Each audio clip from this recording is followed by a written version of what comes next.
Hello, everybody, and welcome to the final round of the British Chess Championships 2021. The final round of the Open, we should say, because we're gonna come on to the women's next week. But the final round of the Open and also the final round of the seniors tournaments. So we're going to be keeping an eye on all of those. I'm going to just share Peter's screen. This is Grandmaster Peter Wells. Hi, nice to be here. Through the action. Okay, so we're only about 5 minutes in, so let's kick straight off with the two who are, most obviously fighting for first place, Nick Pertz and Andrew Ledger. I think it's really nice actually when you have a final round of a tournament. You can get those situations where it's fairly obvious some of the games are going to be short, and unless your main intention is to go home early, it could be a little bit disappointing.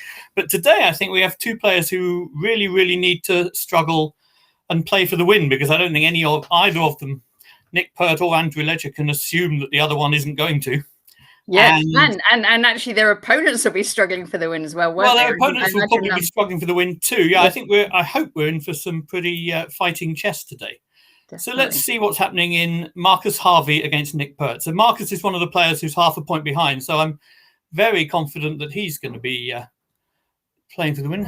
Why is that board not going bigger? Yeah, if you click on just the middle, the evaluation bar between the two of them. Yeah, that is what I did. Well, that should, when I hear that, should normally make it big. Why don't you scroll up? Traditionally, that's made it big. Wait a minute. Yeah. Maybe I need to go up the top there. There you go. Sorry, I'm losing the plot. Yes, and if you want to, completely up to you. We could also turn off the computer evaluation. Well, I don't know. It's like a safety net, isn't it? You don't want to be using it too much, but you might need it. Is there? No, we can turn it off if it. No, up to you. It's completely up to you. I mean, I can't see it at the moment anyway. So, yeah. So what we have here, we've got Nick. I think was trying to play the very sharp Vienna variation of the Queen's Gambit decline. So let's go back to the start and just see how this came about. So d4, yeah, I was trying to work out before the game what Nick was likely to play. I mean, in the old days when Nick really needed a win, he used to play the Dutch. But I think I remember a time when he kind of reasonably openly lost faith with that, at least for something as important as this. I didn't really think that was going to happen. And for years, Nick's main weapon was probably the Slav, which is super solid, and it has plenty of exciting variations if white wants to play ball, but there are also quite variations where it's quite difficult to play for a win if you're playing the most accurate moves. This is an interesting mix between the two. So black's 2e6 suggests he was probably teeing up for a Nimzo Indian if he got the chance. Marcus didn't want any of that, so he played knight f3. And now d5 looks as if it's going to turn back into a sort of solid Queen's Gambit type setup. But in fact, black has something much sharper in mind. After knight c3, black is taking on c4. This is actually an opening and a move order, which I've played for quite a lot of years. Maybe I still do. I'm not quite sure what I play at the moment. But this certainly was part of my repertoire for many years. And if white plays very sharply with e4 here, you get very unbalanced positions in which a lot of theory is needed as well. I mean, I don't know what you think, Natasha. My impression is that Marcus isn't someone who's all in for the big, heavy theoretical battles. Well, I'll tell you something interesting about Marcus. I was talking with John Blackburn yesterday, and I've just put the players on big just for a second. I'm going to put the chess back on big in a second. That Marcus is very much someone who would like to get the queens off early and play for an end game. So a kind of new generation Keith Arkle type player. Okay, I mean, the most obvious thing about Marcus is the speed he plays at. I assume that's still the case. Well, I used to be his teammate at Whitney Chess Club, and we were playing in the Oxfordshire League, and there's some pretty decent players in the Oxfordshire League, and we were playing on boards 1 and 2, and I would tend to be sort of emerging from the opening and starting to have one of my long middle game thinks. And Marcus's games would quite often wrap up very shortly after that, and it's sort of And they weren't even particularly miniatures. I think he played very fast, and he quite often somehow encourages opponents psychologically to play very fast as well. I'd say his speed is the most defining characteristic, and to play that fast, you need very good intuition, which I think he has. Yeah, so not necessarily theoretical, but yeah, but he knows what to play. Morning, Dwayne. Not to be too. I mean, the danger with the fast players, even the ones with very good intuition, is then you get some positions where intuition doesn't quite hack it. Yeah. And sometimes they're very good at modifying. I remember playing Keith once, and I got him in a position where he had real trouble, but then he thought for like 20 minutes and found a very, very interesting solution. So if you know when to slow down, it's fine. But sometimes all of these players who play very fast will make the occasional tactical blunder or sort of something where the intuition doesn't quite get you there. Those are the danger moments, I think. Gawain's commented that that Marcus has had some very impressive prep when he was playing the 4 pawns attack against Kozol's King's Indian defense. Well, I think maybe this is also lockdown. I mean, people. I noticed that some players who didn't used to be very theoretical have used the last 20 months or whatever it is rather wisely and have started doing some serious work, because if you are not accustomed to playing so much, then it gives you extra time for working. And I mean, I know Marcus has a full-time job as well, but which makes it all the harder to be up to date theoretically. But no, it may well be that lockdown gave him some extra possibilities, and he's certainly on really good form at the moment, isn't he? Because he did very well in those invitational tournaments. Yeah, he did do very well. He did well in Wood Green, and I actually saw him in Northumbria, and of course, there were so many great performances in Northumbria that the very good performances tended to get slightly overlooked. But Marcus was excellent as well. Yeah. So yes, I think he's a very strong player. But his speed makes him an incredibly dangerous player to play, I think, as well. And he does sum up the position in his head very, very quickly. So should we go back to the moves? Yep, we're there. Because I mean, Marcus avoided the heavy theoretical options here. He so the big move is e4. I'll just stick a couple of moves on the board very quickly, just so people get an idea of what Marcus avoided here. Yeah. Can you see the analysis board, or do I need to? No, can see it. So it's fine. Yeah. Yes, all fine. Okay. Morning, Hellraise. So in the position after d takes c4, he can play e4, threatening the pawn on c4, threatening to play bishop takes c4, and if black doesn't do something in return, then that's quite a smooth, pleasant outcome for white, because he's played bishop takes c4 in one move, and he has control of the center. And now black could play Queen's Gambit accepted style with c5, but the main line is to play bishop b4. After which white has two options. White can counterpin to prevent the threat of knight takes e4. He can play bishop g5. And then black tends to play c5. And this leads to very sharp, very theoretical lines up. Whether white takes on c4, whether white plays e5, all the moves here are very, very sharp. Alternatively, it's become slightly fashionable these days after where are we? Put c5 back. In the position after bishop b4, white has started sacrificing a pawn with bishop takes c4, which is one of those things. It may not give a theoretical advantage. Most things don't give a theoretical advantage these days, but it's very, very dangerous, and it requires black to really know their stuff. So I don't know whether Marcus, had the knowledge to do this and chose not to, or whether he trusted, maybe he just trusted Nick's preparation. But he's gone for a very solid alternative. Morning, Max Langerman. And hi, Hellraise. We'll pop in on Theo's game in a minute. He's surprised Oliver. So after e3. Now, the thing about e3 is that now we're going to reach what is kind of a normal Queen's Gambit accepted, except that white has played knight c3 a little bit earlier than he might like. And so in a sense, when black plays this move order and white plays e3, you can see that as a very slight concession by white. And But the problem is the main route to taking advantage of that concession is to play a line which is very drawish. So I don't think either player want a draw though, because I don't think he does. I don't think Nick does. So it may be. But I don't think Marcus does either, because he'll be going all out. Because he could still win the championship if Andrew Absolutely. I'm absolutely sure that both players are playing for a win here.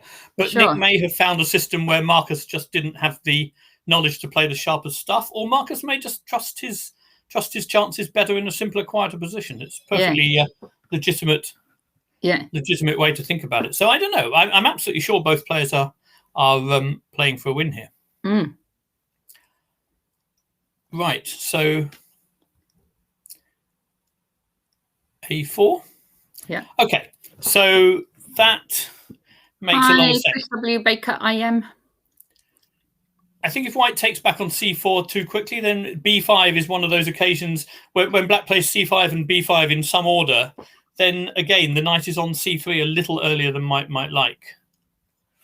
So a4 makes a lot of sense, and black plays c5. Yeah. And now white takes the moment to take pawn on c4. And we are waiting for another move here, yeah? I mean, both players are still playing very quickly. So it doesn't feel like there's a, there might be one of these games of which opening to go for, but they're not having a big think yet. No, it doesn't look like it, does it? I mean, I think, well, in a sense, the which opening to go for thing was kind of determined on move 5 by white when he didn't go for the very sharp stuff. So here, the next few moves are probably well, black has some choices. I mean, in all of these positions, black has a choice whether he basically gives white an isolated queen pawn or whether he initially develops kind of around that and lets white make the choice. But white is likely to play kind of castles, queen e2, rook d1, and so on. And black may well play knight c6, queen c7, and then the king's bishop to, well, I think you can play it to either e7 or d6. There are different variants. Black has to be a little bit careful that white doesn't get to play d5 at the right moment. That's that's one thing to be wary of when you're playing black in these positions. And if they get an isolated queen pawn position, there are sort of interesting things going on which could favour either side here. Like the fact that white's played a4 gives black control of his b4 square. Yeah, and that can be when you're trying to blockade on d5, that's very useful. On the other hand, if you think about a lot of isolated queen pawn positions come when white's played some move like bishop d3, and then when black takes, white has to waste a tempo taking back. So one of the good things here for white is that bishop's got to c4 in one move. Yeah, So tempo-wise, it looks quite decent for white. I'm still on the analysis board. I'm trying to remember how to come out of it. You just do a back arrow at the top. I just do back arrow, that's fine. Yeah. Which should take me there. Yeah. Yeah. So there we have a few more moves. I apologise. This is really curious. Natasha, in my mind, this was the drawing line. This was the line to try to reach really safe equality with black. Interesting. Well, maybe it's a sort of game of double dare, and they each know each other, have to avoid the draw, and so they'll play what they want to play, but just play on for longer. Let's go back to where we were. Apologise for that little technological confusion there. So what black's gone for? Well, what black's done is the line which kind of in the highest theoretical sense takes advantage of white having played knight c3 too early. So what happens is that white castles, black plays bishop e7. Now the setup white wants is to play queen e2 and then rook d1. Yeah. The problem white has, normally when white doesn't have the move knight c3, that can all be accomplished quite smoothly by playing queen e2, c takes d4, and then rook d1 pinning. Yeah. And then you can take back e takes d4 in your own time. The problem here is that when white's played queen e2, black has the option to capture, and after rook d1, to support that pawn with the e-pawn, which is what he's done. Okay. And so that leads to a very different position where all the central pawns are likely to get cleared out. I mean, white wins back the pawn easily, as we shall almost certainly see, by a little sort of mini tactic. Yeah. But I then hence see your comment about it being drawish if the whole centre's been licked. well, that's the thing. I mean, I remember certainly one of the problems I had with this repertoire at the point where this was quite an important part of it was that you didn't want to end up with this position against somebody significantly weaker. Mm. And actually, obviously, you didn't want to end up with this position if you were playing in the last round where you desperately needed to win. So, you know, it was theoretically very watertight and practically slightly less desirable. I mean, so I assume we're about to see the little tactic using the pin by which white wins the pawn back. Here we go. So knight takes d4. Black clearly can capture a piece, but the pin is basically, there's nothing black can do about the pin because the bishop on e7 is pinned and therefore can't come to the support of the knight. So wherever the queen goes, it's going to win back. Well, any sensible square is going to win back the knight. So e3 or e5, I think. e5 is the standard move. Oh, he's played to e3. Okay, that's interesting. Yeah. Okay. I have a feeling somebody played that against me once, but I have a feeling there was also a theoretical reason why queen e5 was even more, inverted commas, accurate. Yeah, I think the thing about queen e5 is that after castles, maybe rook takes d4 would be a bit awkward. Okay, and if rook takes d4 here... Well, now I'm assuming the difference with queen e5 is that the c7 square, which looks like the most natural one for the queen, would be covered. But that may not even be a big thing. So black's just castled. So where would the queen go after rook takes d4? Or maybe c7, as you say. Yeah, and well, so I think after queen e5 instead of queen e3, black would probably supposed to play queen d6 to challenge the queen immediately.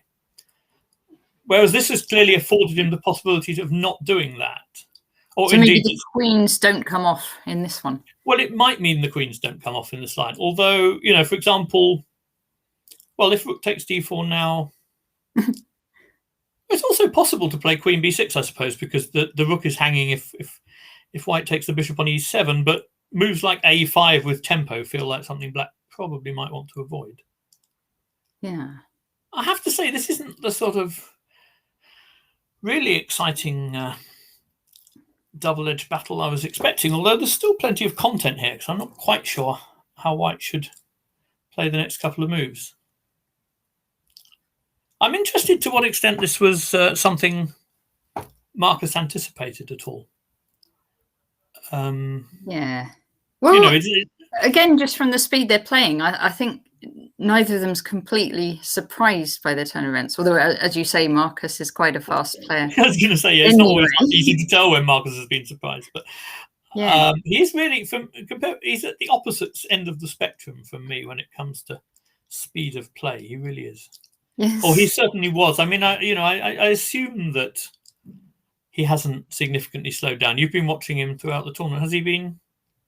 Yeah. So he had a very interesting game with Hebs, I think it was yesterday, and that got into an end game really quick, but very it kind of looked like he was slightly better. As the game progressed, but he you know, it was always that Hebs had enough, and it was. Well, I think Mark, the bits of it I saw, Mark seemed to defend very well because it is the sort of thing that could have been a bit unpleasant for White, I think. But and did Marcus play?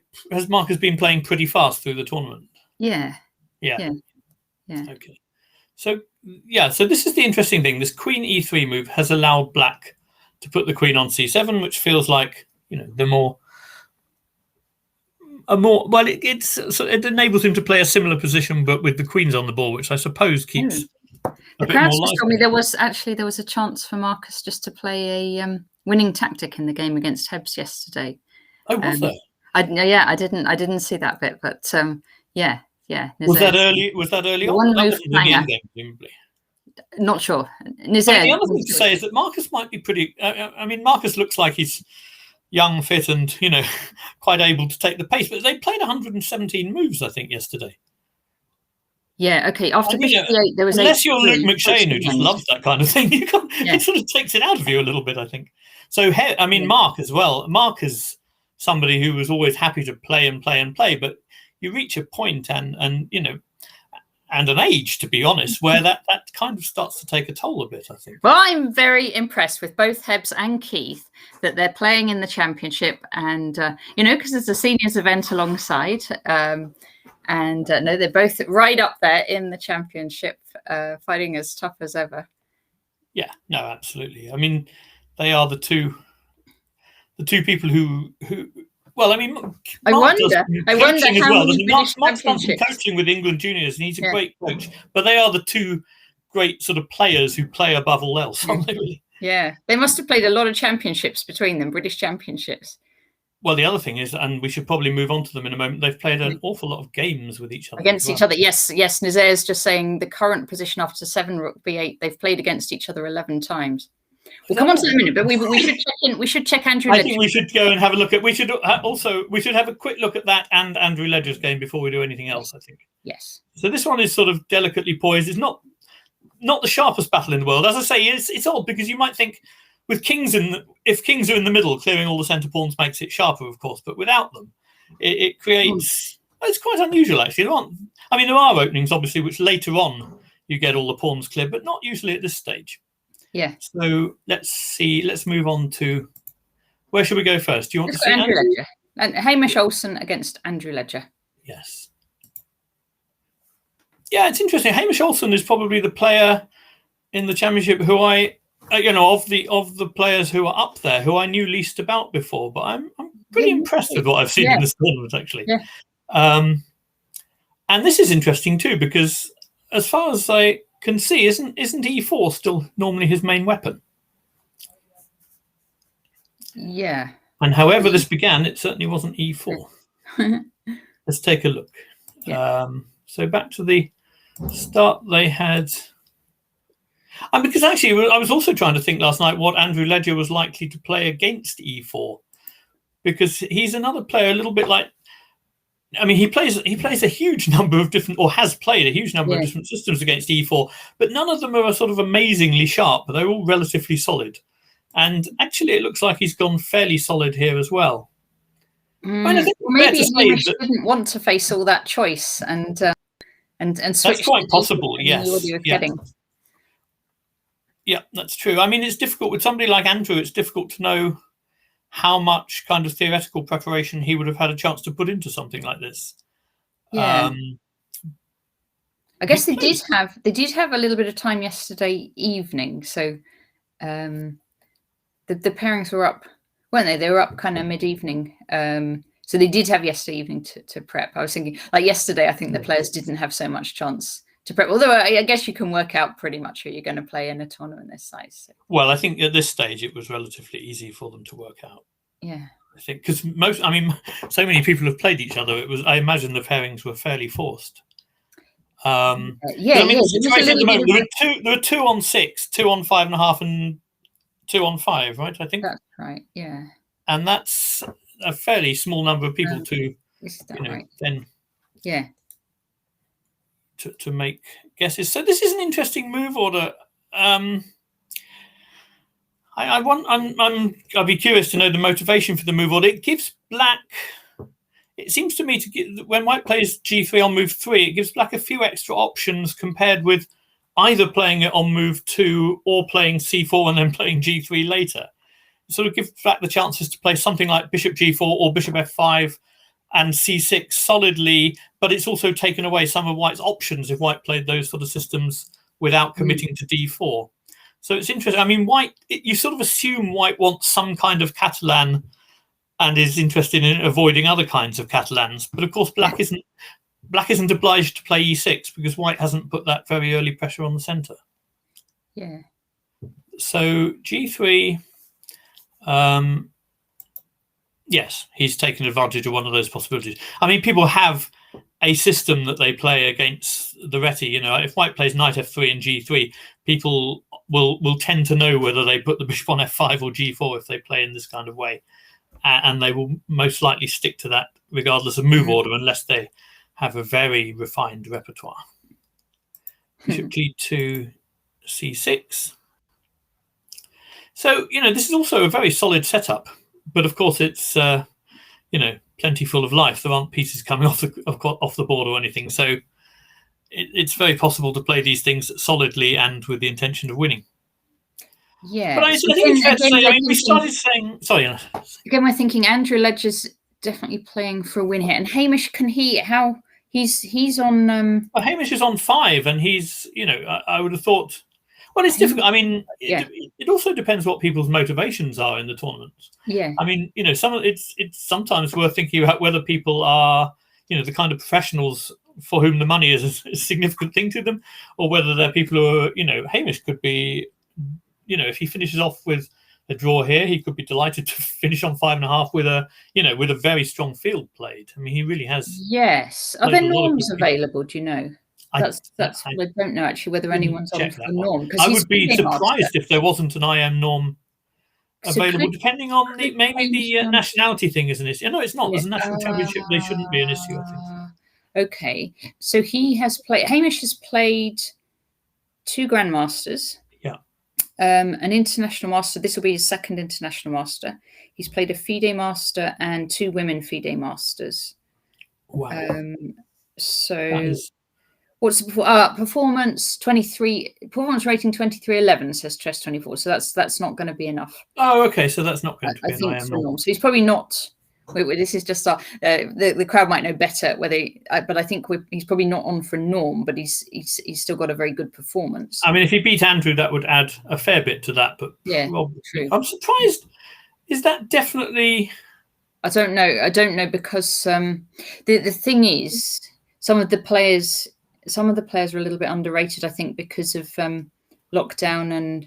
I imagine Hamish is probably one of them, actually. Hamish is probably one, and also maybe Svetlana, possibly. She's been having. I mean, judging by her performance in the tournament, you'd have to say yes. Yeah, and Louise perhaps, and Marcus himself, and so there's a few that might be. Oh, sorry, and Theo. I didn't even notice Theo there. He played Theo is certainly. And of course Freddie, who it would be difficult. And Freddie, he hasn't played Freddie.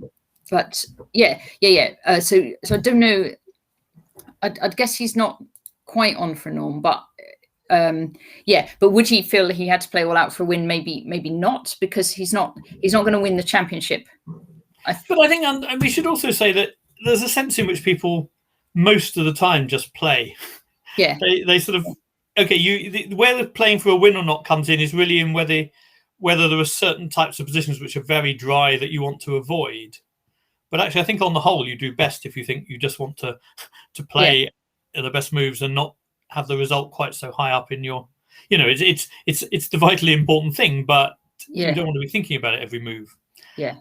And this, I mean, what he's playing here is a perfectly respectable system for getting, and yeah. I mean, this is the sort of thing where at the higher levels of the game, as theoretical stuff gets closed off because it's so heavily analysed, these kinds of openings actually become more and more things that people go for. H6. So a little H6 is just creating a square for that bishop on F5. Otherwise, you have to sort of look out for knight H4 or possibilities to exchange it off so much of the time. I mean, obviously, it's possible to play with that bishop exchanged as well, sometimes dropping it back to a G6 and playing with it. But H6 is a very... I mean, black has a little bit of time here because white's setup is relatively slow. And therefore, H6 is a sensible way of just preserving that bishop. Queen B3. Okay, as I was saying that black had time, I was just thinking the only exception to that might be if white has some good option for attacking B7 quickly. And that would be straight away. Yes. So this is where there can be a bit of punch to these systems which mix D4 and bishop G2 against something where black's brought the bishop out. So black has to do something about B7. There are increasing numbers of interesting pawn sacks on B7 these days, but this certainly isn't one of them. So I think black absolutely can't ignore that. So the question is whether black plays the queen to B6 or to C8, I think. Black always wants to avoid B6 once the bishop's developed on the king side, because that weakens the white squares quite unpleasantly. If you have to play B6 and you can't fianchetto, that's usually not good news. Would you say, Natasha, a choice between queen B6 and queen C8, I would think? Yeah, I was thinking he might go queen B6, but actually, as you say, because if he's because Andrew really is having to play for the win here. And so queen c8 might be better from that point of view. Well, I think queen b6 doesn't necessarily imply an exchange of queens, because if white exchanges queens on b6, black is very, very happy. That open A file matters. I suspect the response to queen b6 is probably c5 and trying to get black to take on b3. Yeah. And then it's quite possible to play the queen back to c7 and queen c8 that way. Yeah, you actually end up on c8 that way, and you're a couple of tempi down, but white has been forced to take that much pressure off the center. The pawn on c4 is attacking d5, and when it moves to c5, actually black's center becomes a lot more solid. And in the very, very distant future, you might create an e5 pawn break, or in the less distant future, you might create a b6 pawn break. And sometimes those tempi are worth it, but it's also you've got to be careful, because white does accumulate a lot of development if that happens. So let's see what he's done.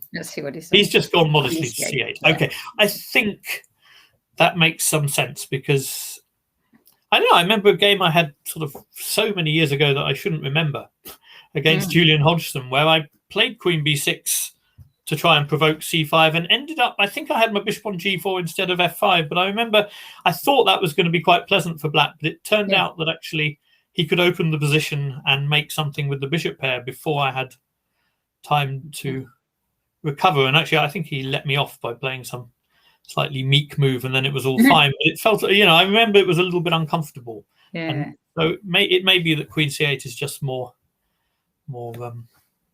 prudent. Yeah. Okay, and I guess if white's moved quickly, it's quite likely castles. There we go. Yes. Okay, it's fairly uncontroversial. So let's see what's white trying to achieve. So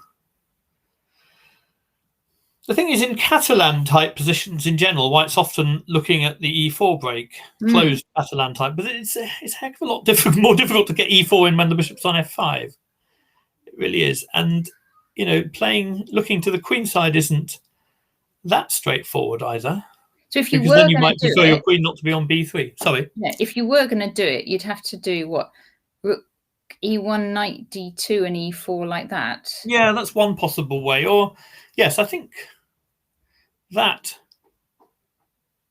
is that's definitely a possibility. And I think for that sort of thing, it probably helps that black's queen is on d8, because one of the problems when you play something like knight d2 and e4 is that d4 is sort of momentarily weak. Or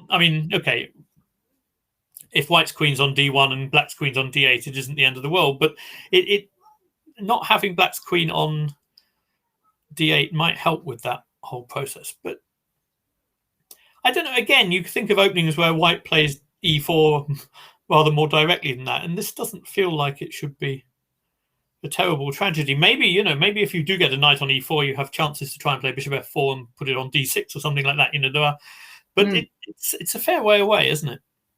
Yes. Yeah. I'm trying to think what plan B is in a position like. Well, I suppose plan B might be to play bishop f4 and rook c1 and try and show that black's queen is a little bit awkward on c8. Yeah. So you could imagine some situation where you've played bishop f4, so you play rook c1. Maybe take on d5, and something using the pin knight b5 might be an issue, even if black takes back with the e pawn.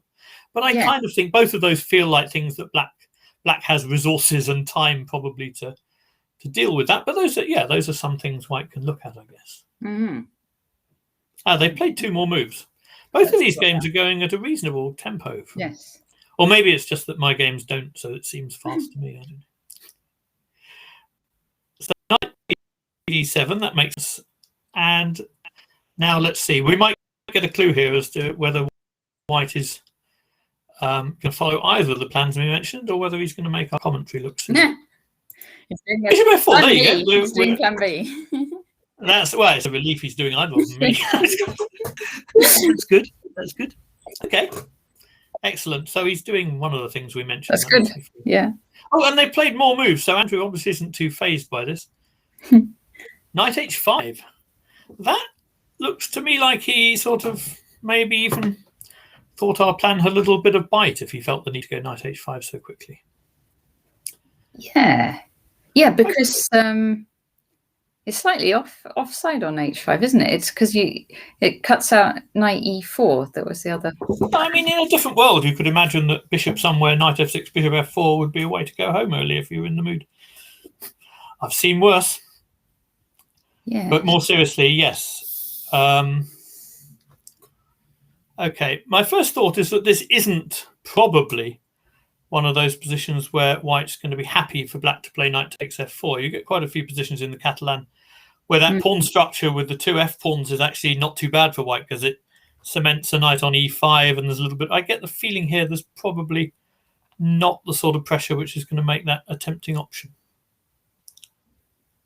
Yeah, so I guess white's going to then drop back. But where to? To d2 and not blocking the e pawn, or is it okay just sitting on e3? It's a good question. I don't find it particularly beautiful on e3 because once knight h5 is played, my mind sort of slips back to that e4 plan again a little bit. You know, I sort of think with the knight over there. You know, if you go to d2 and then play rook e1 and e4, or maybe even find some scenario where you can speed things up. Yeah.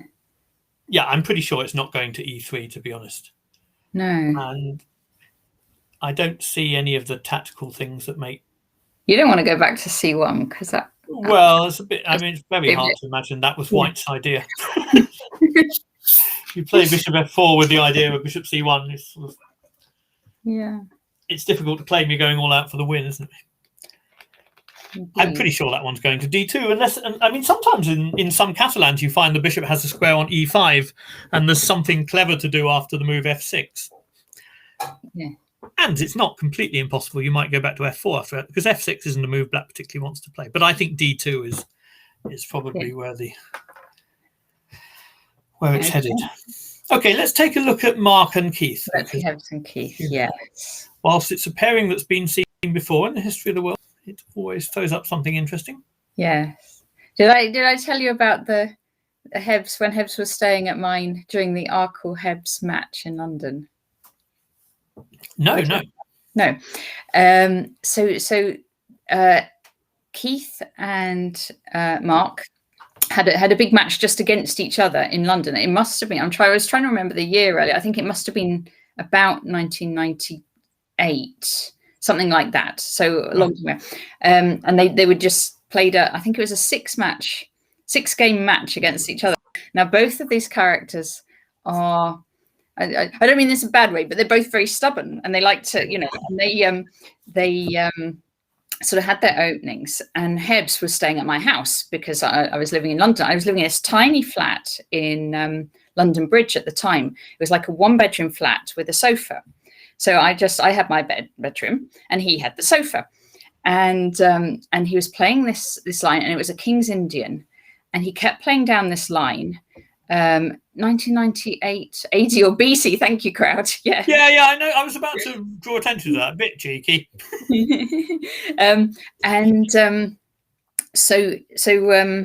Hebs he kept playing this line, and it was a King's Indian. He was black. And it was this exchange sack line. I couldn't tell you exactly what the moves were leading up to it, but it was this exchange sack. And he just lost. He lost in this line, but he was like insistent that it was a good line, and he'd keep playing it. And I was like, and I don't know why. I just got, you know, I just suddenly sort of started I was getting annoyed with him. I was like, look, Hebs, I want you to win this match, and just play a different line, because you know, I was saying you know, you've got very good chances in this match, but you just keep losing in the same opening. Why don't you switch? And he's saying, yeah, but I have to prove that, you know, I know it works, and I have to. No, I can absolutely imagine that happening. Mark. I said to him, well, okay, if you switch line, you can have the bed and I'll have the sofa. And that was the thing. And then he switched line. Then he won the game, and then he won the match. So. There you go, the luxuries of professional chess. Exactly. So in order to, for a comfortable night's sleep, he switched his opening and he won the match. That's wonderful. Now he is, I mean, I haven't played anything like the number of games against him that Keith has, but we had for many years a battle on a sideline of something which arose from what Marcus and Nick are playing at the moment. And Mark, I know that Mark really believed in this line, and I sort of believed in black, and we ended up having this opening over and over again. Yeah. And for a while, I was doing quite well in it, and then I started doing less well out of the opening, but sort of swindled him once or twice. And then I think he won one. And I think this battle, I can't remember how the battle ended. I think I ducked out of it eventually because you can't get the impression that he's not going to ever. Against Keith, did you say? Yeah, he's not. No, Mark. Mark is Mark. super. Yeah, super no, he won't solid. either. Yeah. That's what I'm saying. Yeah, both of them, they'll stick. They will prove that they know their stuff.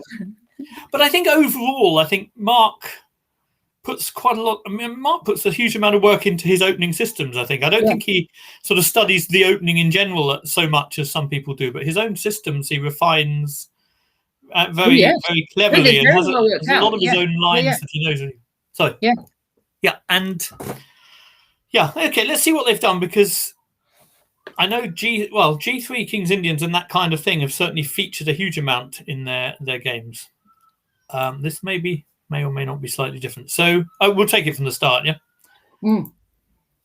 So D4, that much was fairly likely. Yes, that's what I thought when I saw the position. We have a modern rather than Mark's usual King's Indian. Of course, you know.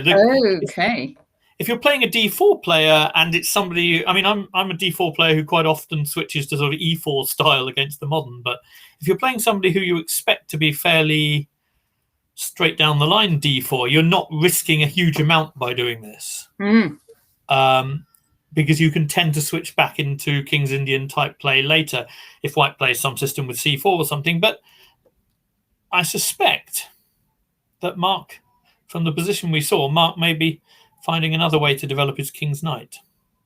So, okay, I was completely wrong. He went to F6. I saw that knight on F7, and I thought maybe it had gone there more directly.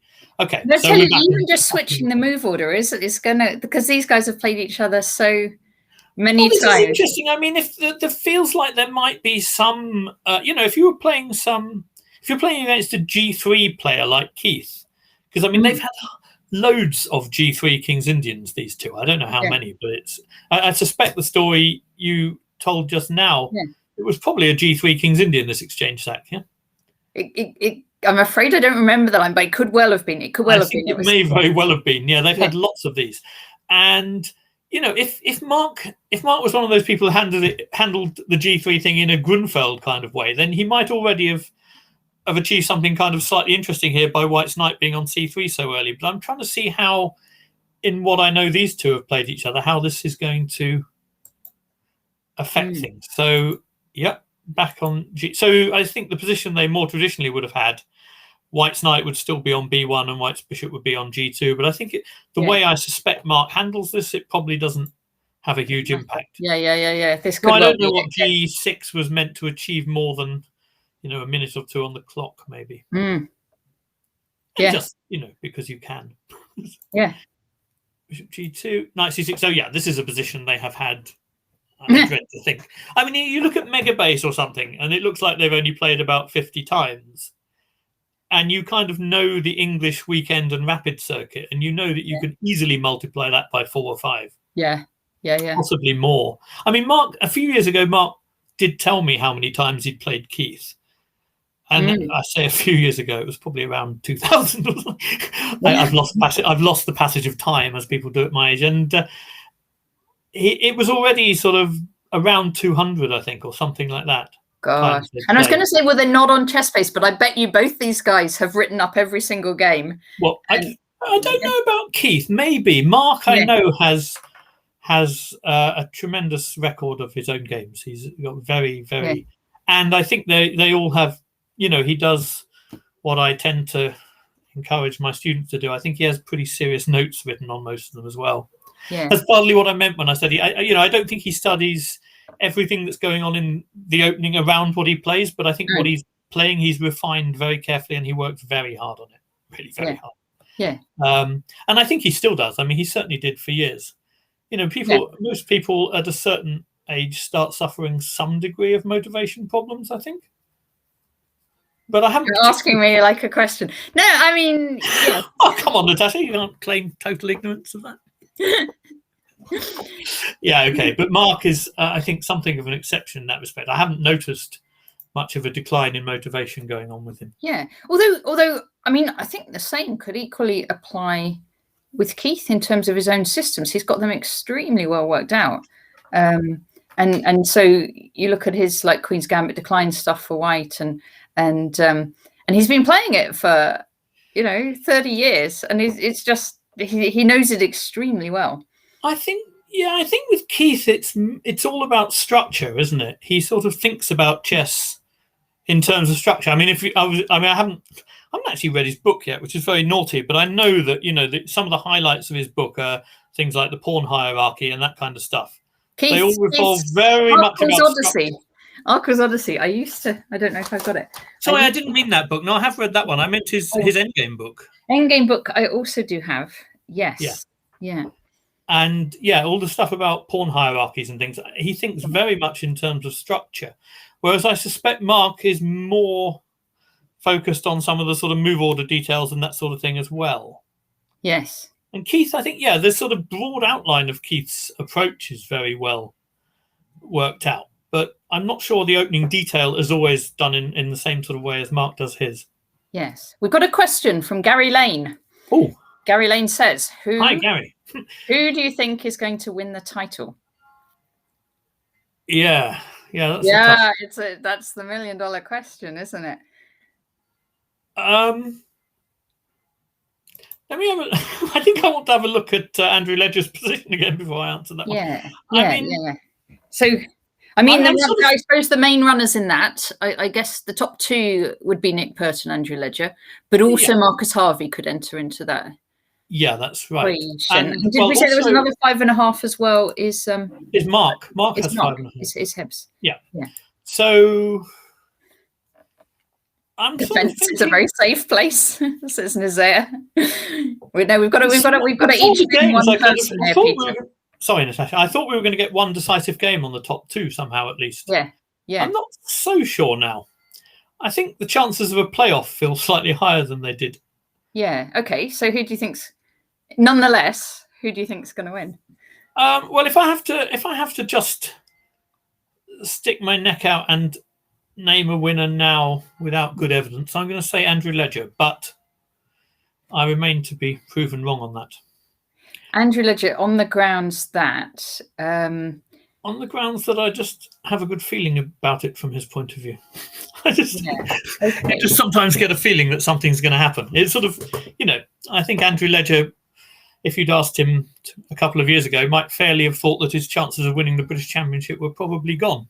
He's almost like something like a returner, isn't he, in terms of playing really active. I mean, it'd be lovely for any of these players, and it would be lovely for any of them, because I think it's right that none of them have won the title before.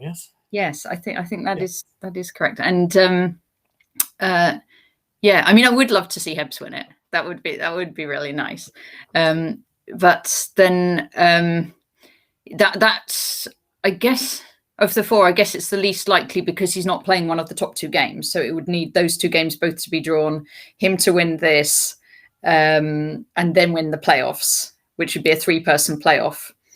That is true. Yeah, that needs a lot for it to happen. So I'm going to rule that one out. Dangerous to rule anything out. I'm not really. I mean, ruling it out from having to name one person.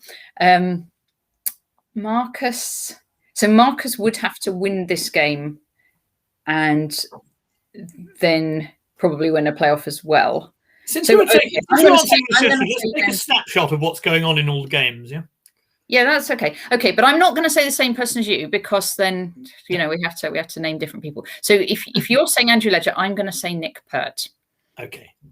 Yeah, because he is he's obviously a really strong player is the first thing to say, and I think it might go to playoff. I think that he's despite the fact we've said everyone's playing for win, I think there is still quite a good chance of the top two games being drawn.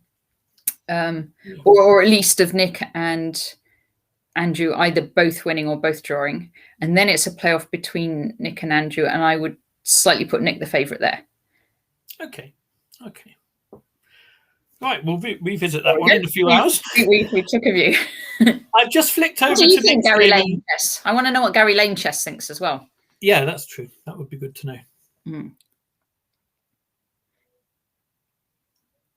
Okay. Where did we get? Sorry, I interrupted Hebs and Keith.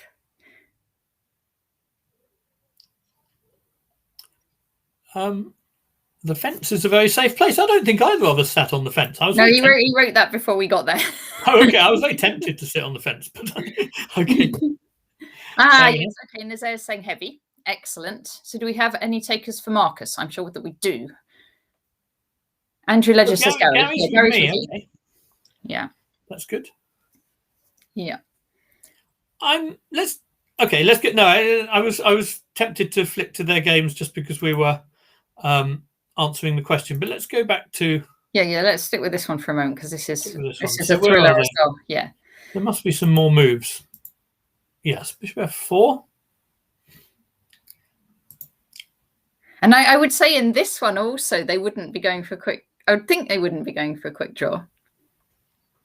Well, I don't think they tend to do that. No. I think when you've had the sort of rivalries that could have cost Mark a night's sleep if he'd been even more stubborn. When you've had those kind of things going on for years, I think you tend to play. I mean, but also Mark, as you say, is playing for a chance to. He's still playing. He's playing for the title, and that. Yeah, he's still playing for the title. Yes. Keith couldn't even mathematically. No, he could not. I think. Even mathematically get the title because he could only get to. No, he's not playing for the title, but he's playing for a prize, I imagine. But he's not playing. Oh yes. So this is sort of Pano King's Indian territory. Something I've sort of looked at a few times and never really fully understood. I mean, it's very complicated because Black plays for Black's position's quite flexible and he plays for different pawn breaks. He plays for a6 and b5, or sometimes he plays for e5. And after he plays a6 and b5, sometimes White takes, sometimes White tries to get Black to take on c4 instead. There are so many different structures you end up with. And then there's these funny on move 7, what we've just had. Mark's played rook b8. The main line was always a6, but the plan is kind of a6 and rook b8, and there were lots of little finesses about which one move or the other slightly changes the pecking order of what are regarded as White's best systems. But I can stop talking about the opening after Bishop F4 because I know just about nothing about this move. That is quite unusual as far as I know, but for all I know, it may be sort of trendy and a modern way to do it. Traditionally the main moves were, in the old days, the main move after a6 was d5, then it was h3 and e4, and I know Mark and Keith have tested all of those out. There's b3, there's almost any legal move by White has been tried. I've got a feeling Bishop F4 may be something of a thing now, but again, I don't know how rook b8 or a6 affects it. Let's see if it interesting already. So it looks like Black looks as if he's eyeing up some kind of e5 advance. I don't know whether the card is saying it's the first time that Keith has played Bishop F4 in this position. Yeah. Well, that's probably one of the reasons he's played it, I imagine. Yeah. They may be stubborn, but occasionally they have to do something new. Yeah. I suppose we only know that it's the first time on Chess Space that he's. Well, that's true. Unless you have, I'd be very impressed by anyone who could say that for totally sure. I'm wondering if Black's threatening knight takes d4 in this position. Okay. Knight takes d4, knight takes, and then just e5. Yeah. Trying to win back the piece in comfortable way. I suspect he might be. I suspect whatever Keith does. Well, h3 looks like the natural move. There we go. Yeah. e5. Okay, that makes sense. Yeah. So if White takes, I suppose Black would take with the knight on g4, although, I mean, is it time for an analysis board, do you think? Yes. By the way, the engines, the Chess 24 engine likes White here, but I'm not sure I'm giving that too much credence.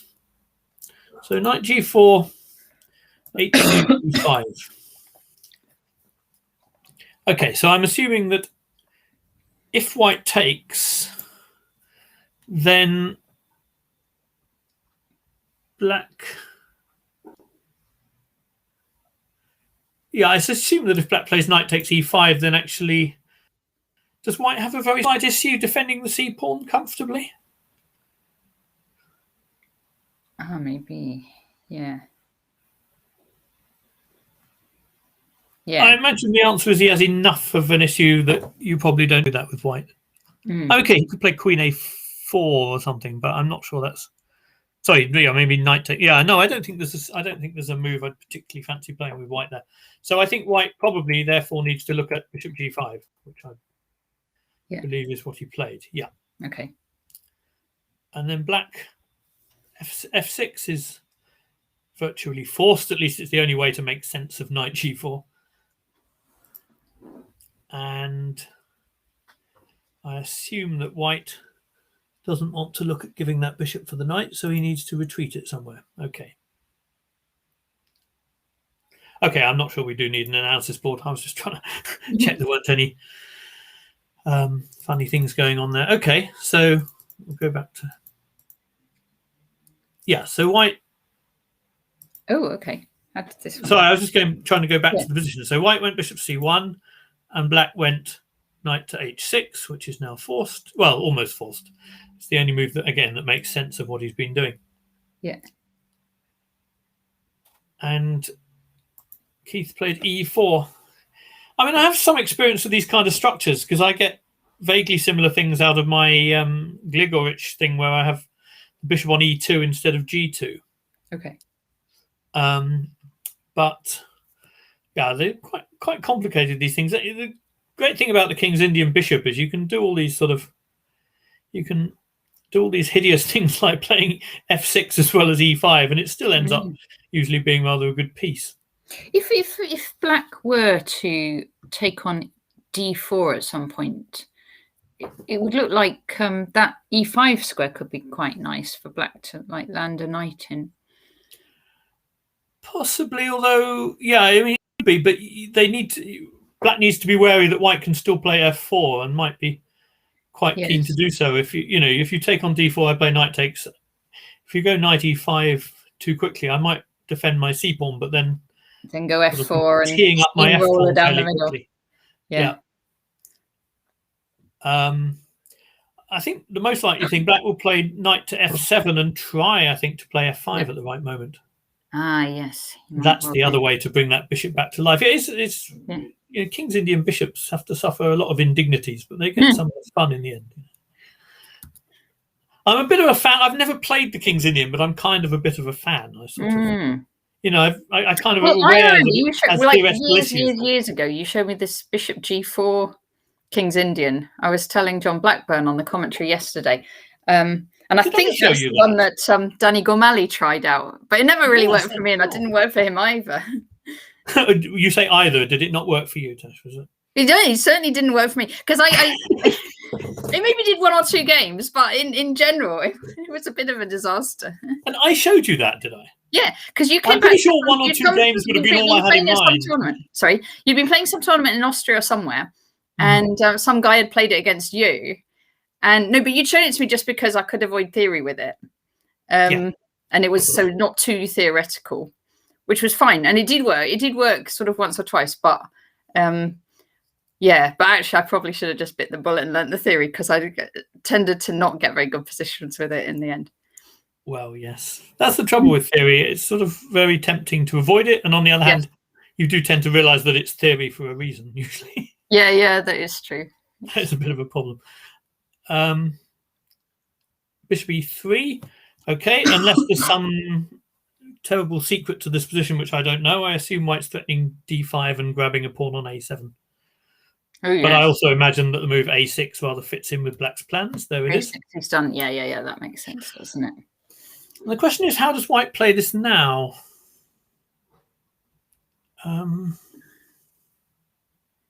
Yes, because if he goes d5, you just drop back to e7 and you're a step closer to getting f5 in. Then you're teeing up for f5 nicely. That's right. Yeah, that's... That's the thing. I mean, by the way, one of the things about that knight on f7 is that if white plays kind of typical King's Indian queenside attack kind of plans, then the fact that it covers d6 can be very handy a lot of the time. Oh, yeah. On the other hand, if white's playing d5 and c5 and taking on d6, if you have to take with the pawn, there are going to be positions where you would prefer not to have played a6 because then there's a weak square on b6. Yes. But it's tempting to kind of compare this position with lots of other King's Indian positions that I know about, and there were sort of little things, but they seem to balance out to some advantages for white, some for black, which I suppose is why it's probably, I imagine this has happened before, although I don't. I would quite like to see this game developing with Hebs doing a kingside storm, I think. Well, he's not a man reluctant to do a bit of kingside storming, and of course that knight's also handy for covering the f5 square as well. So, yeah. There are some lines where the knight isn't on f7 yet, where you need to be careful about playing f5 very quickly because white's bishop might go back to g5 at the wrong moment. But the knight covers g5 as well. So it's actually, I like that knight on f7 for black. It's sort of... Yeah. And of course, we know that Keith would like, in general, he likes to get things sort of nice and endgame-like, swap off the queens early and get a nice kind of controlled position. Yes. But this looks quite complex. There's not a sort of clear way to just get his endgame structure, as far as I can see. No, I think that the King's Indian has always been an interesting opening to play against those kind of players who like that kind of control. That's why it was. I don't know. It was interesting to me that Kramnik seemed to do so well against the King's Indian in a way, because he's one of those players where you would think just to take him out of that level of control, that's the kind of thing you might want to do, but he seemed to deal with it rather well on the whole. Okay. But I do think the King's Indian is a good weapon for playing against people of Keith's kind of style, the ones who like control and simple plans and structure and that kind of thing. I'm not quite sure what white's going to play here. I could find out, but I'm sort of tempted. Oh, let's see what he did. Let's see what he did then. Rook c1. Well, that tells me nothing much about what he's going to do next. But okay. I always find in these positions, my tendency with white is I always want to look to play c5 too early. But in this particular case, I'm not sure it even... I tend to do it when I have a bishop on e2 and the bishop coming to c4 is one of the possible pleasures of it. But here, I'm not sure that it even achieves that much anyway, because the knight on f7 covers d6 so well. So I guess that one of the questions... Oh, there's more moves. It's interesting now to see whether Mark is ready to play f5 or not. Looking ahead, I think he is. Yeah, but I suspect maybe bishop d7 is trying to make sure that... maybe if after f5, if white takes on e5 at some point, maybe he wants to take back... I'm not sure. If he wants to take back the pawn, then he might want to shield... He doesn't want the queens off, does he? But I don't think that's so much about the fact that he's playing Keith. I think that's probably more about the fact that in this position, black's looking for dynamic counterplay and an attack. I think that's probably more a position thing than a style of opponent thing. So, okay, and knight d5. Okay, that tells us a lot about what white's intending to do. Right, so my first thought here is that my love of c5 might actually come into play here, because there are some ideas to go c5, capture on d6 and e5 and have a square on b6. Yes. So that's the first thing that springs to mind. I don't know if there's...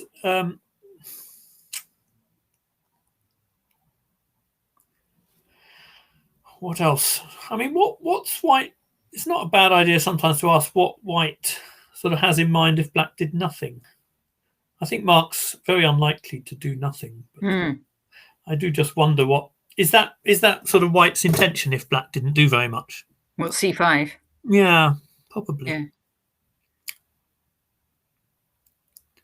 But I'm always wary, I know I have this c5 thing going on, so I'm trying to look beyond that to the objective merits of it. But yeah, I think, for example, I think black no longer is looking at any b5 stuff. I think c5 would be a very pleasant answer to b5. Then I think black might have some... I think that's true. Feels like black might have some issues. I don't see what black would be gaining with that anymore. I would have thought f5 is quite a possibility here. Yeah. But I'm still sort of, I mean, maybe white's just going queen d2, rook b1, rook fd1 and building if black does not much. It's hardly like white's short of moves, so black doesn't exactly have an incentive to do nothing. F5, there we go. Oh, the engine doesn't like that. That's interesting. The engine doesn't like it, but I do. I like that. Yeah. But it feels like, I mean, it sort of feels like in principle what black has to do, but... So I guess the first question, are there any issues? No, I'm pretty sure now that queen putting stuff on the d file is what white would have done if black had been slower. So what can... So Keith is now thinking, yeah? Yep, Keith is having a think. He's been thinking for 3 minutes. More than 3 minutes, so yeah, okay. When I think for more than 3 minutes, you can't deduce anything at all from that. But when Keith does, maybe.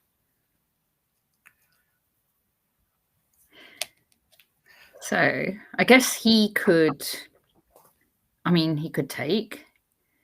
On f5. On f5, because at the moment black's threatening to take on e4. Yes.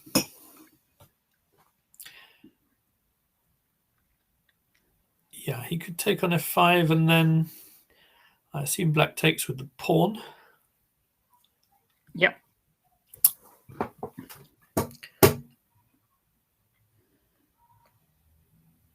Well, I don't think black wants to play e4 probably in general, because that knight on d5 is poised to come to a beautiful square on f4 in that case. Yeah.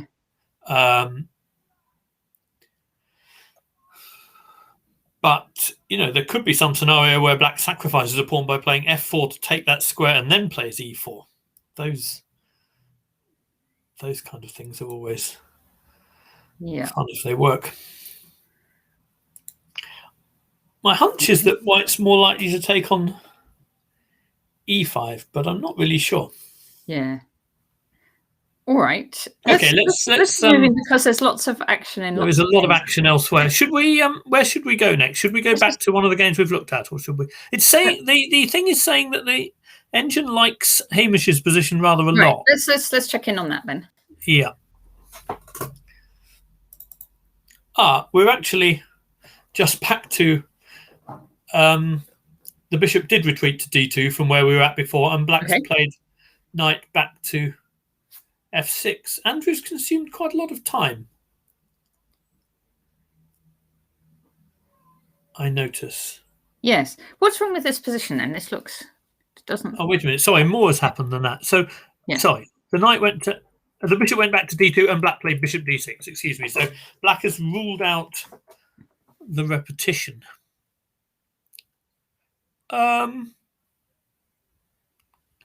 Well, I don't know. If I was white here, I think I would look quite hard at... It says white's winning. That seems quite absurd. Of course, I would be looking hard at some kind of quick e4 stuff while that knight is still on h5. I'm trying to think how exactly to do that. I mean, one possibility, for example, I'll get an analysis board here, I think, and put a few moves on. So bishop d6, yeah. I mean, this is what black would like to do, because A, he'd like to prevent that bishop coming back to f4, and then next move, put the knight back to f6. The question is whether Thank you very much for subscribing, Arabian Monk. Okay. The question is whether white can do something before that knight lands. A suggestion from Chris Baker of cd and knight takes d5. Oh, wow. That is... We'll have a look. Yeah, we'll get there in a second. Yeah.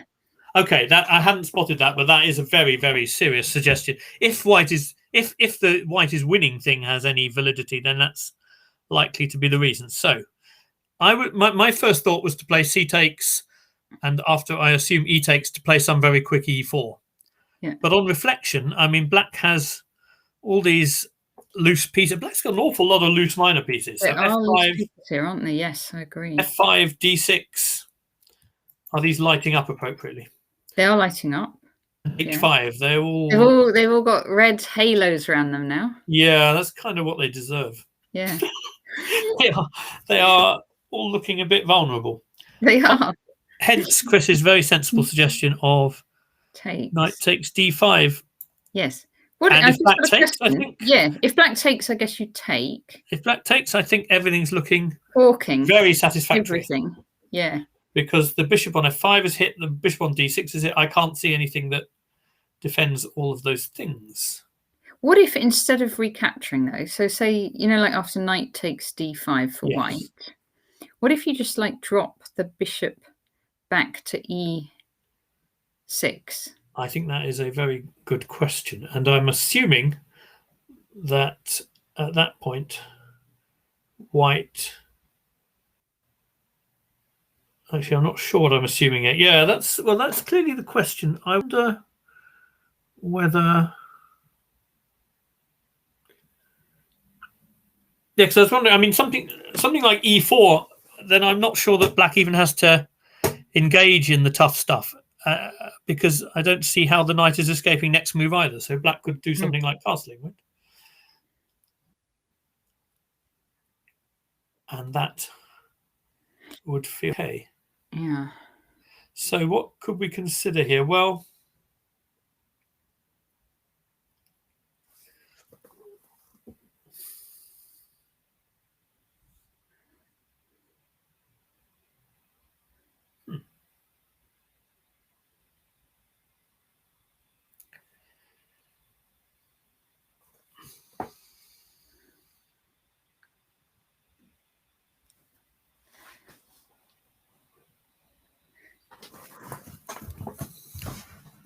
Don't know.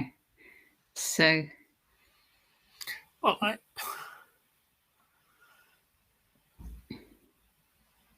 guess e4 is 3 pawns for the knight, isn't it? And you still got the king stuck in the. Sorry, where's the third coming from? Oh, how many have we got already? 1. Oh, only 1. Oh, that's only 2 then for the knight. Okay. So I mean, I think if black takes it and we get a check on the e5, there's some mileage there possibly, but I think black could meet e4 with castling and then take it on the following move. Okay. We could ask Chris Baker what he had in mind. Ask Chris what he. Oh, maybe you just move your knight out of the way, like the knight on f3, and. Well, the square I'd like to go to is h4 with some chances of going to f5 at some point in the action, but then there's even maybe g5 or something on the table as well for black. I don't know. Yeah. I've got a feeling there's something here we're missing.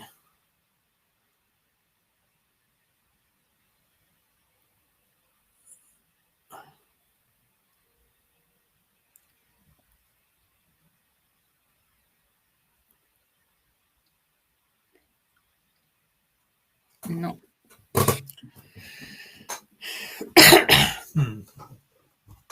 Any idea? No, I've got no idea. But Chris will say if he's seen it. Is Chris still? I don't know. He's yeah. Okay.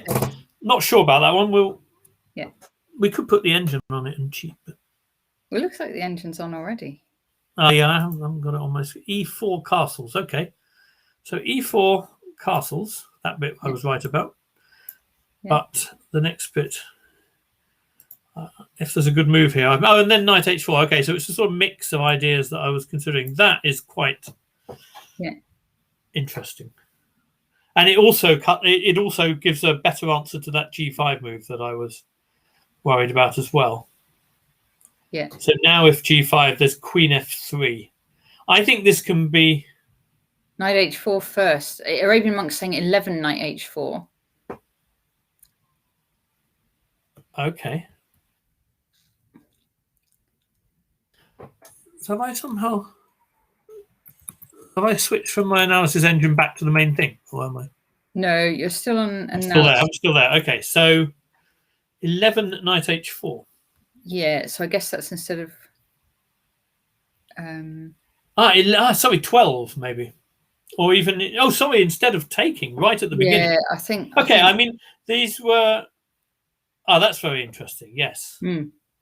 Aha. So now, what the difference is that white's getting rid of that pin that we had in the last line, and he's teeing up for a bishop takes d5 rather than a knight takes. Yeah. which, yeah, I did. I was a little bit suspicious. Oh, and you've still got a fork. But this time you've still got the fork. It's just much more bishop and the effective now knight. because there's no pin.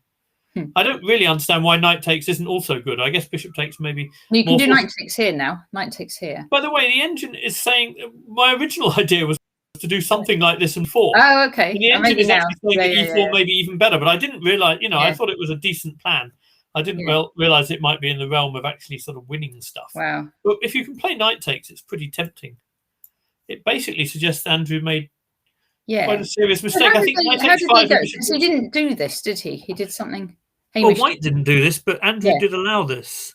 Yes. And I think playing knight h5 was dangerous enough that he had to go straight back again. Yeah. I think playing knight h5 and avoiding the repetition, just his pieces are momentarily too disorganized.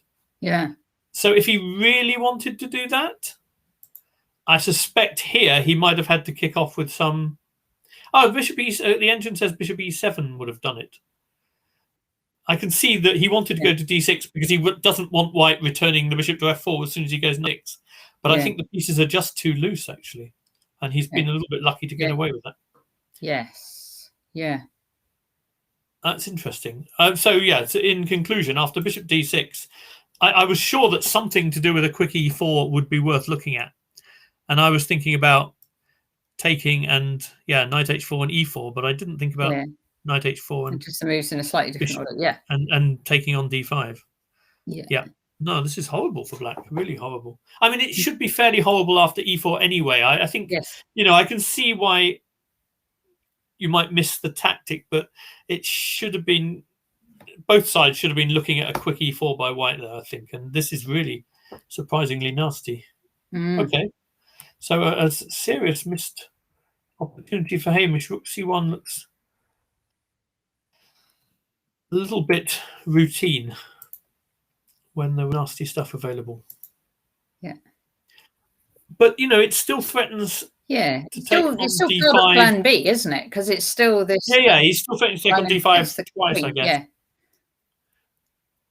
Yeah. But it does give black the chance to put the knight back on f6. However, it may be that black's still running into some knight h4 stuff. Okay, let's go back and see what's actually happened, if anything. Oh, so White's been thinking for 15 minutes. Okay. And the engine still thinks White's doing very, very well. Yeah. Ah, okay. There's a nice... this is worth mentioning because it's... I didn't want to resort to the engine at this point, but it's quite an important point. After knight h4... Hi, Northumbria Masters. That's Tim Wall. Hi, Tim Wall. Indeed. How are you?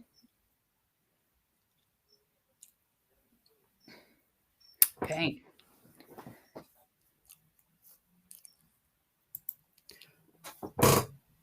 Yeah, after knight h4, I think the problem is because of the pin on the c file. If black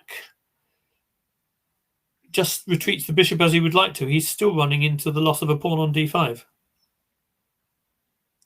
So bishop h7, White can take on d5, and after e takes, he can take again with the knight.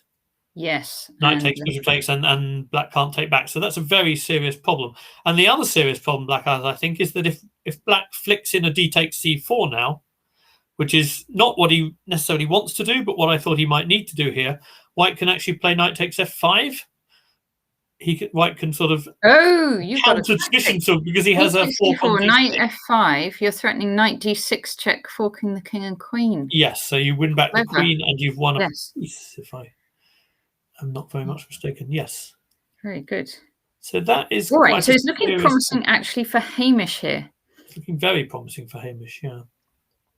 I can't really see what black, black's sort of least bad option is here. Yeah. Or maybe the least bad, maybe he has to take on c4 and just take back on f5. But that's, that can be a playable structure in some openings, but you don't want White to have the bishop pair. And you want black to have a bit more kind of development as well, because black needs to control d5, e4, those kind of squares very quickly. So I think this has taken quite an unpleasant turn for Andrew. It may well be that Hamish deserves a lot of credit for surprising Andrew right in the opening. Yep. And yeah, it looks very, very awkward. All right. Shall we have a look? He's played knight h4. He's played knight h4, and that is not great news for Andrew Ledger, I think. No. Tricky position for black. Okay, we should have another look at Nick and Marcus, because we haven't. We'll have a quick look. Or should we go somewhere else completely? Let's have a quick look at Nick and Marcus, and then we'll have a look at Danny. Then we'll just take a tour. Svetlana. Yeah. Yeah. Okay. So. Oh, okay. Tim's just commented Hamish Olsen is following Krzysztof Siklecki's Keep It Simple 1D4 course. Oh wow, that's something of a coup for Chessable, isn't it? Yes. If you can decide the British Championship by buying their courses, that's okay. That's very interesting. It's certainly it looked like it has a bit of. Well, I think I heard a little bit of Hamish's talk for Camberley Chess Club. Because I'm giving one on Tuesday, and I kind of was just having a look at the sort of things people do. And he gave a nice talk to Camberley, and I'm pretty sure he quoted that book even in the course of that talk. Okay. So maybe that book, is Sorry, that was the course. But I think there's a book as well, some kind of book as well. But I think the so we can say Hamish Olsen recommends Krzysztof Siklecki's course. Well, it not only recommends it, but it seems to be serving him quite well. It really does. Let's see. Yeah. Okay. So this looks, as I suspected it might be from quite early on, not a great line to play if you're playing for the win. It's reasonably solid for black, but a win for black here is a reasonably unlikely outcome. I mean, I think, to be honest, it's looking fairly drawish. So let's play this out then. If this board turns out as a draw, and say Hamish does manage to win that 1 on 2, then we're going to have Nick on. We're going to have Nick on. And Nick's on 6.5. 6.5. So he'll be. Sorry, Nick's on. Sorry, Nick would be on 6.5. He would be on 6.5. Marcus would be on 6. Hamish should be on 6. Andrew would be on 6. And Mark could join Nick. And Mark could. Whoa, 6.5. Mark could, if he won, he could join Nick. Yes. Exciting. That is exciting. I mean, I think this one looks reasonably right. Shall we see how they got here quickly, or shall we do a tour first? Maybe we should do a quick tour and see how the game goes. Okay, yeah, let's see Danny against Svetlana. Yes, that's a good idea. Yeah, Svetlana's had a great tournament, hasn't she? She's sort of she's had slightly unpleasant openings, as she does, but she's a great fighter, and it really is. Yeah, is she a teammate of yours, Pete? Is she? She is a teammate of mine. Yes. She's my White Rose teammate, and she's lovely. She's a great asset. She fights very, very hard, and is, as you said before, she's not infrequently the last game going on. Yeah. It used to be me. It's good having her on the team. So, let's see. Let's I see did not know that. Oh, did you hear this, Peter? Svetlana qualified as a WIM yesterday. Oh, wonderful! Huge congratulations to Svetlana. That is thoroughly deserved. That's brilliant. Excellent. Yeah. Lovely. Shall we see how they got here? Yep.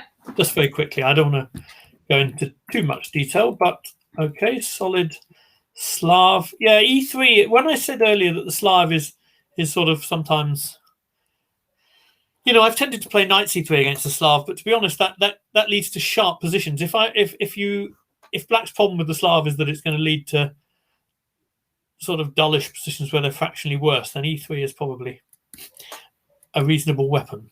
Now, Danny had a tough loss yesterday. So he did have a tough loss, and I think he does. He is quite hard on himself, is Danny. So I hope he manages to kind of. Natasha, that's a sort of candidate for understatement. Yeah, no, but he is. He's very hard on himself. Yeah, I feel sad when people are hard on themselves. People are hard on themselves, but Danny is publicly hard on himself. Yeah, he sort of likes to. Yeah, he likes to bring his sort of struggles into the public domain somehow, in a way that many people avoid, I think. I think it sort of doesn't help being that hard on yourself because it's so hard. It certainly doesn't. I mean, you need to be sort of honest, but you need a a sort of narrative which gives yourself a fighting chance of bouncing back, don't you? Yes. Yeah. Having said that, I don't think in practice he always does so badly when after a loss. Okay. I think he there's I'm sure there's a sort of some kind of deep inner belief there as well. Tim says Danny sends himself to a Siberian camp for re-education. He does, but he sometimes emerges with some re-education. Yeah. Okay, 97. So this is super solid by black. And white had, I think in this position, white has the option of playing kind of b3, bishop d2 and enter into the spirit of slow and super solid, or breaking immediately. And Danny's gone for breaking immediately, which I think there's a case for, because black's setup is slightly passive, I think. There's always this fine line between solid and passive. This one strikes me as a little bit passive. I mean, white has, some positions have a plan, suggest themselves, some don't so much. Here, the mind sort of goes to bishop g5 and queen d3, and you forgive yourself for how primitive that is, and you think, I mean, does Svetlana? I've just noticed in this tournament she's had quite a few times where it has been a little bit passive in the opening, and then she does this amazing fight back. I just wonder actually if she learnt some more active openings, if she'd be even more scary player than she already is. Yeah, that may be true. I mean, I think, yes, that's quite possible. I don't know how much time she spends on chess these days. But on the other hand, if you have a limited amount of time to spend on chess, there is also an argument for not devoting too much of it to the openings. No. It may be that the fight back skills that she shows also. Well, I mean, her fight back skills are going to be good whatever opening she plays, right? I mean, no, they would, but if she's studying the endgame, for example, that could have a serious impact on her fight back skills. And if she has limited time available for study, I mean, she's a student, so sure, she, you're going to you're only going to have a certain amount of time to put into chess. If you put it into the opening, into the endgame, and show great fight back skills. That seems to me like a pretty valid option. Yeah. Having said that, I think you're right. That she could improve her openings a bit with a little bit more work. But okay, this is a sort of fairly typical structure. Black may have spent an extra tempo somewhere getting the c5 in, but this is I like white's bishop on c2 because it gives this extra sort of kick to the kingside attack, I suppose. But yeah, Danny going for the none too subtle. Okay, I wasn't expecting queen c7.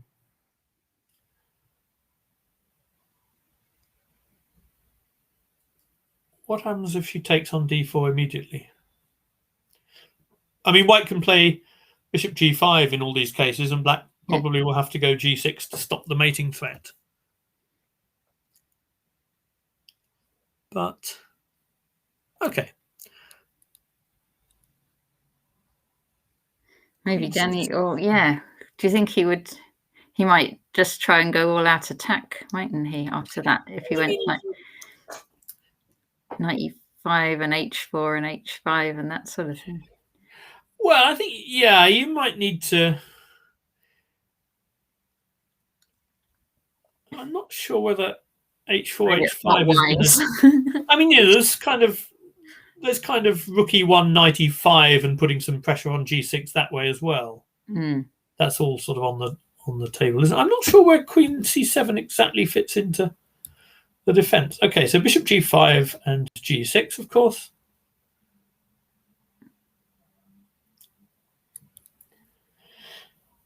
So I think queen c7 may be partly about trying to take back on c5 with the queen after d takes c5, but I'm not sure why that's better for black than playing c takes d4 earlier, but there may be a reason. D takes c5, queen takes, okay. Yeah. Queen c3, oh, okay. So Danny's now going for the dark squares now that he's forced g6. Yeah, it sounds very positional. He's going for the dark squares, particularly g7 with mate. Yeah. But okay, I think her next move makes a lot of sense. Because okay, the knight has to go somewhere. There may be some I imagine that if the knight goes to d7, there may be a serious... Oh no, maybe not. I'm having hallucinations. No, if the knight goes to d7, bishop h6, Oh, then, yeah, and bishop f6, bishop takes f8 hits the queen. That's probably a problem. Yeah. No, you're right. Northumbria Masters Danny can be a fearsome attacker. Yes. I think Danny's, despite all his public self-awareness, I think he can be quite, I think he's can be, in terms of chess positions, he can be pretty objective as well. Yeah. I think he... So, okay. So knight g... I mean, I think knight g4 makes... It looks like a good move if black can do it, okay, if there's not some tactical problem with it. I like the fact that it stops bishop h6 in those positions. But it's pleasant for white anyway, because, I mean, white's already working on all these attacking plans, and black hasn't even really solved the problem of where to put the c8 bishop. So I think... Okay, so what's Danny going to do here, do you think? Is he going to...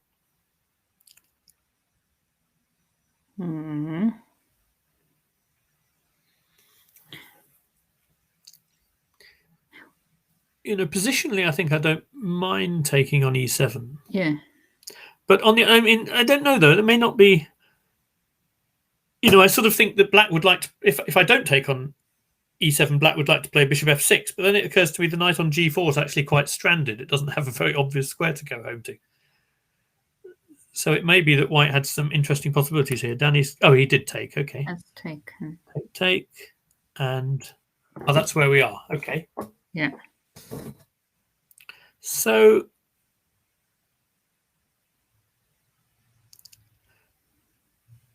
He needs to get something. If he wants to do this as an attack, he needs to get a little bit more into the attack, doesn't he? Like a rook or something. Yeah, I think he... You know, I think you can play a little bit against black's desire to develop the bishop on c8, and you can possibly show that the knight's a little bit awkward on g4. So, you know, one of the rooks to the centre files looks like a sensible move at this point. Rook fe1 or rook ad1 both have their points. I don't think black can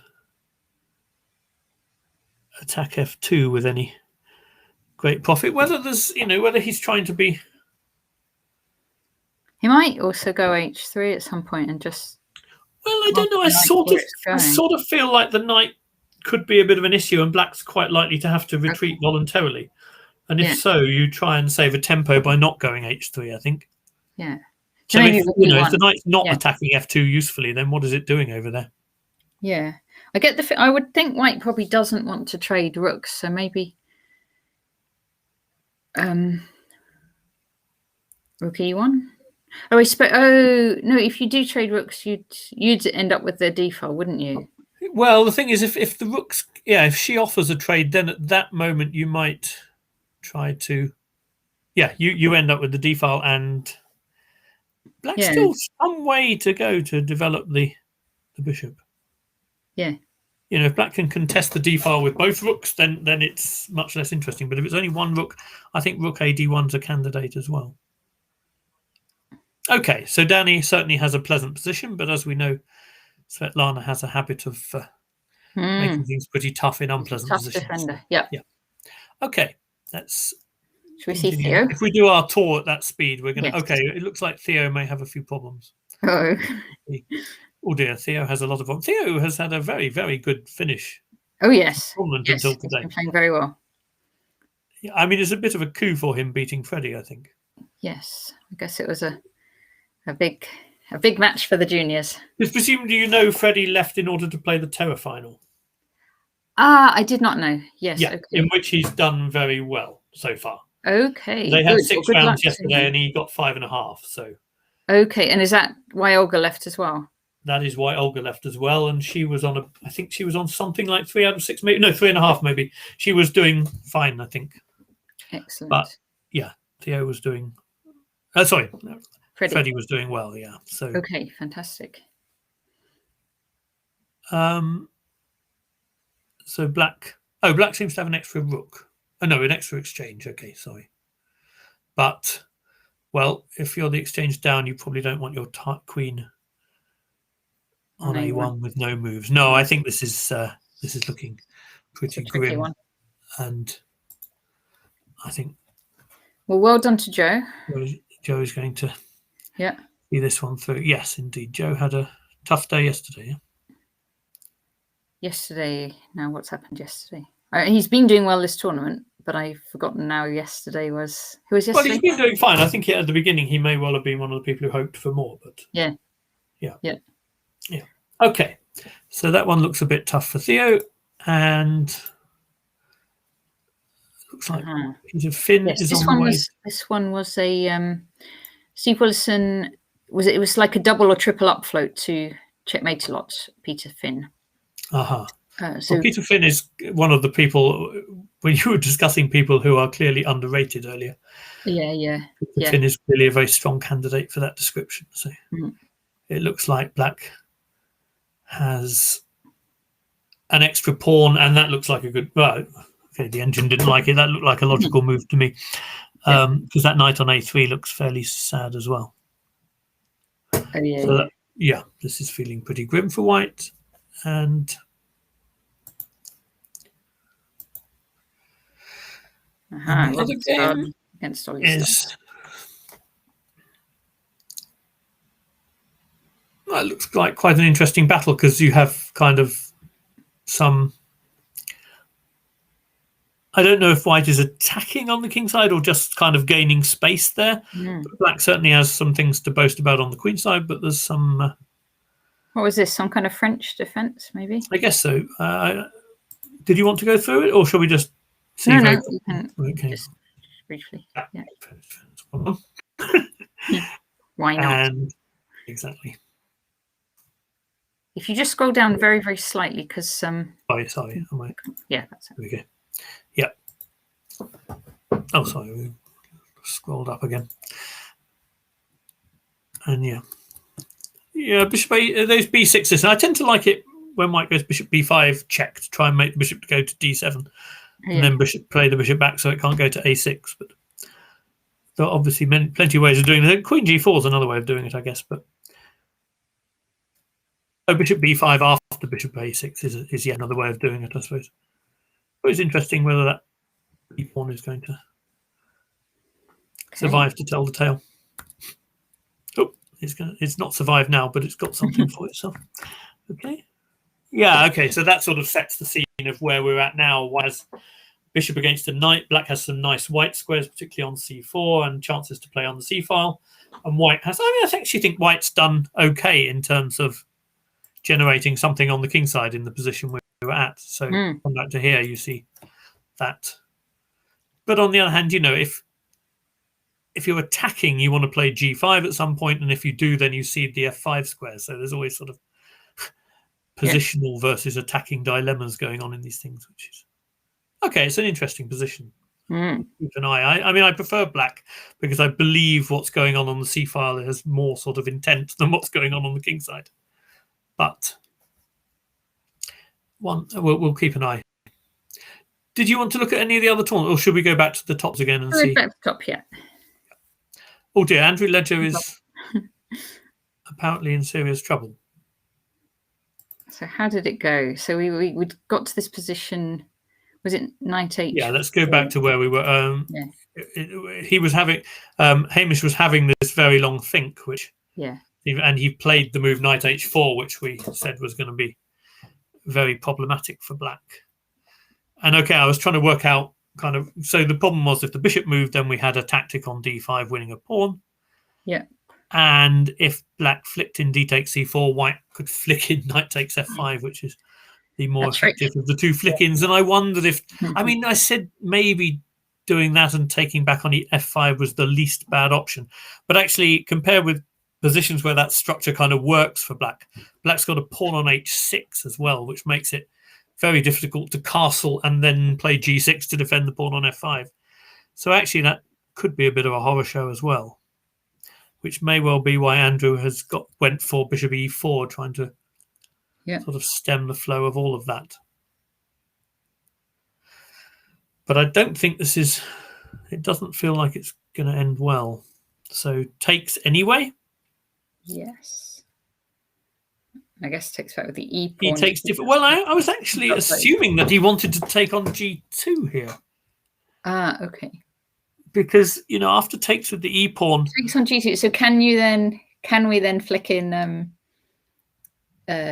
D takes E6? We may well be able to. Shall I get an analysis board for that one? We might need to. By the way, you can just play the moves here. Oh, can I? I thought you were recommending the analysis you can board. play the moves, I think. Oh, can you? Okay, well, I'll try. If you want to, yeah. As long as we don't influence the British Championship. It's just such a horrible thought, isn't it? Bishop takes G2. That's the. I mean, I don't think it's a great move. I mean, it's clearly problematic for black, but it feels like. Sorry. That's right. I was just chatting to the chat. I was just saying hi to Will Sonia. So, okay, I thought white had to take that, but if white plays here, throw that one in. Yeah. Then I thought black might be able to. Oh, maybe it's just horrific. So white's intending to take on F7 check, and if black goes to F8, he gets mated immediately. That's quite nice. Well, it is if you're not Andrew Ledger. Yeah. It's all right for you to like it. I mean, the mate itself is quite. Well, yeah, it doesn't feel very nice from his point of view.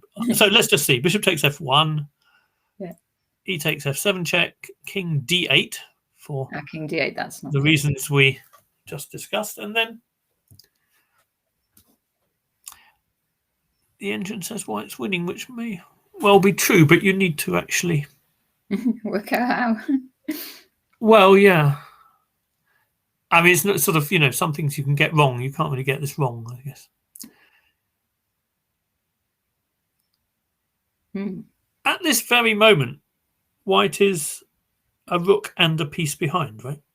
That is true. Yeah, that's why you feel a degree of accuracy might be in order here. Yeah. What about like knight G6? Well, maybe, but the trouble is, if you win back the rook, you might remain a piece down. I was also wondering about some knight B5 or something, but yeah, a lot's been given up. So you'd have to be careful, I suppose, that black can't give up more. Are we missing something obvious? Well, I reckon you just take knight B5. It says I should have gone with my instinct. I know we had to go for it. Oh, now it's changed its mind. Right. Yeah, I think. Yeah, maybe this does feel quite speculative to me, but but if it wasn't what Andrew was worried about, then I would be fairly sure he would have taken on G2, because if you can bring off that exchange, it feels like it must be better than allowing white to take on E4. Just take 3 captures. What if you just recapture the king? Yeah, if he just recaptures, white's still going to be better because he's going to be coming into the F5 square. Maybe it's even. Oh gosh, after E takes, it's even worse. Okay. He says we need to try. It says we need to try knight takes. So okay, so if E takes, then I mean, I sort of feel like this is horrible for black, but on the other hand, white is completely and utterly winning. Feels like a fairly extreme assessment. Okay. Maybe there's knight F5 and knight B5. That could be a reason to be completely and utterly winning, I suppose. Oh yeah, that does slip. Threatening knight D6, and if knight E4, then I guess bishop F4. That may have a bit of the completely and utterly winning about it. Yeah. Dear, that really is very unpleasant, doesn't it?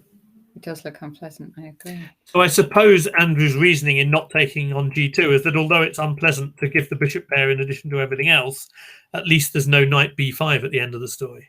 Yeah. Yeah? Yeah. So he just took.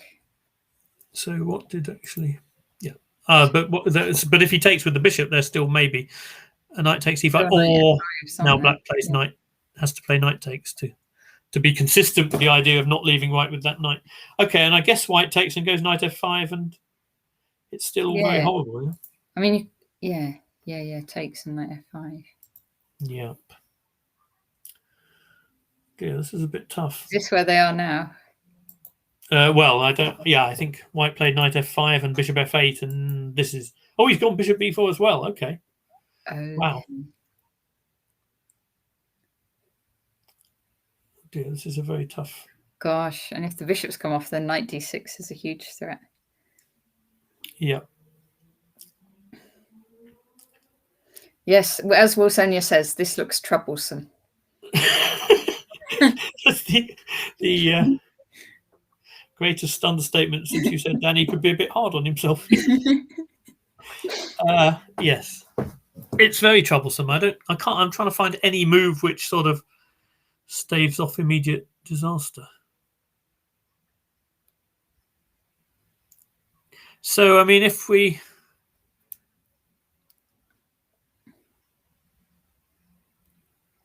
So I assume the biggest threat of all is taking on f8 and then queen a3 check or something. Assuming black takes back with the king and doesn't lose his queen. Oh, it all looks horrible. It all looks horrible because if you put your king to g8, it's knight e7 check, and if you go back to well, e8, exactly. This is the horrible thing. Yeah. It's you know, what I would want to do with black here is try and give a pawn or two by moving the knight on d7 to try and take on f5 when white takes on f8. Yeah. And then, you know, you can at least sort of imagine to yourself that you have a tiny, you know, you can contest some white squares to try and stay in the game, and you have a potential square for the knight on d5. Now, if white plays f3 and blows the center open, that may prove to be a sort of bit of a fantasy as well. But that's what I you know, the knight on f5 is so strong that I would want to try and take. So in that case, the move would be knight b6, I guess. So just to meet bishop f8 with queen takes f5. But it's really horrible because, again, b7 is still weak, so you can't even move your knight to d5 without losing b7. Yeah. And so, I mean, maybe you try and castle queenside, but it's all very grim. Sorry, I thought I was on silent. Yeah, I mean, it's poor Andrew. It's really gone very, very wrong. Yes. And, you know, if this has gone this badly wrong, then Nick's apparent strategy of making sure that he didn't not to lose to Marcus turns out to be quite wise. Yeah. And of course, my prediction turns out to be atrocious, but there we are.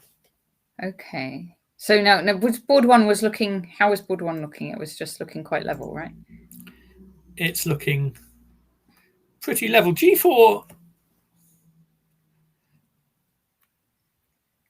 G4, fair enough.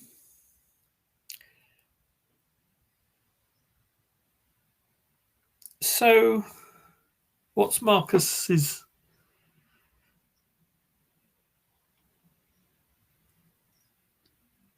Well, I suppose that, you know, in any rook ending, if black plays knight d5 at some point, white's rook on b6 is kind of, you know, if you had to say what's the optimal square you'd put this rook on anywhere on the board, it would probably be b6 to cover, you know, to keep the black rook passive on c7 whilst also stopping black's king from coming beyond the 6th rank. So there's a lot to like about the placement of white's rook, which sort of makes me think that white, in principle, black might be more inclined to try and play a rook and knight ending.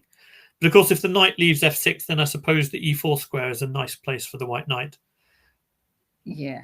But there may be that thing between sort of beautiful pieces and defective pieces going on. I mean, it's a very nice square, but whether it actually contributes to some sort of winning plan is another thing. I'm sure that objectively black should be able to hold this position, but you sort of feel like it's white who's going to have any fun that's going. Yeah. Let's check in also on Keith and Head. Yes, indeed. So we were saying, oh gosh, so this one, we were saying if the results on 1 and 2 go how they're looking, then if Hebbs wins, he could get into a playoff. That's right, yes. Yeah, so let's see how this is. Okay, well, let's see. So black has, I mean, I mentioned some kind of thing where you play f4 to sack a pawn and then play e4 or something. I wonder if no, he didn't do something along there. He did another version of it, but the same kind of idea. To try and make the board bigger, Peter. Oh, really? Okay. You can do by just zooming in a bit. What, screen zooming in, you mean? I think, yeah. Yeah, that's good. Yeah, no, that's very good. Sorry. Okay. So f5 was where we left it. And we were talking about white taking on f5, g takes, and then probably just trying to play the position with something like queen d2 on the basis that black didn't want to play e4, giving the f4 square, and might look at some kind of pawn sack involving f4. And that seems to have been what happened. But I mentioned the one where black might play f4 and then e4, but I think he went for another one. But king h8, okay. So I mean, if you're going to play a pawn sack like that, I assume you play all the helpful preparatory moves that you can beforehand. And it's not surprising if king h8 is one of those, because part of what you'll be doing is trying to come to the g file, I guess. And white played rook d1, and at some point here I guess that we approach the point where white's threatening to go d takes e5. And if black takes back with the knight, then we have this f4 square anyway, so knight f4 is quite pleasant for white. And if he takes back with the pawn, white can do something against that bishop on d7. Like knight takes d7, knight takes c7 might be possible. Yeah? Yeah. D takes, that bishop on d7 is unprotected. We've got a lot of stuff on the d file. It feels a little bit nerve-wracking, which I guess is why black goes with f4 now. If this is the idea, now feels like the moment before white can take comfortably on e5. So takes, and now I mentioned the version where black plays e4, but it's quite possible in this position that something like knight g5 is something black wants to avoid. So black takes on d4. Yeah. So essentially, this is, part of this is, it's a way of playing. It's a way of taking on d4 without giving white easy access to that f4 square with his knight.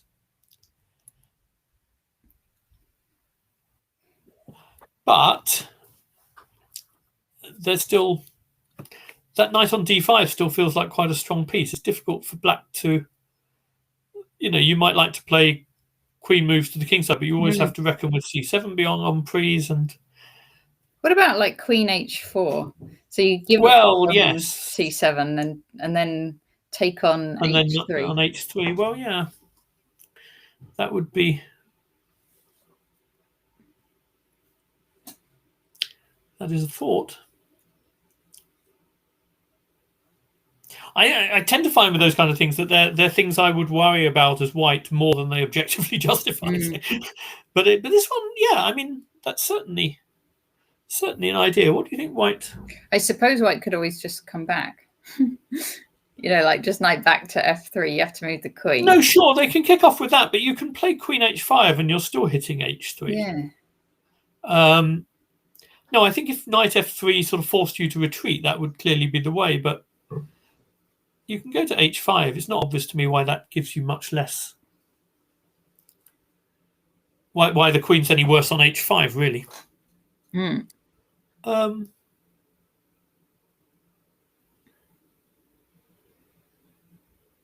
king h2 doesn't feel ideal because black has sort of knight h6 to g4 check ideas as well. So.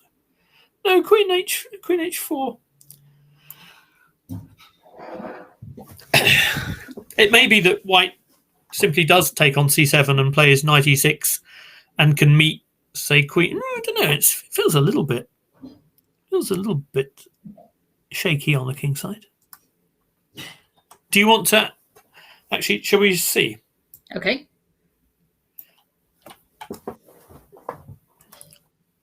One thing white could do is play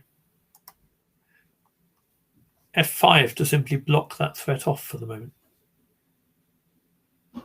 Because we're defending d4 enough times, and if we get masses of exchanges, c7 is still weak at the end of the day. Yeah.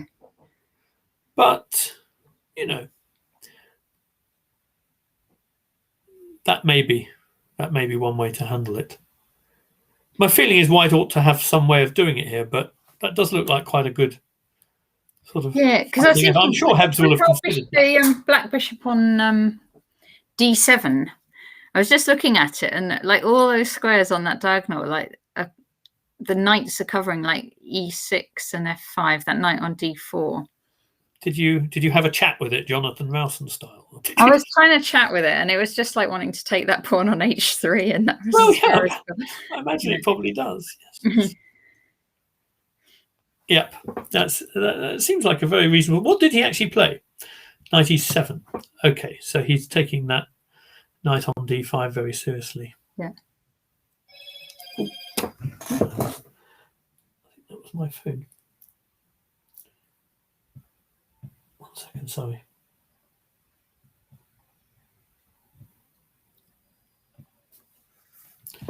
Okay. And white took. Okay, I mean, that makes some sense from black's point of view, because it was a very, very annoying knight in quite a lot of variations, I imagine. But Thank you. how would we do this with white now? Okay, so that. I mean, it wasn't obvious. I mean, it wasn't totally obvious to me that white should take that knight. I mean, I wondered if there was any mileage ever in allowing black to take and then taking back with the c pawn and having the e6 square as a place for the other knight. I'm not sure. Yeah, and the rook on lining up. But of course, it may be that knight isn't taking on d5, but it's heading to f5, and then kicking the knight on d5 away with c6. I think that's a more likely issue. So white takes on e7. Okay, and now white's a pawn up, but has, white faces this g file on the king side, which is more likely to become black's than white's, although it's not inevitable. And the doubled f pawns, well, I don't know how a man for whom structure is the main thing will feel about those. Mm-hmm. He likes f pawns, though, doesn't he, Keith? Well, he's got plenty of them here. Yeah. It's good to have. Yeah, I mean, white sort of floating the idea of bringing a rook to the g file himself doesn't seem out of the question. But something like king h2, you do have to reckon with your queen h4 move followed by knight h6. Yeah. So it's not obvious to me what's the right way to go here. GM Godgiev is saying it looks like black has not time to bring knight on e6. Sorry, not time to c6. Not time to bring knight on e6 or c6. So I guess he's thinking maybe knight to d8 and then out to e6 or c6, maybe. Okay. It looks like black doesn't have time to do that. That's interesting. I sort of had thought that knight was more likely to be headed to h6 and f5. But Theo's resigned on board 5. Yeah, we'll check in that in a minute. Yeah, that's I'm afraid that was kind of likely from what we saw before. Mm. But Theo has had a really good tournament. He has, yeah. He's a player I've been quite impressed by when I've seen him, actually. And I also worked with him in one of the academy sessions. Ah, lovely. It was only a brief. I'm not one of the regular academy coaches, but I did do this session, and Theo he sort of wins you over with his enthusiasm very quickly. Excellent. Yeah.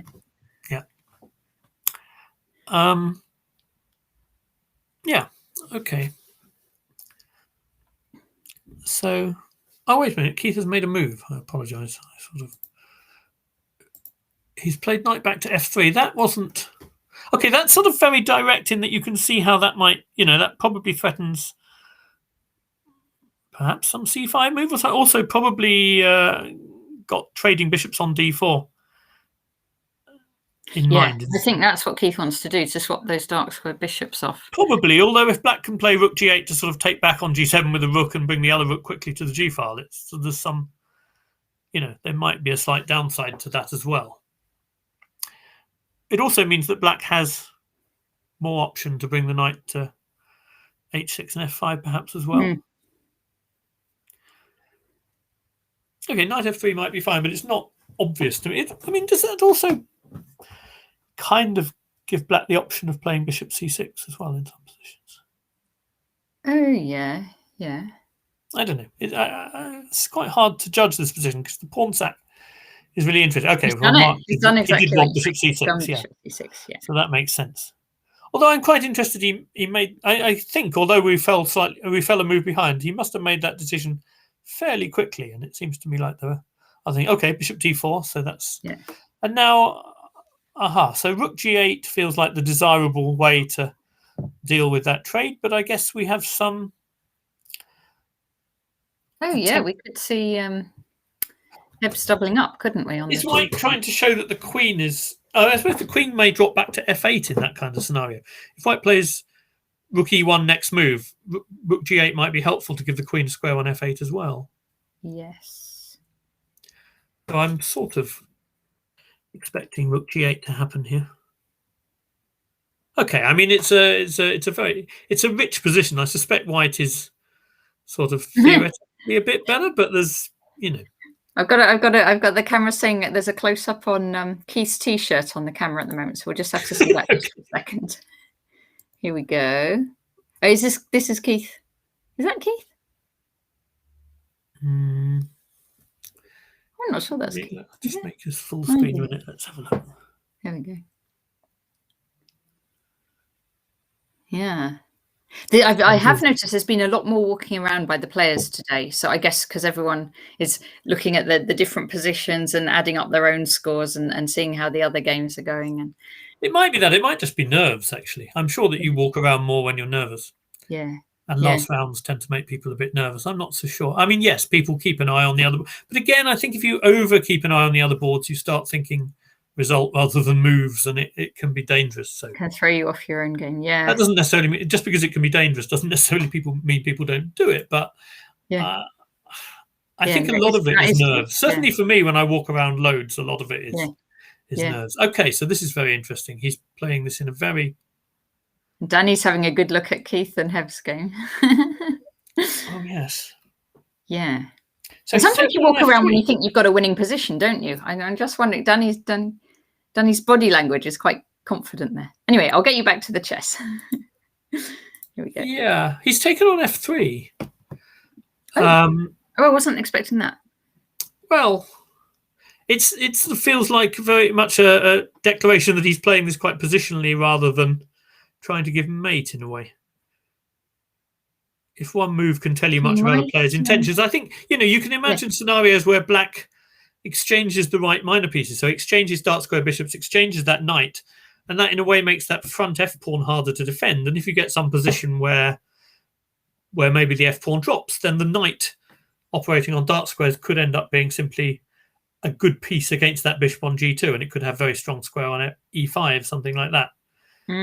That's a very positional way of doing something where we were thinking partly in terms of trying to attack on the g file and that sort of thing. It may be that when you examine the attack on the g file and you factor in things like if you move the knight from f7, then knight g5 blocks things quite effectively. It may be that it wasn't that Mark judged it not to be very realistic.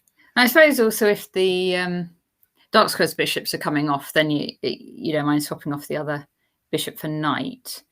And it gives this queen a square on h4. We were talking about rook going to e1. Well, there may be an attacking element to it as well, of course. But, given that White could flick in bishop takes g7 with check, you feel that White has probably the positional... Black has the positional stuff on his mind more than the giving mate when he plays bishop takes f3.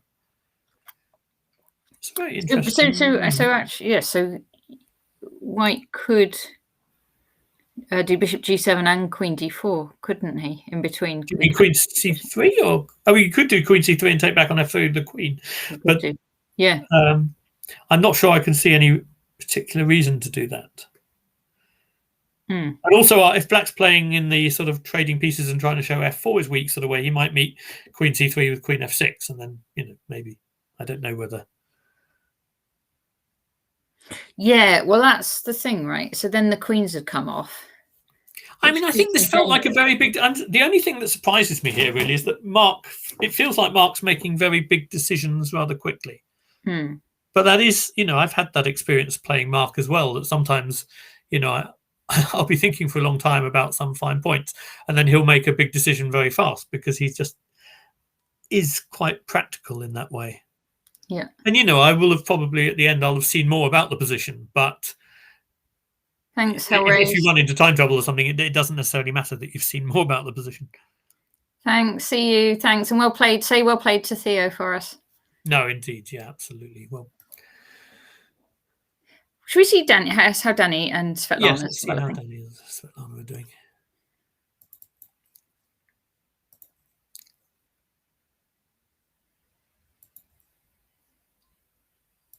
Well, we were talking about the possibility of direct attack. Yes. And Rook's swinging around. But he certainly hasn't gone for the sort of strategy I was mentioning of trying to hold up Black's development of the bishop, because actually she now has, she has what, if she wasn't in danger on the king side, would kind of be a kind of model position for where you'd want the pieces. Rook on d8, bishop on b7, the other rook coming to c8, that kind of thing.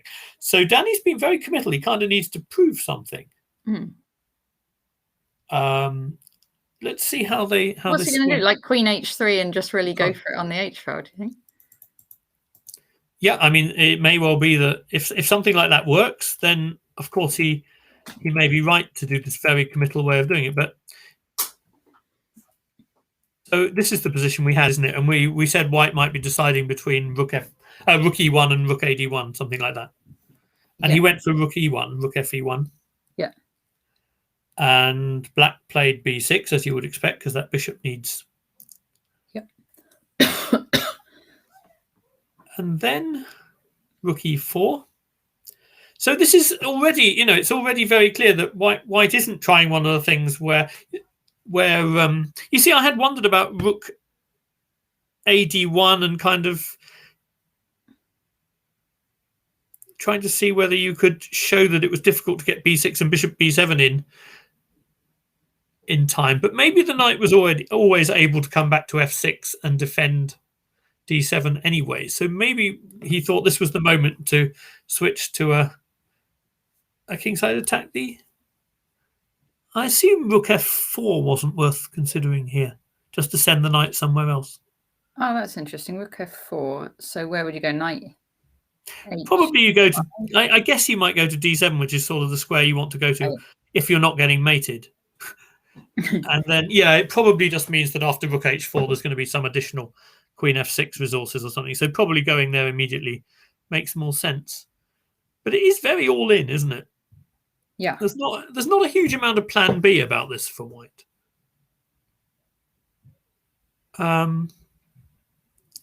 So okay, she's. I assume he knows about Svetlana's reputation as being a very tough defender. Yeah, but I expect he's just playing what he thinks is the right way to play the position, actually. Yeah. I don't know how much he would factor that kind of thought in. Maybe. But anyway, she's got the moves in. I think it feels like she's got the moves in which you would like to play if you're not getting mated. So it sort of comes down to whether this attack really has serious bite or not. I'm trying to think what. Okay, so you mentioned queen h3, yeah? That must be one. Yeah, Tim's saying there's a bit of a danger for Danny to go on tilt. Yeah, I'm thinking that too. Yes, I'm thinking this looks a little bit... this looks a little bit like you not only want to win, but you don't want to be sitting around for too many hours doing it. Yeah. And that's not always... That's probably the assessment. That is not always the right attitude to go into these games. I mean, it is occasionally it can be fine, but this really is very all in. I mean, rook f4 or something again looks like a not ridiculous switchback if you're pressuring the knight effectively. But Black has e5 probably at the moment. Tim's agreeing. Danny wants to go home. Yeah, I think Danny wants to get this done. And you sort of half imagine there might be some ideas where you can sack on e6 and g6 or something with a rook on e1. But again, then you're going to face back rank problems. So I don't see anything as direct. Queen h3 is worth checking, but I would have thought h5 needs to be played and can be played reasonably effectively. I don't see how there's going to be a massive breakthrough there.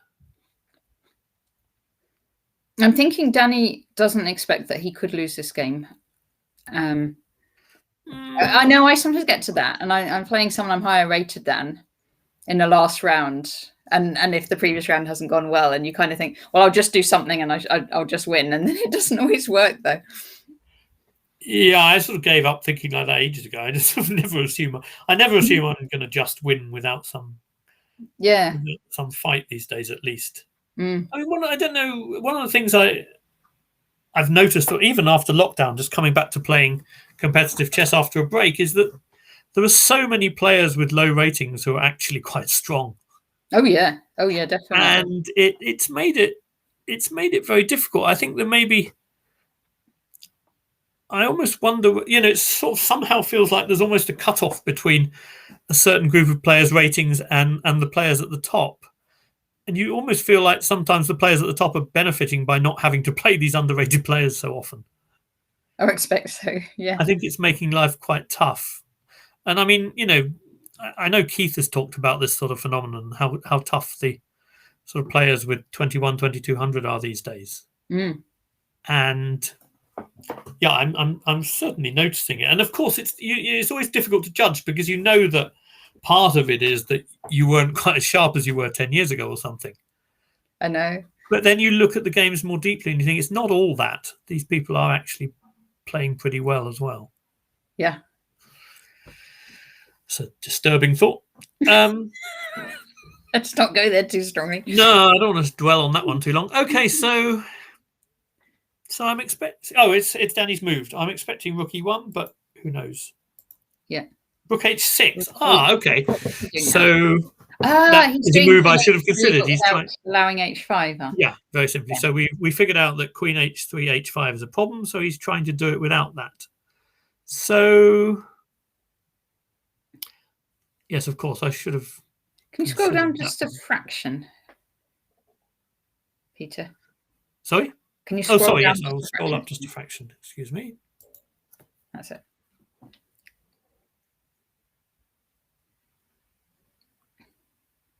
Yes. Sorry, I should have thought of that. That's a fairly clear-cut way to make the attack more dangerous. Lana goes, shout if I'm allowing mate or something, goes knight g4. Sorry. You said to shout if you were allowing mate. I sort of assumed. Well, rook h7. Oh, I actually am. Well, I actually shouted. I was taking it at your word. No, I actually am. Yes. Okay. That's something you can't do then.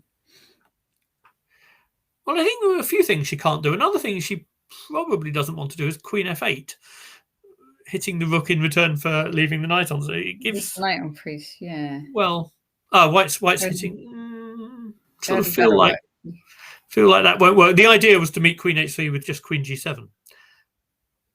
And actually, although the queen's very passive, the rooks are very active. You can go rook d2 and all that kind of thing. The problem will be that white has some kind of sack, right? Some kind of sack, yes. Yeah.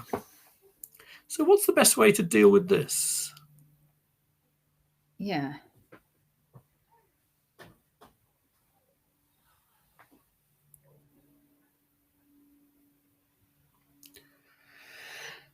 So what if black just does, say black doesn't do something direct and just goes rook c8 or something? Well, then queen h3. Tim is comparing this game, Gormali Susakova, to Keros Smyslov, Zurich 1953, when white broke through to h7, but Smyslov then broke through on the queen side. Yeah, okay. That might be a white rose perspective on the situation. I detect some partisanship. No, maybe not. Is Tim one of your? I don't know, because I sort of think yes. I sort of think that this is more dangerous than I thought. That's the game which Grischuk said he was inspired by when he played some very, very aggressive thing on the king side, wasn't it? And he described it as white got in rook h3, rook h5, and lost anyway. It was really nice. But I assume queen f8, queen f6 doesn't work, but so queen f8 queen f6, take the rook, then queen takes f7 and picks up the bishop. Oh no, because then the knight's we pick up the knight. Yeah, so I mean, it feels very, very shaky. I'm sure. No, something loses. I mean, queen f6 check again, king g8, queen takes e6. I don't think it's worth looking at. It's horrible for black. Yeah. Black's so losing. all right. Well, so there's just something for black. So like, what's the actual threat? So if rook c is rook c8, is there a like win on the spot? Well, queen h3. That's queen h3. And then the worry is that the threat is rook takes rather than knight takes, I think, although both are rather good. Yeah.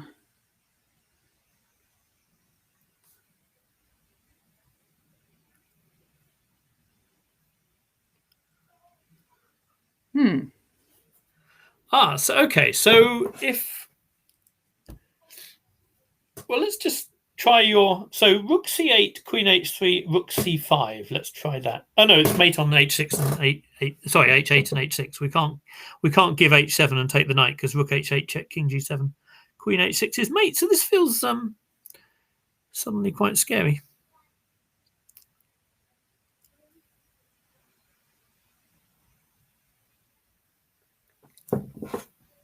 Is anyone suggesting anything in the chat? No.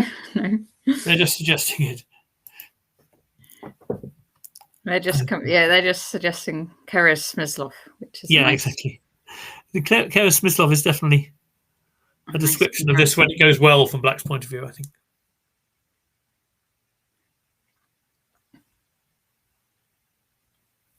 Yes, Danny wrote a book, of course, Mating the Castled King. Certainly. And Nizair's already seen the engine, so he's not going to tell us. Okay. We can play knight h5 when white plays queen h3. We can play knight h5 when white plays queen h3. Yeah. So if we go rook c8, queen h3, knight h5. Any particular preparatory move for that?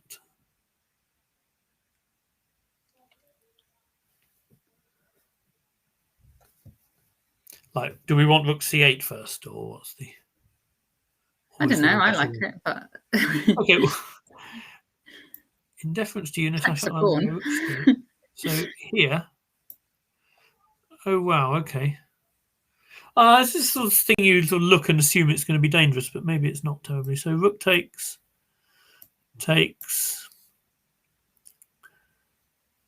Oh gosh. Bishop h7. I would have thought. Yeah. I would see king g8 and king g7 and rook h8 is probably safe enough. Okay. I'd forgotten black could just go to g7 then. And queen g3 or something isn't really doing it, I suppose. Apparently not. No, okay, this doesn't look very believable. There might even be king h6 or something. Okay.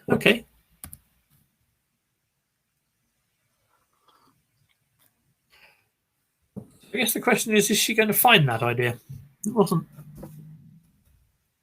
so easy to find, I didn't think, but of course it's manageable.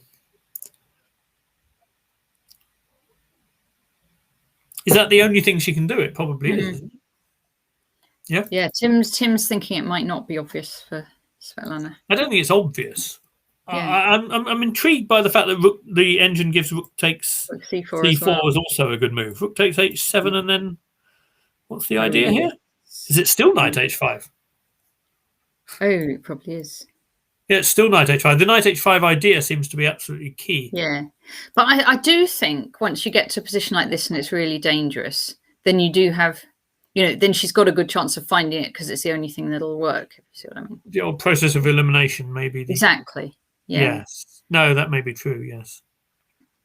Okay, and she has she's a reasonable amount of time and she's spent 9 minutes at this point, which feels to me like if you're going to use a decent chunk of your remaining time, this feels like a very sensible moment to do it. So yeah. Okay, shall we let's see how Andrew Ledger's getting on. Well, Andrew Ledger isn't.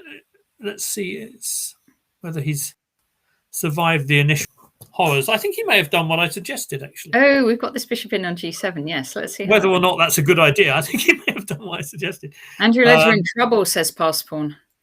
Well, he's certainly in trouble, but the question is whether he's in as much trouble as he was in before.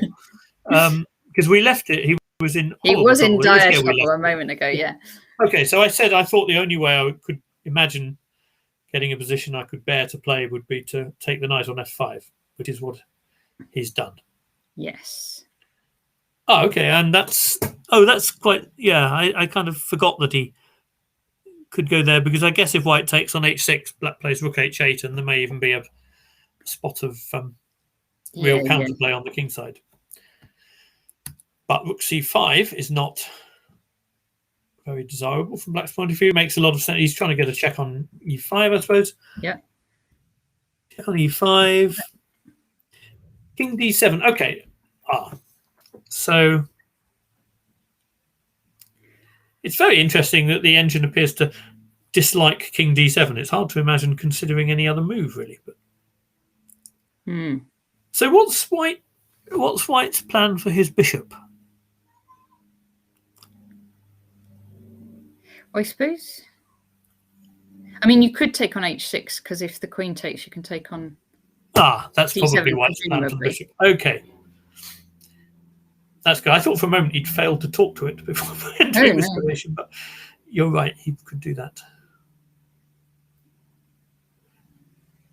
Does he have any options? He has to do that, doesn't he?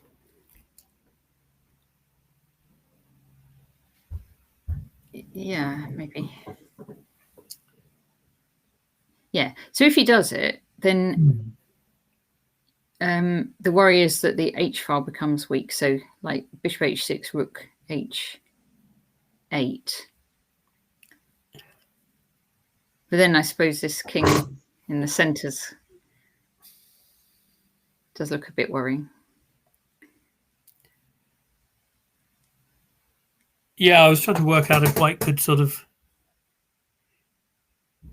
immediately punish. Well, we may find out. He's just taken on h6. He played it. Anyway. We may immediately find out whether there's some sort of really. Okay, I mean, to be honest, with the queen on g6, the play on the h file looks much less significant because white has h4 in various positions. So he may well just be able to retreat the bishop to f4, and if queen has to go to h7 to threaten something, which isn't the ideal square, then just h4. Yeah. It does look pretty grim for black. I mean, I think from the position he had, it may well be no worse than anything else he had. Yeah. But white could. I mean, white has to be a strong favourite here still. Shall we have a quick look and see what Marcus and Nick? Yes, let's do that. Yes. Okay. There's a few things happened. So.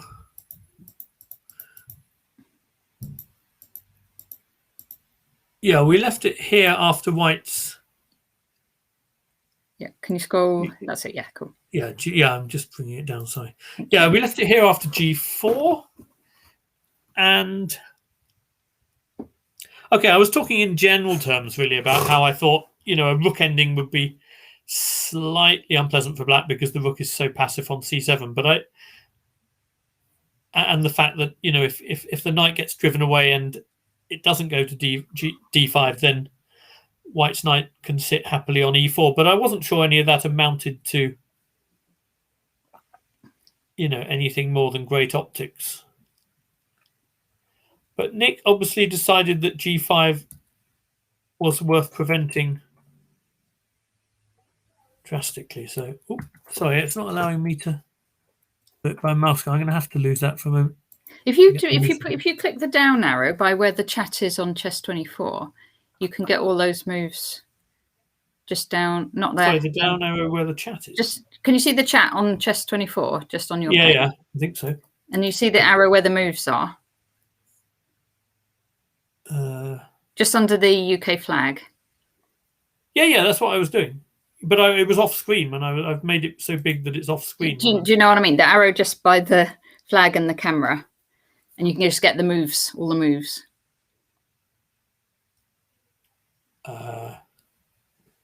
In the chat? No, the chat on chess24. Yeah. Okay. Just scroll down from there. And up from there. You're confusing This me won't be worth it, will it? Then can you see the chat where it says the Blue Ghost and Mark Hesford and all that sort of thing? Just at the top of that. Yeah. Okay, left, sorry. There's an arrow.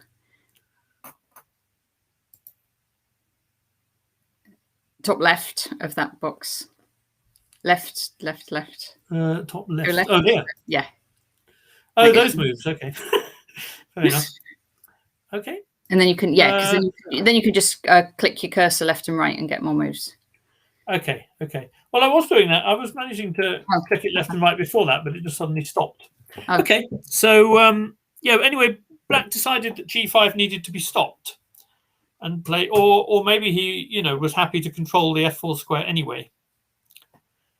But he played G5 and White solidified the G4 pawn, which I assume means he's perhaps thinking about playing F4 at some point, which makes sense. Black played H6 to cover the G5 pawn. Marcus brought the rook back, but I think if Black plays some, if Black played an ending in which he had to play E takes D5, White would be putting that rook back on B6 fairly quickly, I imagine. King D6, so he's taking his moment to bring his king to the 6th rank. Now it's not covered anymore. White could swap. I was inclined to think White would just play something like King D3 here, but I'm not sure. Yeah. Not sure why the rook needed to be retreated straight away. Maybe he didn't want Black going. Oh no, I was going to say knight d5, but then you just take it and take on h6. Don't you? Yeah, exactly. Well, you but may have then to watch Black out. can counterattack by going rook c2 and. Yeah, but I think in general, if Black plays knight d5, I'm taking and just going King d3 to cover the counterplay, and then everything's still hanging for Black. Like h6 is not to be defended, I think. Yeah. That's why I sort of. I see what you mean. Yeah. I thought he would. Sorry. If we're thinking about King d3 now, then yeah. Oh, wait a minute. King d3. Maybe there's some knight d7 to e5. Hi, Bunny. I should say hi, Caroline. How are you doing, Natasha? I think it's more likely that he was worried by knight d7 to e5. He didn't want that coming with tempo, which is why he wanted to play rook b4 first. That makes sense. I hope I characterized Dave and Steve okay. Yeah, I was trying to describe all the styles of the 3 ledgers because they all play completely different styles, don't they? I'm not going to repeat it all. Oh, did you do Caroline in the chat? She had a laugh when I was saying it.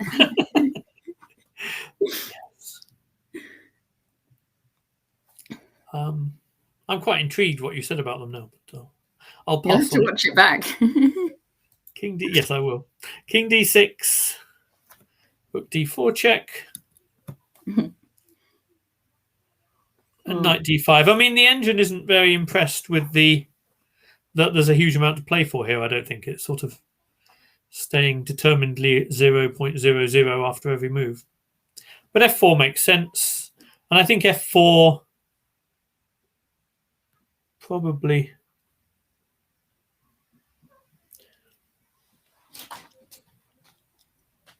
Well, it may well threaten to take on G5. It may also threaten to play F5. It's very clear that Black should take that.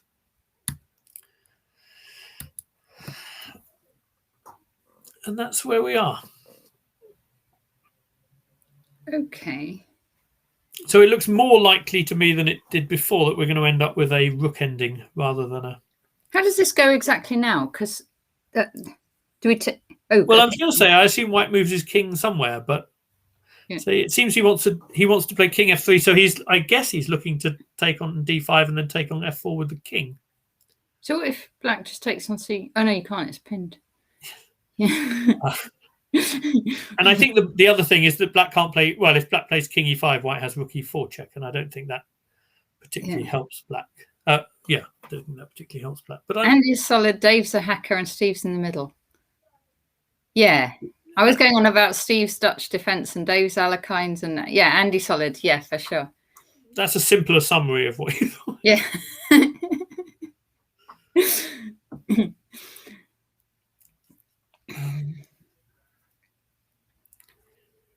Yes. Okay. Let's see. Did you want to look at any of the seniors or anything at any point? Oh, let's do it. Yes, let's have a quick check-in on the seniors. Right?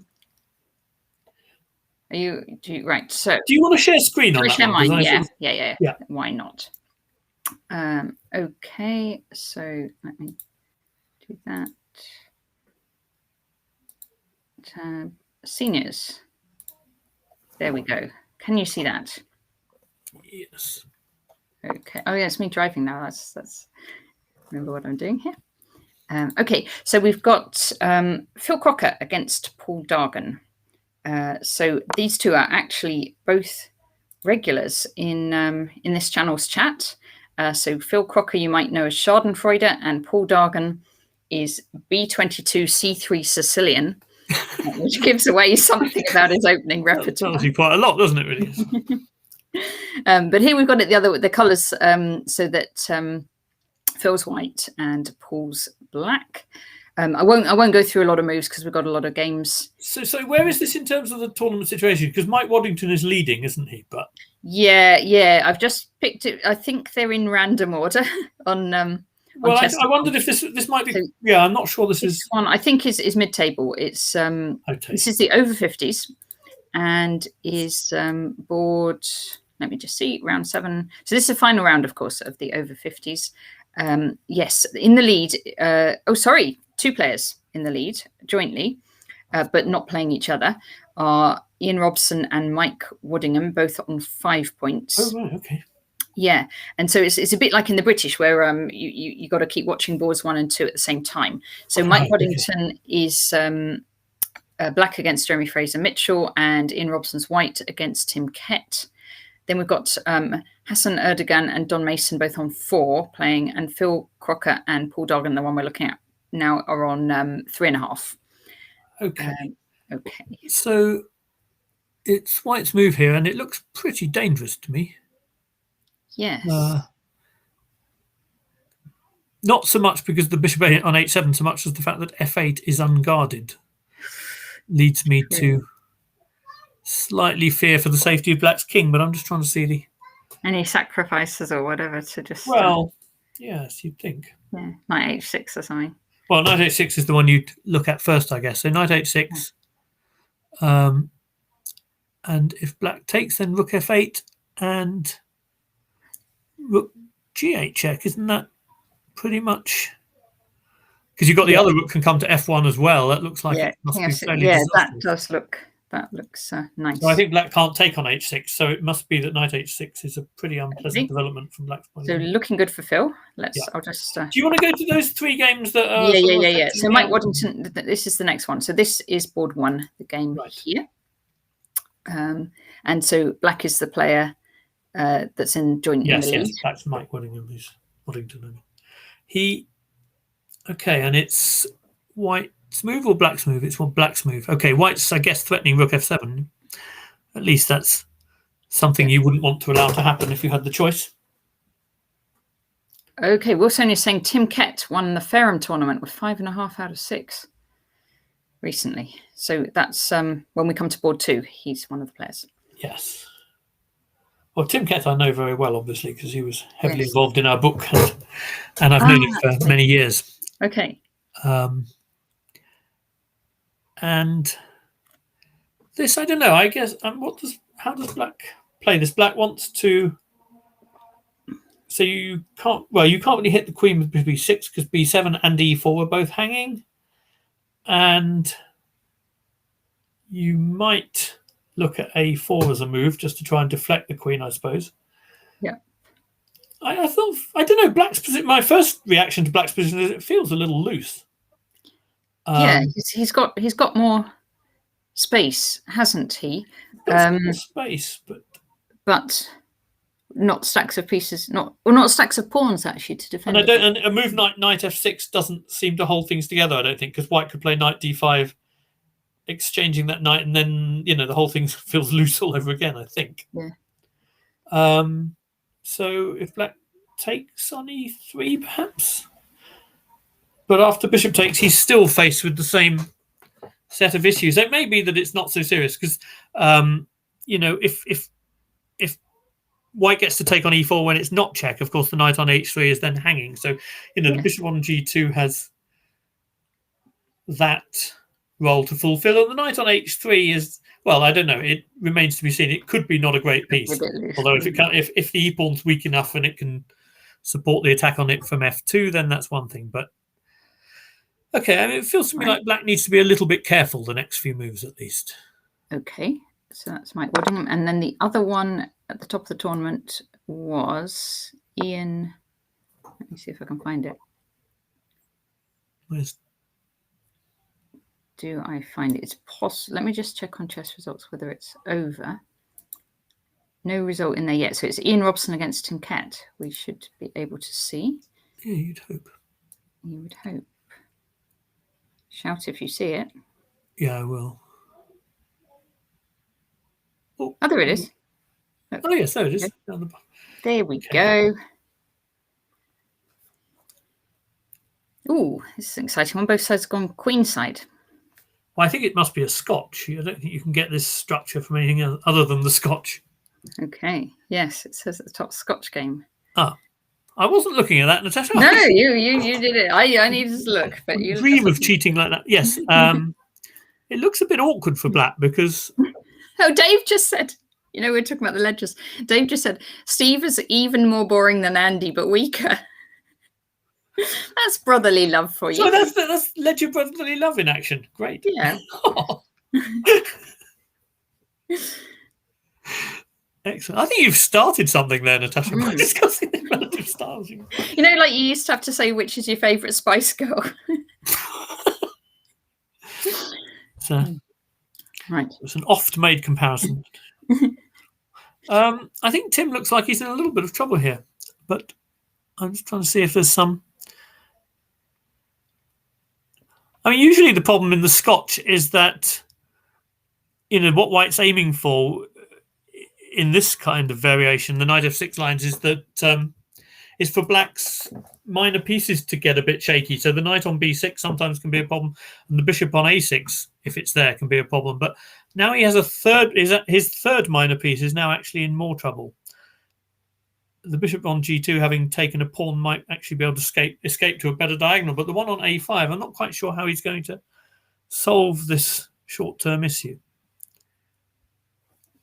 Can you see an interesting move? I mean, you can play knight a4 to give it a square, but you still have this unpleasant feeling that black's minor pieces are kind of treading on each other's toes a bit. I do agree. Yeah. AB is a big. AB is a big threat, so he needs to make room somehow for that. But when the knight's on a4, you may be saving a piece for the moment because you can't play c5 under all circumstances when the queen might invade on c2 or b3. So there's sort of tactical reasons holding black's position together, but it does feel a bit potentially. You've got your pieces lined up a bit, haven't you? Yeah, so you've got to be very careful, and it may already be very difficult. Yeah. So. I mean, can black defend if he tries to defend with queen e7 or something? I guess that the queen. I don't know. Does the queen get deflected? Maybe. Okay, queen e7. Just trying to defend on b4 in another way, but it feels a bit shaky. Yeah. But the good news is we can't just deflect the queen by taking on f6 because then there's a diagonal down to a1, which could spell all kinds of trouble for white. So. Yeah. But the problem still persists as well as in a situation like that. You still want to ask what black's next move is because these guys still need. Because black can't take on a3 because the bishop on a5 will still be loose. Yeah, you need some really good follow up for that to work. Yeah, I'm not quite sure how the bishop ended up on a5. That was.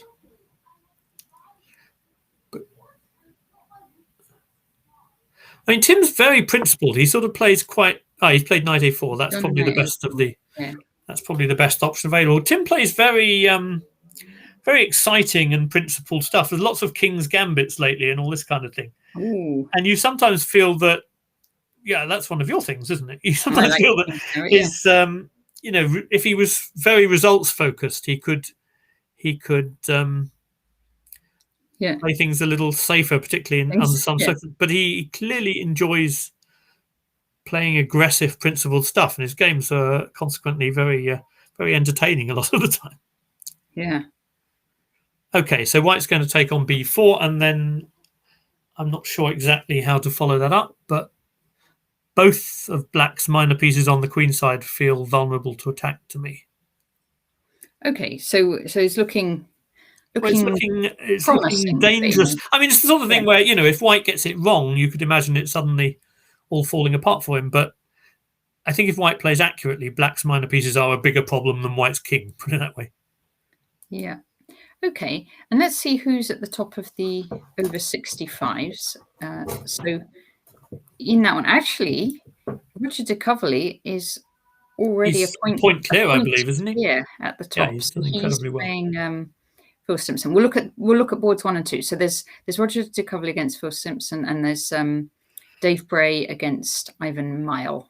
Right. So Ivan could, if Ivan won and Roger lost, Ivan could catch up there.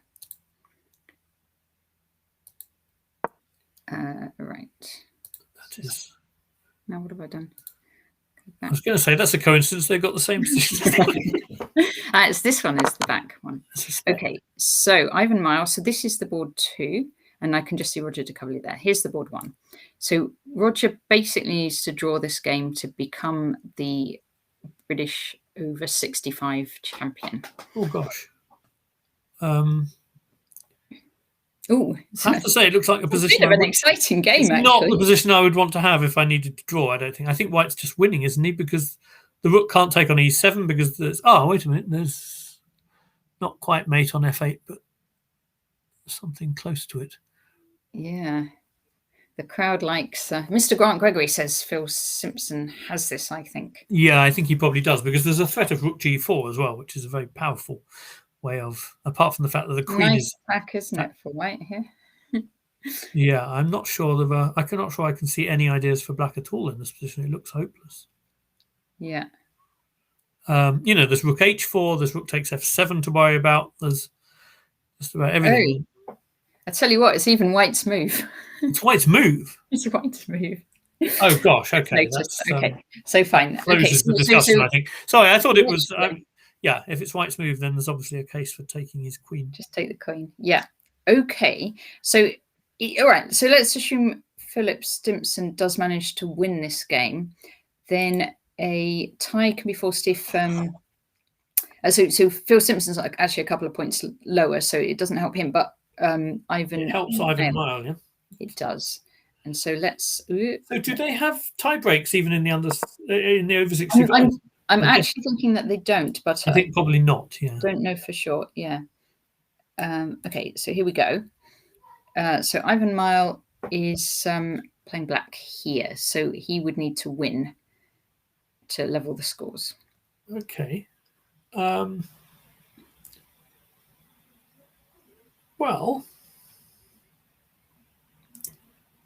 it's a bit strange because, I mean, you sort of at first glance you prefer black's bishop to white's, but I guess the saving grace for white might be that he can use this d6 square as a sort of hook for his major pieces. So he's a pawn up as well. I didn't start with those fundamentals. Oh, okay. If he's a pawn up as well, then I think you've got to say that objectively white's better here. And yes.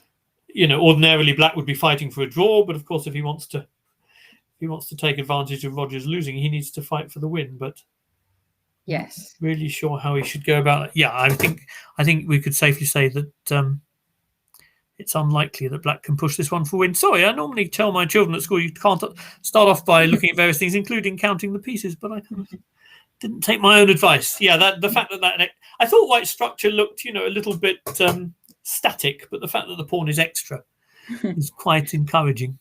Yeah. Yeah, so white is somewhat better, of course, and it's going to be. All right, should we head back to the? Yeah, let's go back. Let's see if Andrew Ledger is surviving, maybe. Yes. Okay. I'm going to unshare mine.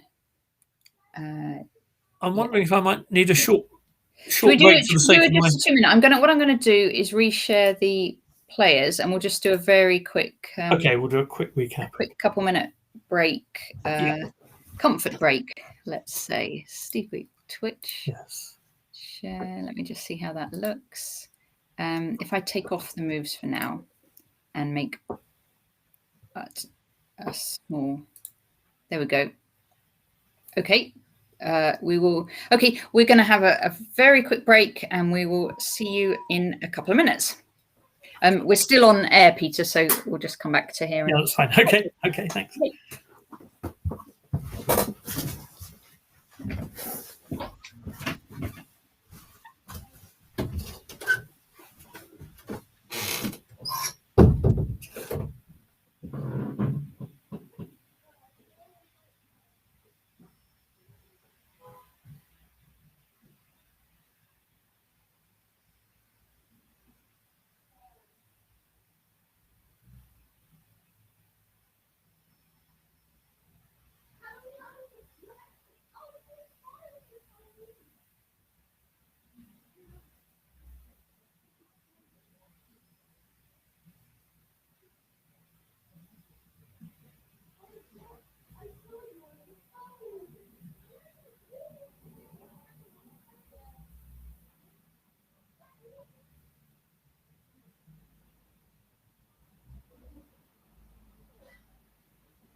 I've returned armed with coffee. That's good. Excellent, excellent. Okay, we are back. We are back. All right, so I'm going to share your screen. There we go. Let's take it. Okay. Okay, so I thought let's check in first of all, maybe on Andrew Ledger, because that game was very action-packed.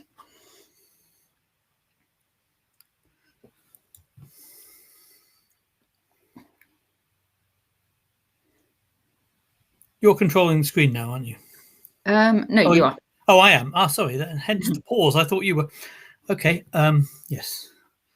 So. Okay. I have received the playoff rules, by the way. Okay, that's interesting. Quite a long email. So I think if we just think about the if it was 2 players, right. Then I think it starts off with 20 plus 10. 2 games of 20 plus 10, and then if that's tied, then I'm going to open it again so I remember.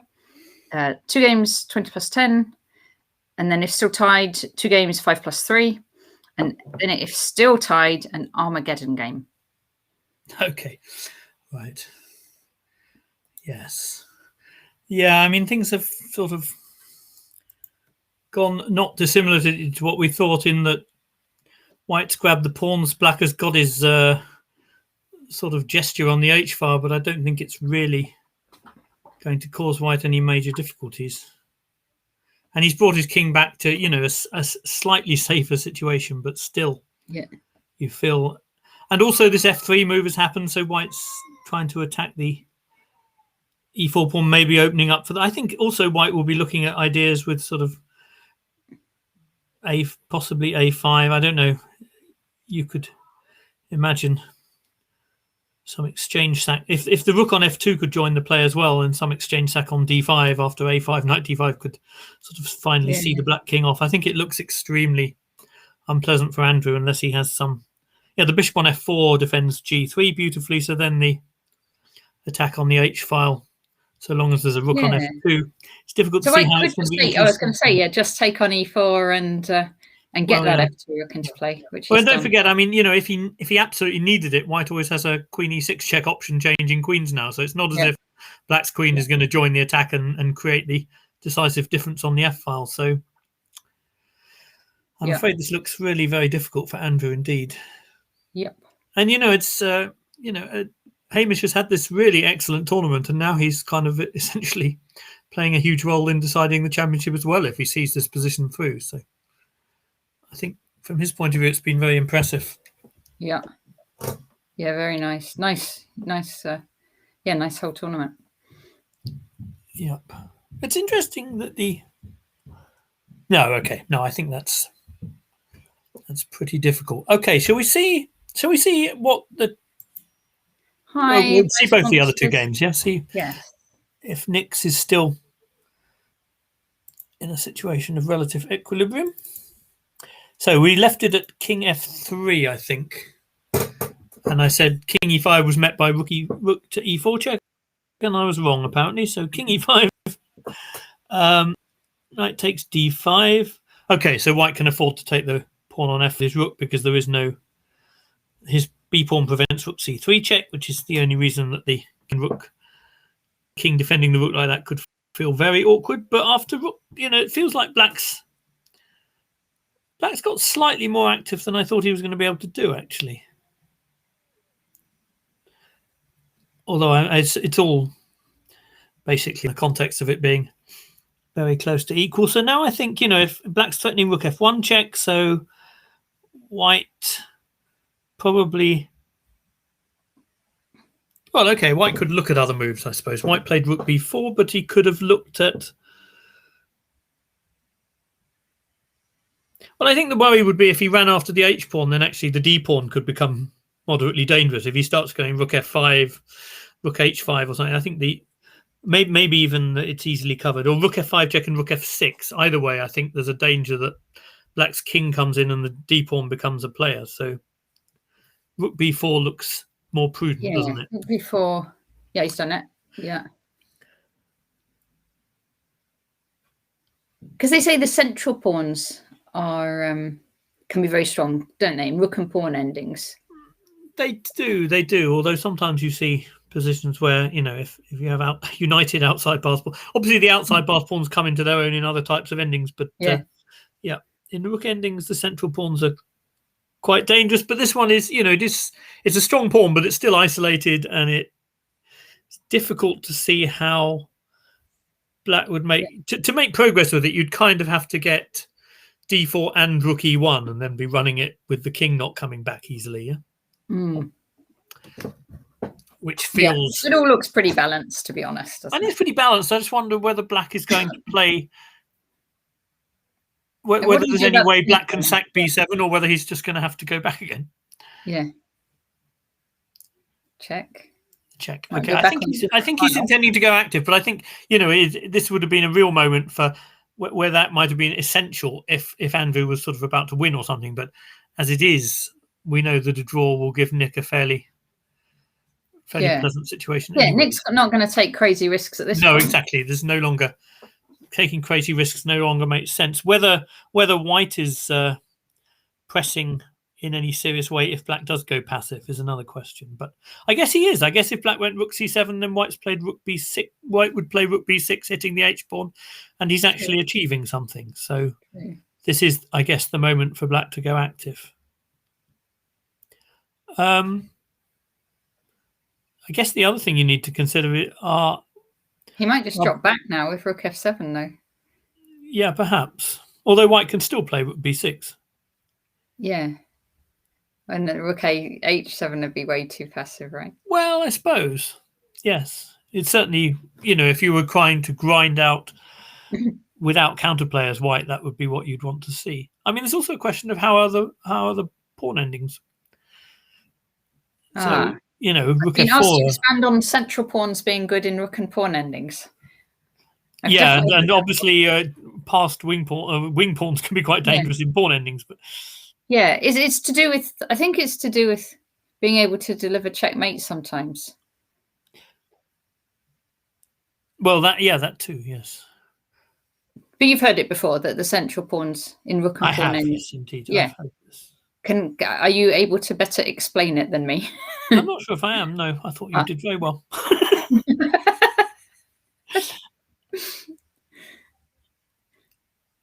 I'm just wondering if f4 is a sensible move here.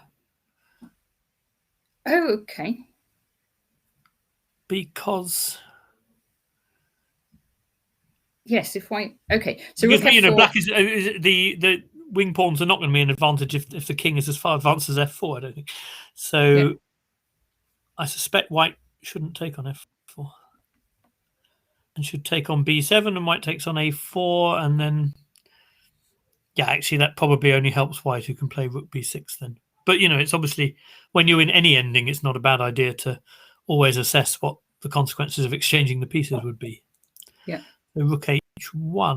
Okay. Yeah, I mean, I still think that this very balanced for a long time now and remains so, to be honest. Let's see how Mark's getting on, because we haven't been there for a while. Yes. Aha. Well, I'm quite pleased that my description of his strategy from the point where he exchanged those pieces is not a million miles away from what's happened. It's just that I think it's managed to be done in a way where there isn't, it doesn't lead to some huge advantage for Black or something. So he took that and he just played b6. It did take on g7 after the bishop takes f3, as we said he might. And then no queen c3 check or something, took back with the bishop. And Black just played b6 again. Very much emphasizing the positional side of it. I think, he just wanted to stop c5 because, if you're trying to play on the dark squares, you don't want the complication of the center being opened and a white piece landing on c5 like that. So stopping c5 makes sense if Black has time to do that. But White took queens here, which feels to me a little bit like that's fitting in with what Black was trying to do, which was trying to switch to sort of positional play on the dark squares. it's fine for white to do that, but in this position, I almost, with the king on g7, I almost began to wonder whether whether it was so clear that black's king was any safer than white's, and whether there might have been a case for playing with the pieces. I just noticed that Keith's actually a little bit short on time, which is very unusual for him. Wow, these time trouble players, they take risks, don't they? Yes, that is a fairly unusual situation. Although Mark is one of the players who often puts people under a degree of time pressure, but not usually Keith, no. Yeah. Yeah, okay, yes. Knight a6. Yeah, I'm not entirely sure about white's decision to exchange queens. Not because I think he's in any trouble, but I think there were other ways of doing it. Rook e4. Okay. So one thing I would say for certain, just these guys have been friends for years, but even if winning would give Hebs a chance to win the championships, Keith's not going to go easy on him in any way, shape, or form. This will be. Oh, I'd say particularly not. Particularly not. No, yeah, exactly. There's friendship and rivalry in this one. There's no doubt about that. Yeah. No, absolutely. Okay, so white wants to double on the e-file and kind of force black to make a decision about taking, but I'm not sure about rook e4. Is there any other way white can play this position? By the way, when black played b6, he was obviously stopping c5. He was also just taking the pawn off being attacked in a position like this, which liberated his rook. So you see black's done all those things reasonably efficiently. I just have a feeling that by changing queens so early, white slightly helped to clarify what black needed to do. Maybe Keith's just really annoying Hebs by making it drawish. No, because I think that, to be honest, it felt to me like Mark had an option to try to directly attack or play it more positionally, and he went for the more positional option. And so at which point I kind of felt like exchanging queens was almost part of his strategy. At least I don't think he can complain too much about that. No. But now I'm just trying to see how white could have made this trickier. I mean, ideally you try and double. If you've got double isolated pawns like this, you would try to double rooks on the file by using the square, where if your opponent takes it, it would clean up your pawns. But obviously rook e3 is met by knight f5. So he couldn't do it that way. But rook e4 still feels a little bit strange to me, because it's not, it's not an exchange which kind of, the position of the bishop at the end of it doesn't really feel like it's advancing white's plan very much. And of course, king g7 now does win the f pawn immediately. Yeah. The position I think is probably objectively about equal, but I can kind of quite imagine Mark liking it. Okay. He's going to like those dark squares. He's going to like the fact that he's got some squares for the knight to aim at. And I don't know, optically, I quite like that too. I mean, I'm probably slightly inclined to underestimate the bishop against the knight in this sort of position. But they're now talking waiting for Godot. These guys will play forever. Yeah. No, this is... they're not doing the Danny Gormally trying to leave early trick here, are they? Bishop d3. Okay, so a5. Yeah. By the way, I guess that bishop d3 is partly about the fact that you don't want black to play rook e8, just pinning it. Yeah. True. So bishop d3. Oh, I don't think rook e7 is a serious threat or anything, but you obviously don't want your bishop being pinned anyway. So a5 makes sense. Another pawn not about to be attacked by that bishop, and then knight g8. Yeah. Rook e4, rook f7, shadow boxing, knight f6. Yeah, so white would prefer to play this position without rooks if possible, and black is keen to have them on, I think, in general. Yeah. Feels logical. King g7, rook f3. Okay, so black has supported the knight, and now he can move the rook away. So, I mean, it's an odd use of language to say the knight was pinned against an exchange of rooks, but there's a sense in which that's true. Yeah. So he's just said Andrew has resigned. Oh dear. Yeah. It's no great surprise. We should take a quick look and see. We should look. Yep. It's a big game for the championship. It is a very big game for the championship. Okay, there's the final position. There's no great mystery why he resigned. The engine's giving mate in 7, which requires a little bit of calculation. But so there's, obviously there's a threat of mate with queen takes d7, but there's also a threat of mate with queen to d6 to c7 and so on. So yeah, there's no joy for black in this position. Okay, so back to where we'll just go back to where it was, because he took here. I hadn't realised it was going to all finish quite so quickly. Okay, so I see why it finished. In this position, it may well even be threatening to take on d7 or something. But it's obviously hopeless for black. But Andrew went for sort of the final attempt, which is to try and do something on that h file and queen e6. The queen, in terms of making the game last a bit longer, the queen was needed on g6 to keep white's queen out, but there's no real point in keeping it there in that sense. So he tried his last effort, and of course queen e6. Black can't achieve anything. If queen d1 check had to be met by king g2, it would be mate in 2, but rook f1 does the job perfectly well. By the way, Peter, we've been asked by Nigel Towers to at the end of this round to pick our best game of the round. Oh gosh. Yes, so we'll keep thinking while we're okay. Well, I would have thought, in terms of his impact on the championship and the quality of his opening preparation, Hamish may have some case. This has got to be a contender. He's got to be a contender, yes. Okay, so very sad for Andrew Ledger, who had a very fine tournament and an excellent win yesterday. I'm sure he's made a result he would have been delighted with if he thought he could make that at the start. He would have gone for that, I think. But he will be very disappointed today. It was always tough to lose in the last round, isn't it? Yeah, and losing the last round is I hope that he will reflect on quite how well he did before today rather than too much on the last round. But I know that's easier said than done. Should we see Danny against Svetlana as well? Yeah, let's see Danny against Svetlana, because we may need to see it now if the engine is reflected. Okay. Oh, that's our analysis board, isn't it? That is not. Yes, that's not real. That is not for real. So how do we get back to? You can just click on rook h6. So. Oh, that's right. We'll click on rook h6. Yeah. So the engine really didn't like rook h6. It was. She went knight g4. Wasn't that what you suggested? I did, and then or is this your variation? It wasn't possible. Yeah. Can you just scroll so we can see the whole? Just scroll down a second. Yes. Unfortunately, she did play knight g4. Scroll so we can see the top of the board. Oh, sorry, the top of the board. I was scrolling the moves. Sorry. Yeah. Yes. No, unfortunately, it looks as if she did play knight g4, which is quite a serious mistake because as we ascertained that you can't do it. Yeah. Yep.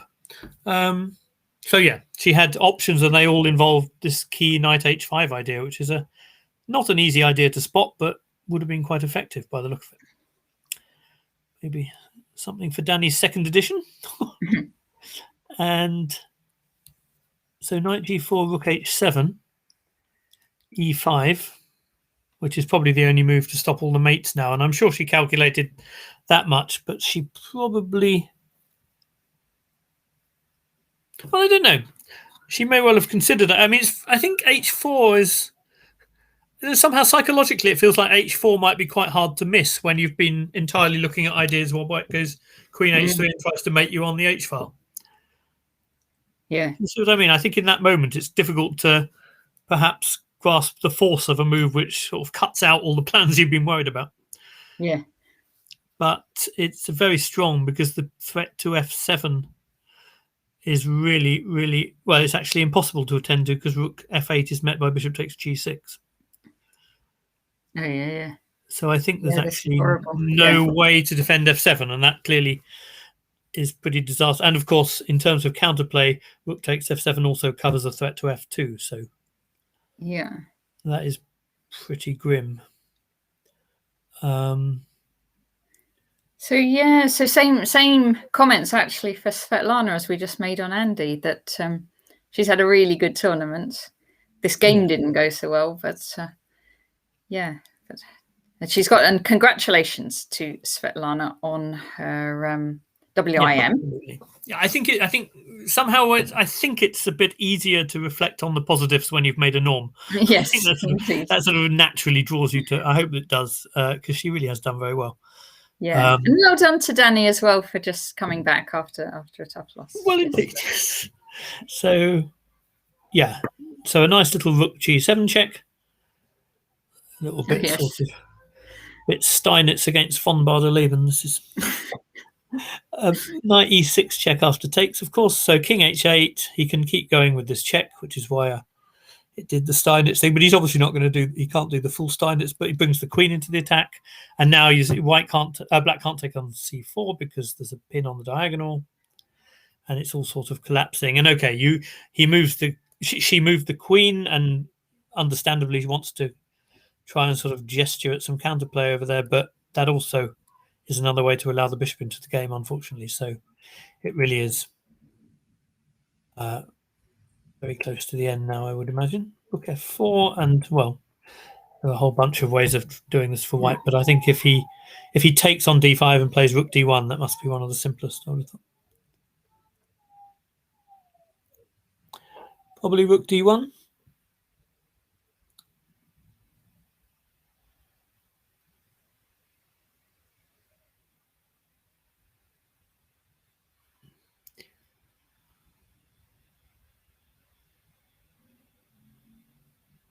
Okay.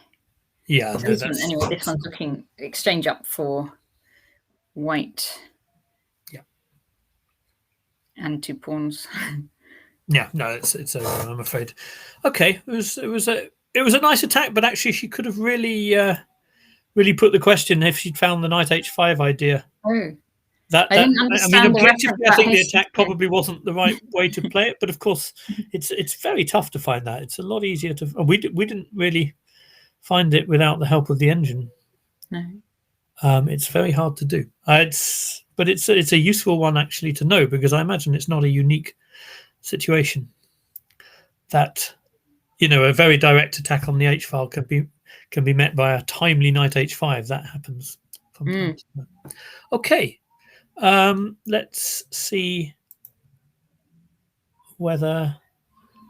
Well, shall we go back to Keith and Mark, because that's probably that's maybe the chunkiest of the positions that remain. Although we should check in on Nick and Marcus in a moment as well, because actually it's not.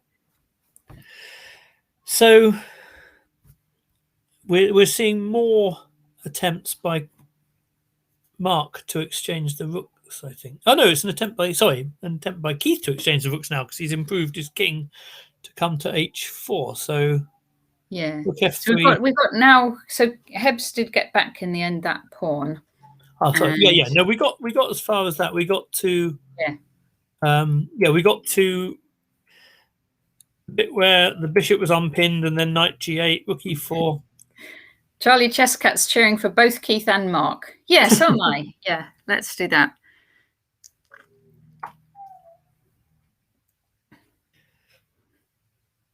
G3 check, king f7, rook f3. You could easily imagine that in a different tournament situation, Black might consider king g7 with a draw in that position. Although I still think that if anything that's going is probably for Black, but I don't think it's going to be very easy to make progress. No, actually, Mark is incredibly determined. Even when he's been playing a long time and he's tired, he will go to some lengths to avoid draws in many positions. Well, he has to here, because... No, he really does have to. No, I'm trying to think if the tournament situation wasn't like this. But with this tournament situation, he's clearly going to keep going and try and play. I think the pure minor piece ending would be pretty safe for white, with the king as well placed as that. With the white king, as active as that. Now, king g5 fails, I assume, to rook g1 check. Otherwise, that would be a bit of a disaster.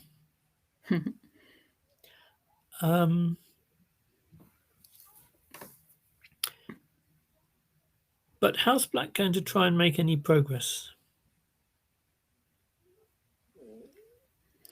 I think maybe put the rook on the g file and just keep that king shut off. Yeah. Bring the king in. Although Natasha, if White's happy to exchange rooks, then rook g5 is definitely a possibility when rook g1 happens. Okay. I think Black wants to avoid exchanging rooks.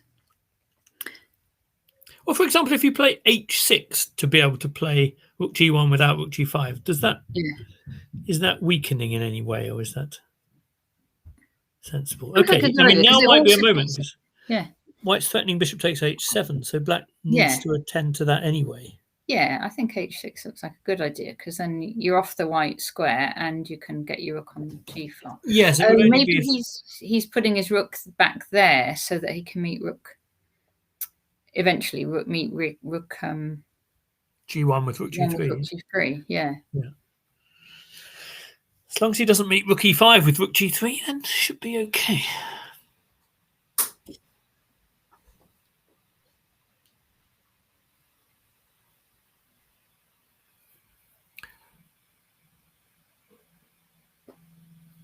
Northumbria Masters saying king g5, rook g1, king h6 would be an inspired way to end the tournament. It's like,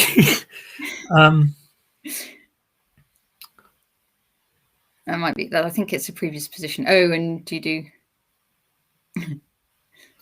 I note that the engine really doesn't like rook f3, although I don't know if it is onto anything here, but yes. Rook g6 mate. Oh yeah, because the rook's still on f5 in that position, and so the bishop can't take. I couldn't work out why. Yeah. Yes, no, that was the same. My rook e5. I said you must avoid rook g3 for the same sort of reason. h6. Okay, so h6 felt like a move Black probably wanted. Yes. I mean, it would stir everything up if Hebbs did find a snap mate, wouldn't it? Then we'd be in playoffs territory, probably, assuming board one draws.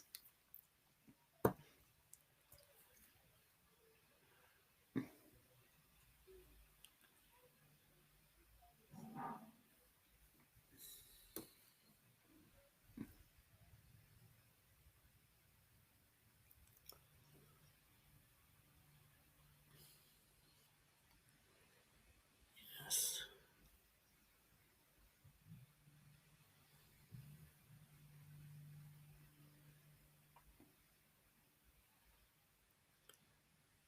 Now, of course, these guys could go on for a long, long time, couldn't they? They certainly could. I'm just wondering if Black could ever try to sort of simply try and attack the queenside pawns, try and play rook d1 to d2 or something. I'm just wondering if after h6 it's harder for White to generate any counterplay against that.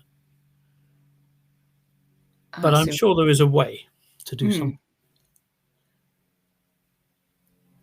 Okay, so rook d1 and then rook well, it's d2. White's move, possibly fortunately for White, it's White's move. Yeah. I'm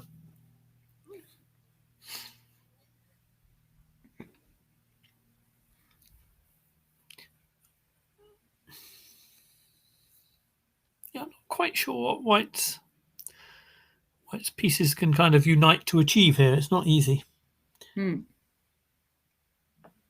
Because you can't sort of bring your rook to g6 very easily, because then you're vulnerable to any tactic against the bishop. Bringing the bishop to g6 doesn't seem to...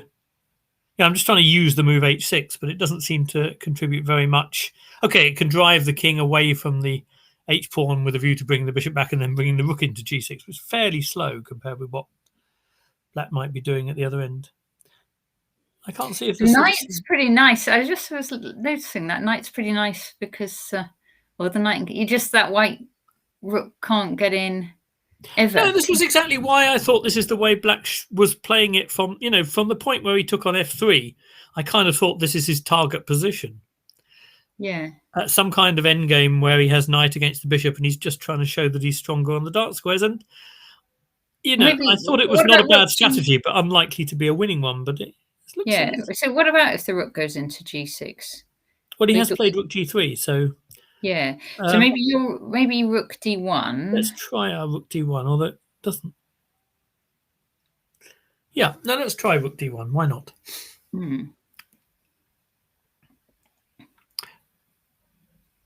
then I'm trying to see whether bishop g6 check actually achieves anything, and I'm not sure that it does. Yeah, It okay. achieves So a great deal if the G6 king goes to the wrong squares, but I think if it goes to f8. Yeah, so bishop g6, king f8. Wait, so this is with rook d1, we're saying? Yes? Yeah, So yeah, rook d1. Yeah, bishop bishop g6, g6, king f8. Yeah, like that. Yeah. And then what if the rook could come back? But it's not Rook- much, because then you just go. So say if rook f3, but you just go king g7, don't you? Or Well, that's something? the thing. Rook f3, king g7. Then I don't think. I mean, after rook g3, hopefully with all our pieces on dark squares, we can go rook d2. Oh, maybe it's not the best move, but it's in principle that feels like this is the sort of thing black would like to do anyway. Yeah, so we don't need to worry about this discovered check. Yeah, there's just if you've got everything on a dark square, There's nothing to discovered check might be meaningless. Nice. Which is kind of a nice thought, isn't it? It's quite... That's very nice. I don't know how much reality there is in any of that. Maybe white has a much better idea that I'm missing. I kind of think I would feel slightly uncomfortable as white here. I think I particularly would if I'd had the position Keith had earlier, because I would feel like, I had an initiative that I didn't make the most of, but this is all just bad psychology talking. Sorry? Yeah, following our psychological conversation. Well, yeah, no, I mean, I think that's... You might be only wanting the draw here. As you probably know, I think that's quite a big part of it. Yeah, I mean, it seems to me like black. It's not out of the question for Mark to be seriously pressing here. Let's see if anything's happening in... Well. Yeah, let's do that. Yeah. Nick and Marcus. Oh, some things have come off the board. Okay. The computer maintains a fairly rigid 0.00. Well, if the point you made about centre pawns were correct, then black might be able to aspire to mate in this position. But I think that's not the most likely outcome. Shall we see how we got here? Because quite a few things have happened. So we left it at rook f1 to rook h1. And then white took on b7, black took on h3. King b2, rook g3. Yeah, it's moments where stuff comes off. And h. Oh, and I assumed h5.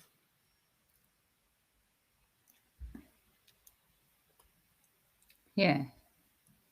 Well, maybe not. Well, I suppose you could put in rook g2 first if you want.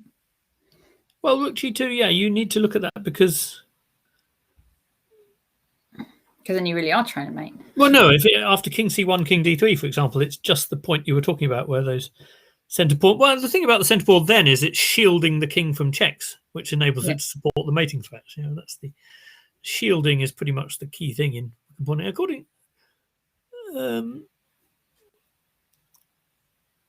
why is...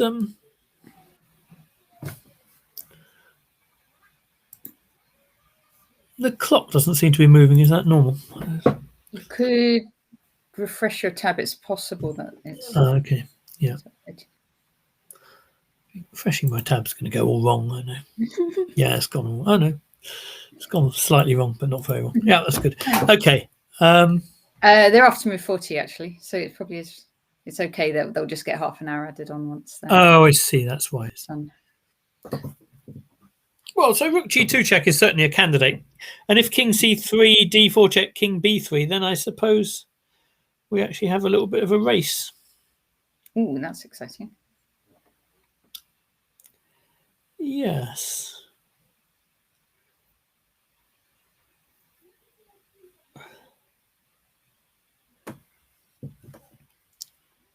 Well, here we go.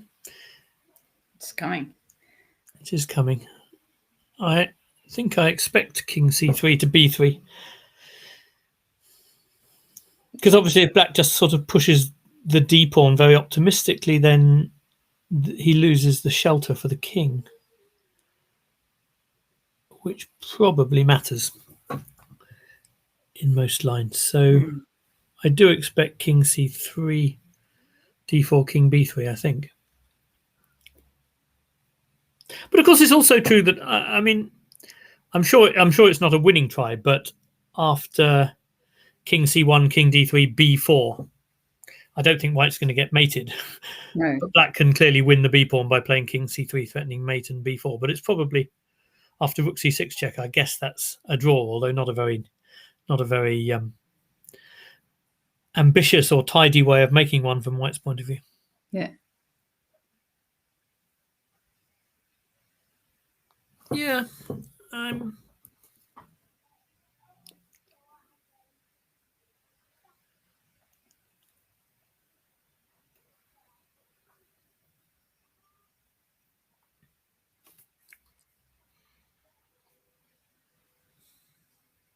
Yeah, not sure. I think I'm expecting King C3, but might await developments there before.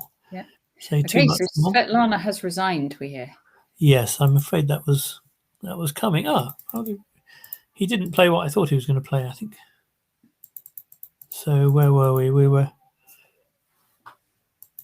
knight bishop d5. Yeah, I think this is where I was predicting rook d1, but he went f3. Okay, knight f6 and just grabbed another pawn. Well, there's really no particular in BD in this position, and b3, and yeah. Well, there's nothing more to fight for. The bishop has no square to stay on the diagonal, and so he's going to be able to follow rook f1 if he wants to. Anyway, she's a ton of material down by this stage. As we said, she had a great tournament, and she has plenty to take away with her from this. Yeah, no, it's very interesting. The margins between, if you played through that game quickly and didn't look at the knight h5 possibility, it could look like he was just, she was rolled over, but I don't think she was at all. I think he actually took a very risky decision and could have got away with it. Yeah, he got away with it, yes, but he might not have done. Yeah. Okay. All right. So is it just 2 games going on then? So it's just 2 games and going on. 2 absolutely crucial games going on. 2 absolutely crucial games, and this is the position we were anticipating, actually. Rook d1, bishop g6, check, king f8. Yes, we got to this one, yes. Yeah, that's kind of good news. That means we maybe spoke some sense. And I thought, my impression was that this means Black's making some progress, and I sort of stand by that, I think. There's even a threat of rook d4 check here, which I hadn't I was looking at that, yeah. Rook yeah, D4 we were talking check. about rook d2 all the time, which is probably the main idea, but rook Yeah, D4 because check if you feel like you need to defend the c pawn like with b3, then rook d2. Yes, exactly. Then you just pick up a pawn, it seems to. Yep. Interesting. Interesting. Can Hebs win this? Can he convert this and force a playoff? Possibly force a playoff, depending on board 1. Yes. We know for sure the champion's still playing. Exactly. Yes, Nazaire, that's right. That is very true. Yes. One of these people. So it's going to be either... Oh, it's another attempt to change. Okay, he's probably out of ideas keeping the rooks on the board, actually. What happens if Marcus wins? Now I'm just trying to remember all the possibilities. If Marcus wins, then he could win on his own if Mark only draws. Is that right? Let me just... That is right, because both Ledger and Pertz, the 2 players ahead of him, would have lost this round. So if Marcus wins, gosh, 6.5. He could. So Marcus could win outright just by winning this. My goodness. Yes. But it is nonetheless true that the winner of the tournament is still playing. Yes, it's true. So could Marcus be in a playoff at all? No, Marcus cannot be in a playoff, whatever happens. No, he can. Sorry. He can. Apologies. If Marcus that one. There's 2 playoffs possible, which is Hebs against Nick or Hebs against Marcus. But either case, Hebs would need to win this, obviously. Yes, that's right. Okay, so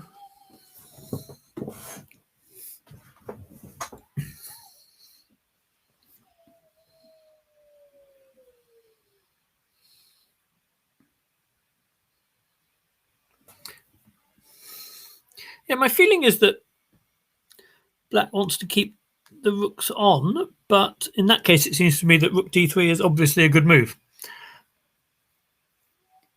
Yes. But there may, of course, be more to it than that. I mean, rook f1 feels sort of like a candidate now because king g3 isn't possible. Yeah. So it would pretty much... Oh, there's rook... I don't know about rook d2. That might help white to sort of solidify his...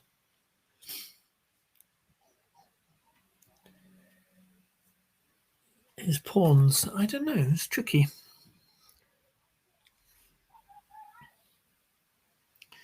It's quite difficult commentating and thinking at the same time, isn't it? I know. I was just looking at this line. To be required to do any of that sort of thing, honestly. Yeah. Rook c1, b3. Yes. You know, we're talking about no bad discovered attacks, but this is an exception because it would be the uncovering the attack from the bishop. So you can't do, I think, rook c1 and then rook c2 to try and fork the pawns because you he just gets met by rook f3 and you're in. I said no good discovered attacks when the rook's on a dart. Yeah, when everything's on a dart. It's the other way around. The bishop on a white square, you're asking for trouble. Yeah. Yep. So all right, rook. That doesn't necessarily mean that rook c1 isn't a candidate move. It just means that it doesn't have the sort of have a rook c2 follow up. Doesn't have a rook c2 follow up. Yeah.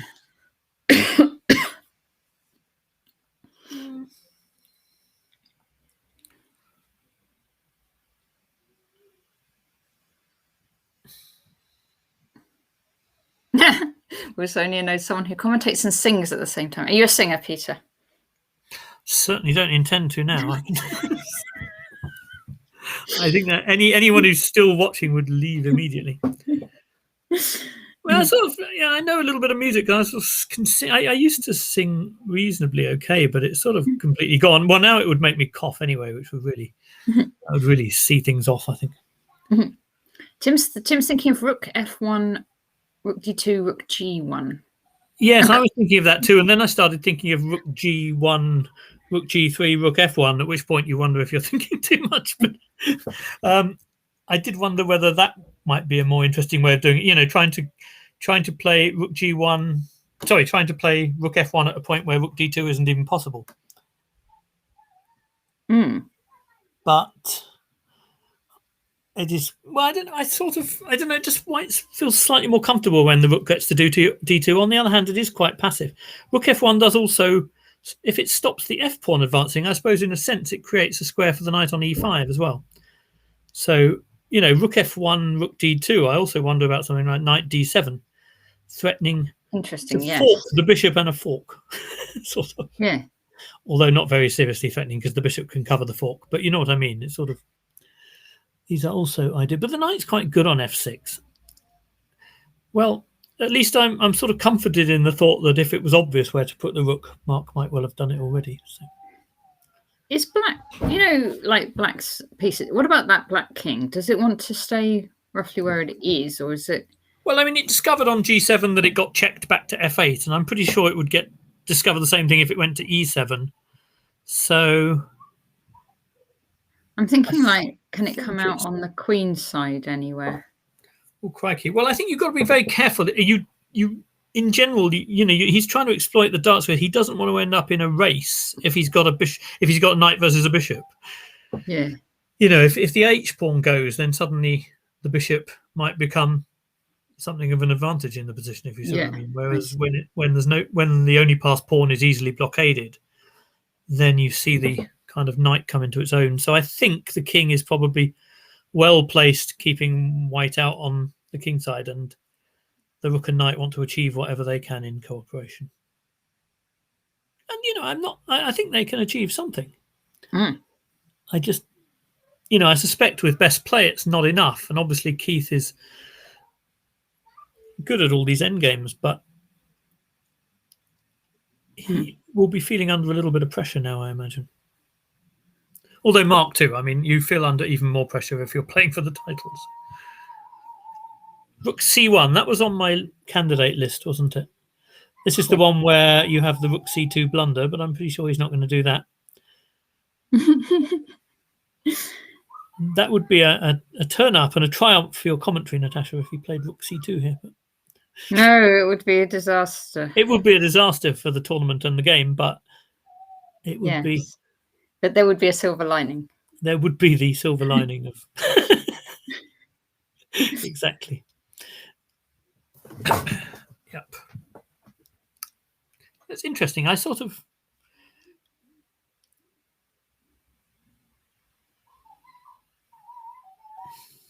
Positionally, there's obviously some nice things about forcing b3. On the other hand, there was the possibility at times of kind of having both those pawns being attacked on the line. But I think you just couldn't get in there. So it's a permanent plus to have that pawn on b3, isn't it? So.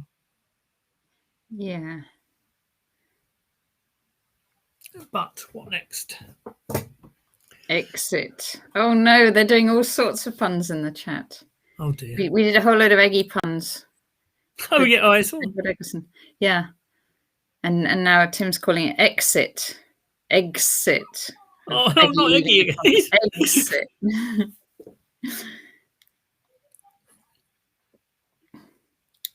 Okay, so when you're no longer playing in the tournament, you still can't avoid the puns. That's the lesson to learn.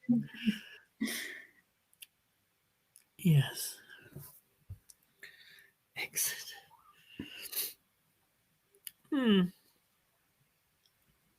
Okay, let's just check on the other one. Yeah. Then maybe if there's a real lull in the action.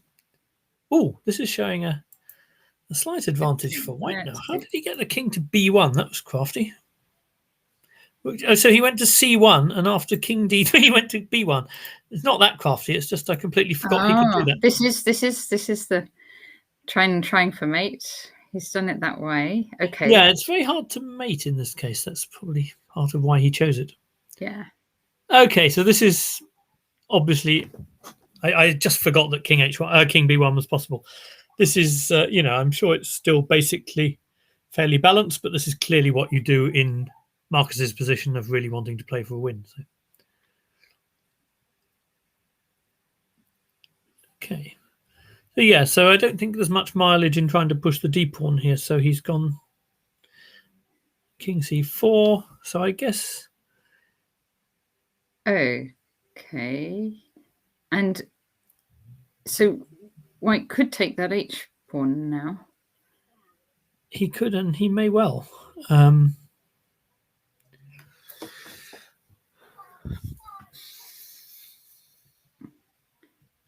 was going to say the other move you might try is cutting the king off, but so that if king c5, I suppose he plays up the b file to try and continue its progress.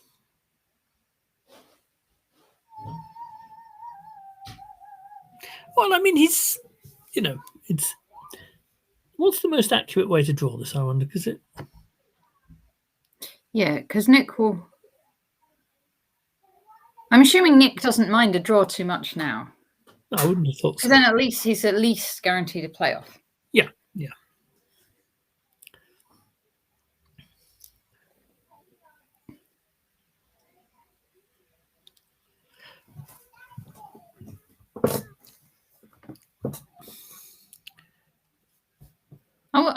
I still would push my h pawn and just make sure it doesn't get taken. But it doesn't look like white's trying to take the h. Okay, so no, if he was going to take it, he would have taken it last move. But then I guess we go a6. Okay, yeah. Yeah.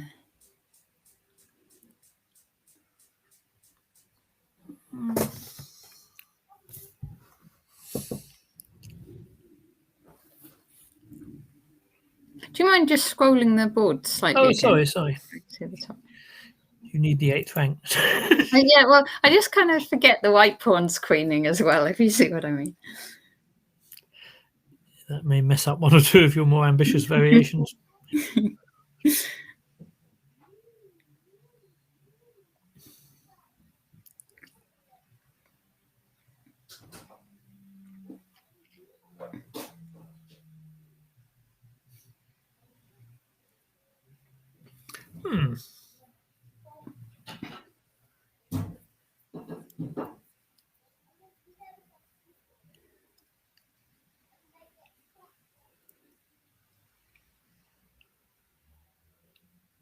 So okay, so if we did, so white starts a6, we'd then go rook g8. So you're playing h5, yeah, and then a6. I'm just sort of playing, yeah, h5 for example, sort of thing. Just seeing what's going on. A6, rook g8, yeah.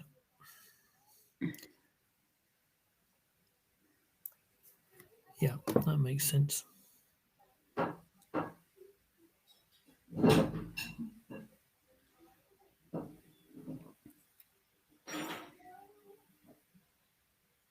So if a7, rook a8, rook a6.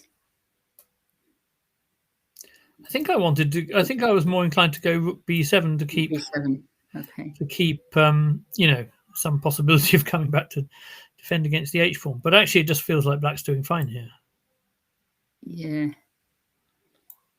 It's no longer clear to me why white didn't take the h pawn if he has to reach a position. So yeah, in this position, it feels like rook takes h6 was. I mean, is there an immediate obvious draw that I'm missing after rook takes h6?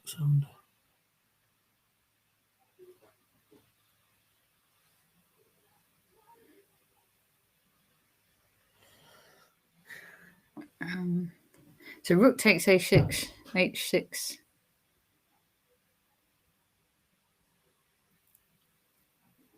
Maybe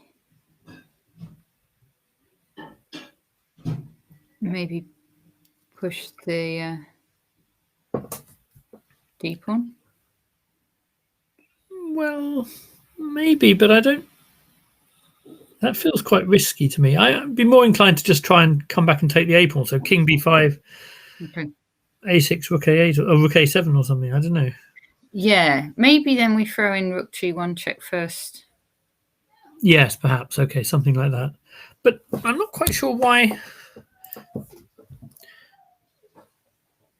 Yeah, so after rook b6, I'm not sure what's wrong with h5. Has he got some clever idea here?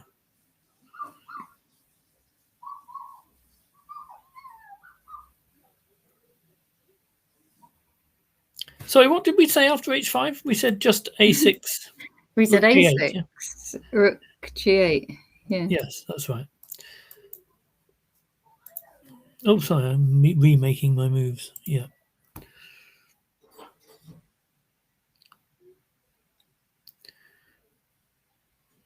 Well,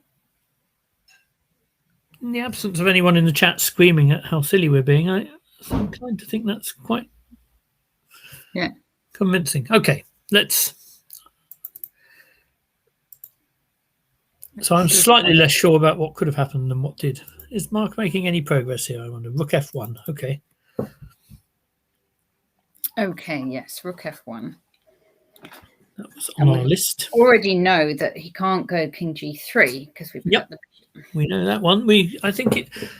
But we assumed that he wanted to go rook d2. Yeah. Yes. I mean, that feels like it consolidates things better. On the other hand, it's a bit more passive. Black doesn't have to worry about the rook coming to g3 and stuff anymore. He can play king g7 again with a and confidence. So maybe there's a sort of knight d7, knight e5 as well, wasn't there? There was, yeah. Although you gone off that one. Well, not sure how on it I ever was really. I just sort of noticed that it. I mean, it's sort of very consistent with Black's overall strategy, isn't it? But whether it gets him any actually, Ginger GM has an idea. Oh, I think in the other game, a4. Ah, good. Yes. We could do with an idea in the other game. Yes.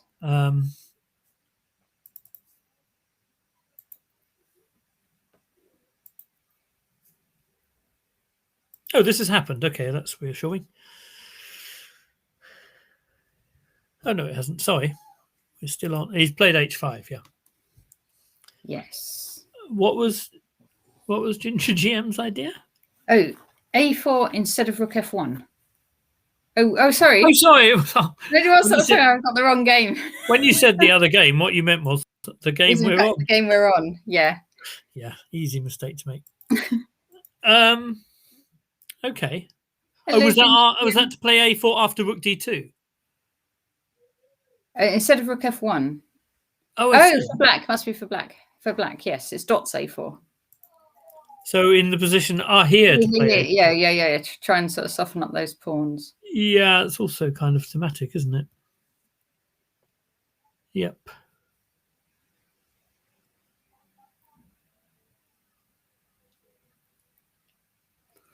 Well, it also makes rook d2 feel a little bit less comfortable, doesn't it? Because it's another weakness that the rook kind of isn't defending from there. Yeah, no, that feels like a sensible idea. I mean, it's sort of... It may well be. I mean, I imagine that black may get other chances to do that if that's his plan.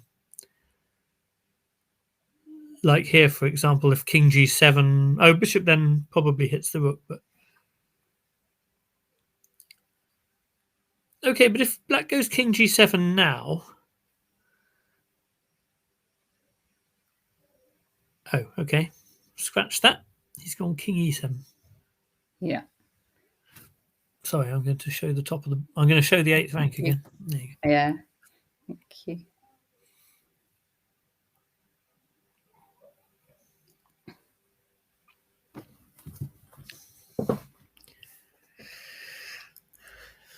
Okay, so something like rook e3... Oh, no, it doesn't even... Yeah, rook e3 check, king f8. I don't really understand why he went to e7 rather than... I mean, he can go to d8 now, but not sure where he's headed. Yeah, he might be trying to come out. You don't want to play king d8 followed by the knight d7 to e5 plan, that's for sure. Get checkmated. It's quite an impressive help rate. An unfortunate end. It wouldn't be the end his championship surge is looking for, is it? All right. So king d. What about king d7? Yeah, I don't like going to a white square. I sort of feel slightly. Just find that. Oh odd. yeah, I suppose we'd have two pieces on white squares, then, wouldn't we? The king. Well, also, I mean, then if white plays something like bishop f5 check and rook e6, black's no longer covering the knight on f6 with rook takes f2 or something like that. I don't know how relevant that is. Maybe he can't do that anyway. No, it must. You've got to go to a dark square. It's sort of. All right. I mean, Mark is very principled, and it just feels a bit moral. It feels morally wrong to go to a white square. It does. You cast some slurs. No, I just didn't think it was going to happen. I thought, I mean, obviously, if I say that and then he goes to a white square, it's disastrous. But I felt confident. But the engine isn't hugely impressed by this. It thinks that white is fine again. So, I'm just sure knight d7 is going to come in next. Well, can somebody explain why rook e6, rook takes f2, king g3 doesn't draw immediately? Oh.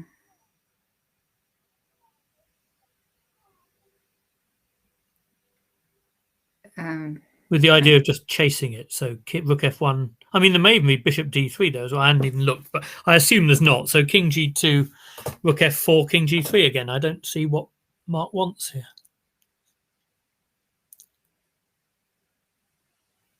You should put his king on d7, I'm telling you.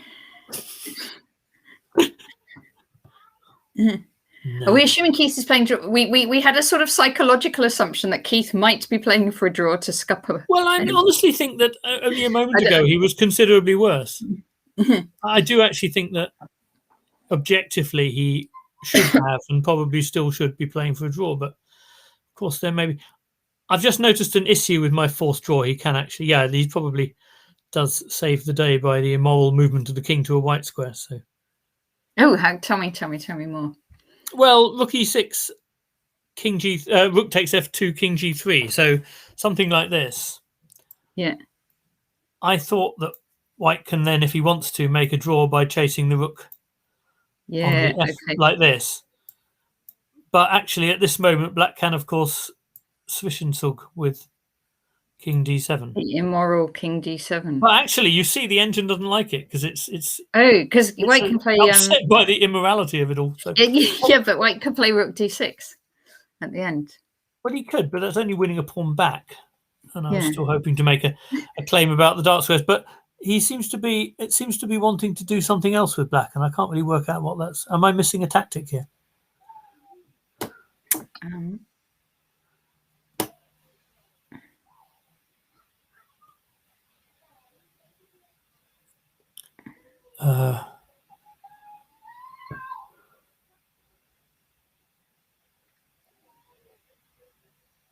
I don't know. Am I missing a tactic?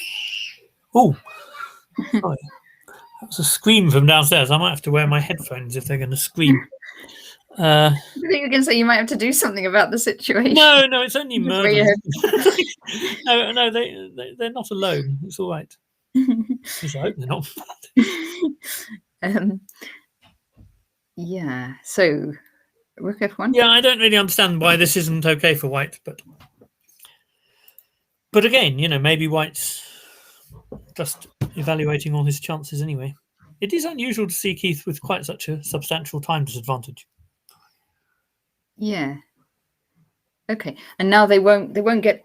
They've had their extra sort of chunk of time now for this game. Yeah, now no, I on mean, 30 seconds each. Even in these luxurious settings, that's as much as you get, I think. Board one. If this is going on for a while, would you want to take a 5-minute break and just or are you actually you had things you had to do this afternoon?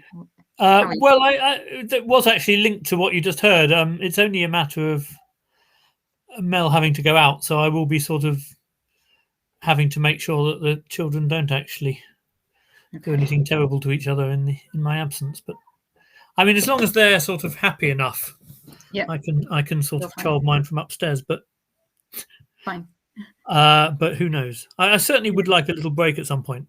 Yes, maybe it's worth for the sake of my health. Now, probably. have a few minutes break for a.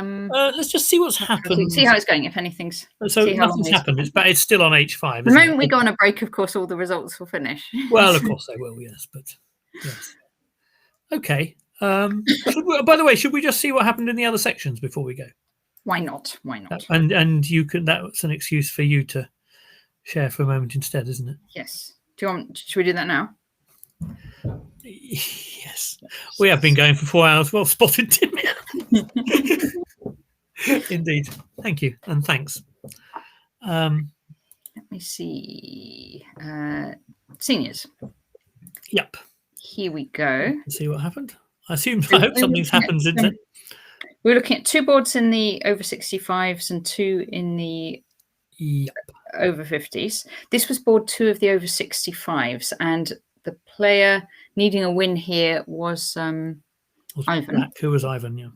And I'm just refreshing my screen actually, because this looks like the same position, doesn't it? Yes. Looks like the same. It does look very much like the same position. Let's go back and just see what happens if I. Oh, it was agreed. It has moved on because some of these are finished. So they agreed to draw there. So that was that. That'll be why then. Oh my goodness! There's been something of a turnaround on board 1. I think that's the thing to. Board 1 was Roger de Coverley. No, that's the over 65. Sorry, you're on the over 65. I'm jumping ahead to the other one. I'm sorry. You're quite right. No, I don't think Roger de Coverley was about to have a turnaround. No, I didn't think so. So Roger de Coverley lost that game, and then board 2 He looks like he has a more fighting position than I thought he could even get to from the end of it. But okay, he's lost anyway, and it was clearly pretty grim. Yeah, so he was a point clear. So what needed to happen was board 2, the black player needed to win. Yeah, which he drew. So Roger has won the championship anyway. So actually, congratulations then to Roger de Coverley. Despite losing that last round game, he has won the. He is the new over 65 British champion. Yeah, that's great. And then what we're going to check in on was this was board 1 from the over 50s. And this is what happens when I. Oh no! Sorry, this is. This is over. This game is over, and yes, this is the game where I said that Black's position was looking a bit loose, but this is no longer. It was looking loose, and now it's the case. Now it's looking like checkmate. Yeah, looks distinct. And okay, so so what we have in the over 50s. Let me just get this so I know what I'm doing. We did have then a win for Mike Waddington, and the other person who was on 5 was Ian Robson. I like Tim's comment about my kids enjoying the commentary. Apparently, at one point they did tune in, or Emily did anyway. But very nice. And this was the other game that mattered. So Ian Robson was the other player in contention. Oh gosh! But unfortunately for him, Tim Kett has managed to basically get a position where it's mate in 3. So Ian resigned in this position. Tim Kett won. Wow, I'm inclined to think that both the games we were looking at there had quite a turnaround from the point we were looking at them. And I mean, okay, Tim I thought was in real trouble, and on the other board I thought Black was a little worse, and now they have both gone completely the opposite direction. So yeah. So actually, we know now who the champion is. It's Mike Waddington. Yes, no, that was very clear from these two. Well done him. I mean, he was a whole point clear, actually. Yes, he was a whole. No, there was Ian Robson.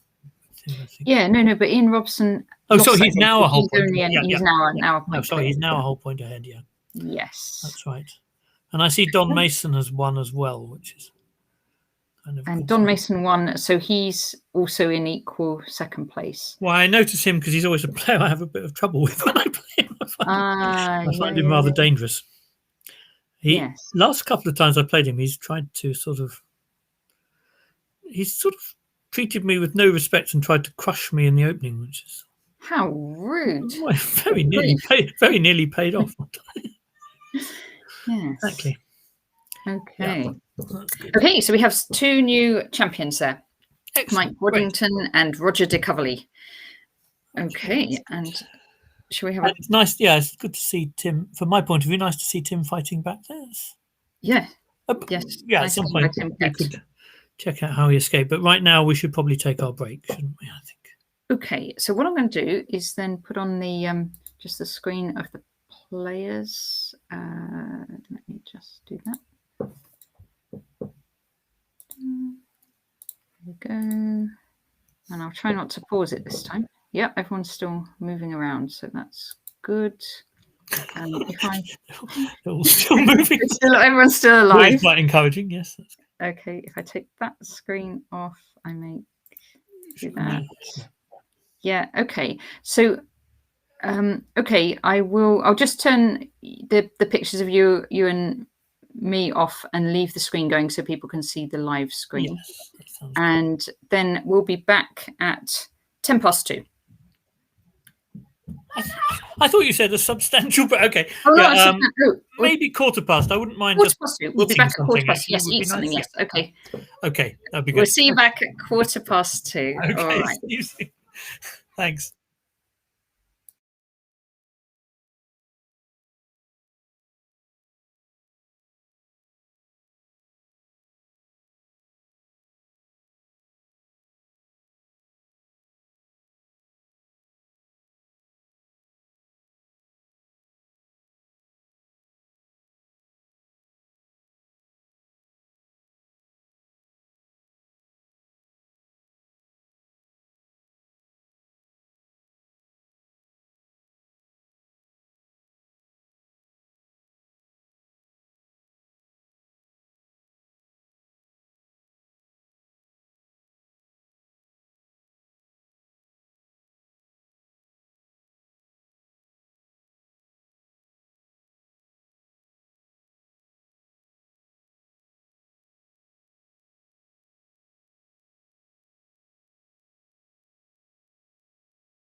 Okay, hello everyone, welcome back. Hi, Peter. Did you manage to have lunch? You could call it that. It was a bit quick, but yes. A quick lunch. A quick There we go. lunch. Okay, I'll put your screen back on, the chess. Yeah, and well, only one of the two games has finished, so that's Oh. that was a successful moment for our break. It could have been worse. And it was a draw as predicted. It was, although Black was clearly made more progress than we thought. You're obviously right about Should we have a look? Yeah, should we see how it went? Yes, indeed. Right, so we left it at Black having played h5, and White played a6 as expected, and then rook g7 rather than rook g8. Eh?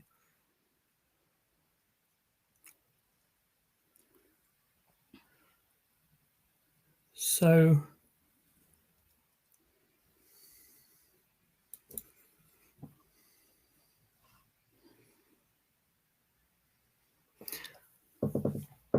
what's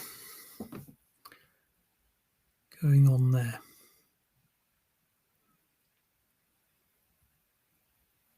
So it's not clear to me either what was wrong with rook g8 either, but rook g7 may, well, given the position they arrived at the end, you wonder if it may have been more ambitious. Is saying there was a nice trap after h3 if White went rook b8. That may be, but I'm just trying to work out why, we'll come to that in a moment. I'm trying to work out why rook g7 is a better move than rook g8 after a6.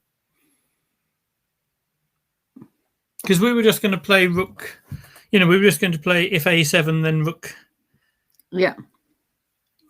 Is this in some sense trying to force the issue? Then I wondered if, there may be some idea after rook g7, if White plays rook b7. Oh, going rook g6. Well, rook g6 maybe, or even rook check and then rook g6 to get a check when you come to a6. Ah, very good. Yeah, maybe, yeah. But I'm still slightly hazy about what all this achieves. Okay, let's see how the game went anyway. So rook g7, b4, h4, rook b7 now. Okay, so he's made other space for his king in the event of rook g1, perhaps. Rook g8, a7.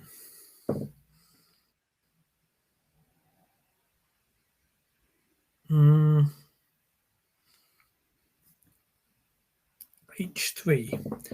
So there was a nice trap after h3. Okay, so if White goes rook b8 here, there's a trap. Then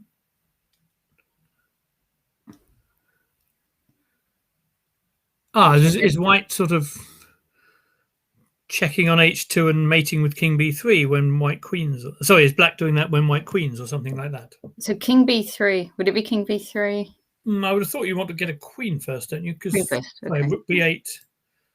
Yeah.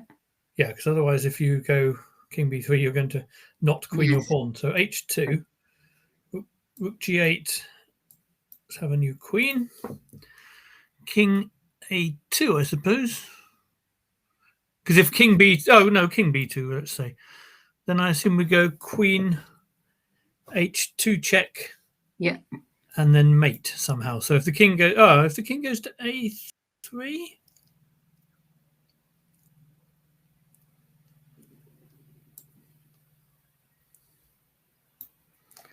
then I'm trying to see how we mate. We can go. Sorry, we can go queen. Queen h3.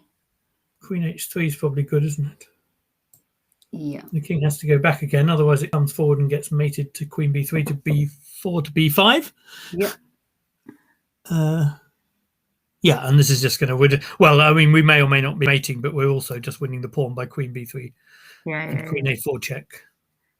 So this is good. Then maybe even better. Yeah. So h3 would definitely set a trap. So then White realized that he had to maybe White missed that. No, I find it hard to believe White missed that in advance because Black does queen with check, so it should make you very suspicious of it. But anyway, White had to play rook h7, but he did what he needed to do. And I mean, it was always a kind of bailout for White anyway, that these positions were going to, you can set up some kind of opposition or something against these. So, and he improved his king, and then take the pawns, and no way for black to make progress here, really. Nowhere to shelter. And that is that. Okay. So now. Okay, so that, I mean, to be honest, they never really deviated from it being essentially drawn for the last 30 or 40 moves. I mean, which suggests, maybe White could have done things more efficiently towards the end or something, but there was a degree of accuracy going on there, I think. So now only two players can now. The engine likes what Mark's doing again. So I was worried about. Well, worried is the wrong word. I wasn't, not in a partisan sense, but I was concerned in a chess sense after we left it after King D8, and it wasn't very obvious to me what black does if White plays Rook E6. But I must have been wrong. So let me just check why I was wrong. Well, I'm wrong in terms of the engine doesn't see. It was actually the Zwischenzug, and apparently, yes, it makes sense that actually this is a better version of the dark square grip than black has actually managed to have even with the rooks on. Because now the fact that White's been forced to play B3 could have a real impact on that king's route in to just gobble everything up. Okay, yes. So the immoral King D7 was actually essential. the engine confused me by saying it was a bad move in the course of the assessment, but it was actually, of course, a very good move. And this is very difficult. I mean, White is not is not fast enough to make any obvious counterplay there at all. Okay, so quite rightly in that case, Keith went passive with the rook.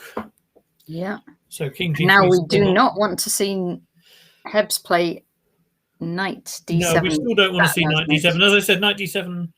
I like the square on E5, but this is definitely not the moment. But what does he do? I mean, there's Simon's idea of A4 sort of vaguely in the wind. By the way, I think that variation with rook E6, King D, and taking the pawn and the King D7 Zwischenzug is actually very important, probably. Otherwise, I'm sure rook E6 would have been a good move. So I think we were at least looking at the right thing. Yeah.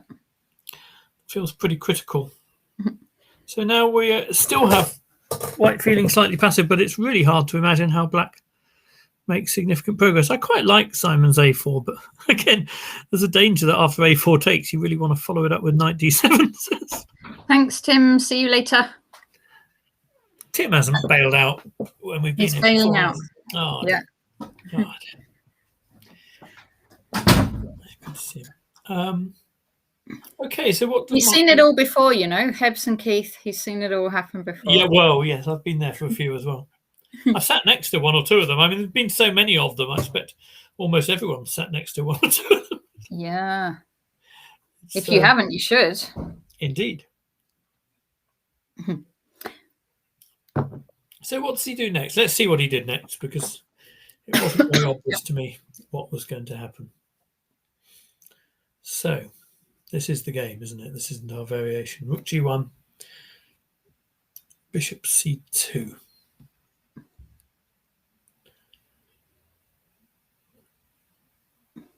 So I think my first thought is, why not Bishop F5? Is he? Oh, then Rook G5, I suppose. Perhaps, yeah, he's going to G5. We're about to see what happens, because he went Bishop C2, Rook G2, and then Bishop F5. So okay. So we're just going to see Rook G5, Bishop G4, I supposed. Oh, Rook E5. That's how I couldn't see the sort of missing link on how to make progress here. I think Mark's good at this kind of thing. Okay, so Rook E5, and he does not mind the trade just because of this dark I think squared the idea. trade kind of, it's like that last variation with the rook takes d6 check. It's the d takes e5 opens that line up for the black king to go via e7 along the diagonal towards a3. And the h pawn and the e pawn together are doing a very efficient job of keeping white's king out for any counterplay. Yeah. So I suspect rook e5, rook takes is quite unpleasant for white. No? Okay, and so Keith's... I mean, it seems to me, the king, d takes e5 is a useful diagonal opener. You tend to think of diagonal openers being for bishops, don't you? But, so there's that, and then running down here, and look at this knight and h-pawn are really optimally placed for keeping the king out. It's very nice, actually. Very nice. It's rather it's very geometric. Yeah, it's quite instructive. So rook c2, and now we've got Simon's idea as well. So as if we didn't have all the elements going on. It's all happening. A4. Oh, b4. As per Ginger GM. b4. B4. So b4 looks like a move you don't want to play, really. I mean, in a sense you do. In the sense that you have had all your pawns on the same color as your bishop, and it all feels a bit anti-positional. Then yes, but it does make them feel, in practical terms, a bit more vulnerable because the c-pawn no longer being supported. Something like rook e4, it's easy to see how the rook might get tied down to it long term. Yeah. So yes, in a sense, it's a move you would like to play because, from one point of view, positionally, yes, but from another point of view, the c-pawn then looks quite weak, and white's. I like the way the h6, knight f6, as in that last variation, white's king on h4, which did at one point look quite active, is now very clearly no longer an asset. It's just sort of waiting to come backwards, I think. Yeah, b4 could be a little bit loose. So rook e4. Yeah. Straight away. Clearly not at the moment because, it would give white some counterplay that they don't have otherwise. But, white, I suppose white has to reckon with some position where black can make the b pawn stranded by playing a3 himself as well. Not yet, I think, because at the moment black doesn't really have any weaknesses and it's nice to keep it like that. But rook e4, king g3. Yeah, rook d4. Again, that's just a nice dark square. That's the sort of move Mark makes in his sleep, kind of. You've got this dark square advantage and you just, okay, the engine doesn't like it. That's weird. Maybe it had an interesting alternative. Shall we have a look at it? Well, I don't know. Anti-positional, but very concrete. I was wondering about something like b5. Just try to take on b4, and then the b5 pawn will be quite hard to hold. But I can see from a human point of view, it doesn't look right because at the moment, the joy of this is that white has so little play and black can sort of just gradually try and increase the grip. But I don't know. I wonder what it was that the engine was bothered about. Just check that. b5. No, it might have been that actually. Okay, yeah. But there is. Well, it's going to give black a pass d pawn one way or another. But that doesn't count as a missed opportunity from a human point of view. It just doesn't look. Yeah. So Keith, it looks like it increases the stakes. It gives both sides some extra possibilities, and it's obviously very nice to be able to give yourself some extra possibilities without giving too much away. So Keith's clock time is a little bit low, but I don't think it'll be alarming him yet, because they do get this 30-second increment. Only to the extent that he's not used to having it low, I think. Yeah. Well, some players take. I don't think it's right to do so necessarily, but some players sort of have this feeling that if they're playing slowly, it's a sign they're not playing well. Is it Gawain who sometimes talks in those terms? I think he was worried because he was hit when he was playing slowly. He knew that meant his form wasn't quite right. Unless Keith has that kind of mentality, which makes some sense. If you're naturally a fast player, then when you have the kind of the flow going with you, then the moves are going to come. And if they're not, then it's kind of a sign something's wrong. But I don't think Keith will be too alarmed. Although it's certainly, some of these excellent endgames he plays, he's greatly assisted by the fact that he's the player pushing on the clock. So yeah. Bishop f3. Okay. And this is where we are, which makes sense because, I mean, from the perspective of putting your pieces on dark squares, tying the opponent down and creating that extra weakness, Mark's done the kind of semi-obvious bits now, and it's another of those pauses where you think for the next stage of the plan, I think. Hi, Percy Hepworth. 4NCL is back. Yes. Got the team email today, Percy did. I can't remember which team you played for, Percy.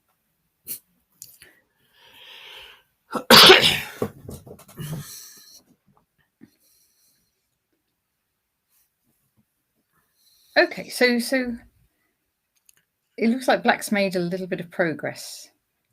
Yes, the next phase of the plan. Since they've only C5. C5, wow. Yes, okay, interesting. And take back with what? B pawn, do you think?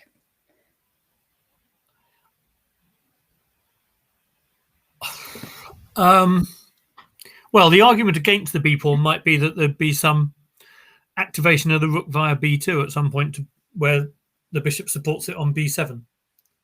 Yeah. But, oops, sorry. I've sent the screen off there. It is nonetheless the B pawn, as that's the one you'd like to play if the counterplay doesn't amount to anything. Yes. The positional one. So this, so all of White's pawns are now isolated. I sort of assumed B takes C5 was the move, but it felt like a fairly major decision to take quite that quickly. I mean, Keith almost instantly played.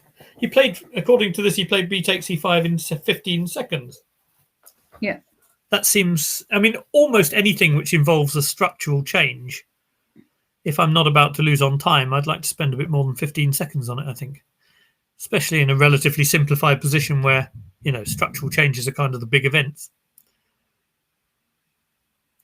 But, okay.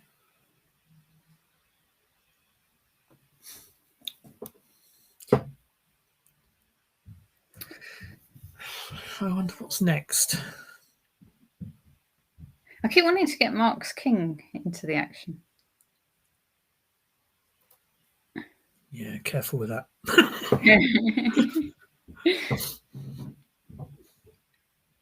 Rook B2 check, king A6, bishop B7, king A5, rook B5 check. Got another mate on there for you. Not another one. Oh, another one. No, I mean, yes, maybe. I mean, I still have this thing. I can't help myself from wanting to go knight D7 to E5 at times, but I think it's definitely wrong now because you're trading an outpost for another outpost. So when the knight goes to E5, the bishop goes to D5. And actually the bishop then has the better outpost because the knight can be kicked with F4. So I think that idea is now just wrong in principle. Maybe it always was, but it feels very wrong now. I mean, one way to bring the king into action would be to bring it to G5 and then squeeze with an H5, H4 check or something. All right. But I sort of imagine, I don't know. I mean, White is actually really quite short of active ideas now in that moving the rook to the B file loses the C pawn. Yeah. Now, have we lost? Yeah, You're still there, Peter? Yeah. So I don't know. I mean, it certainly feels like it's certainly become a bit more unpleasant for White. And with the time as well. I think the time is a factor when it's, when it's actually quite hard to find moves as it is here. It's true. Okay, so Heb's putting on the pressure onto Keith. He certainly is. Yeah, he's done a very good job of. I mean, you kind of get the feeling that the strategy was mapped out from the moment where he played bishop takes F3. And if that's true, it is quite impressive in that sense. Just the thing of moving towards trying to play on the dark squares rather than attacking. Yeah. Felt like a huge decision at the time. I think it's rook C3. Rook C3.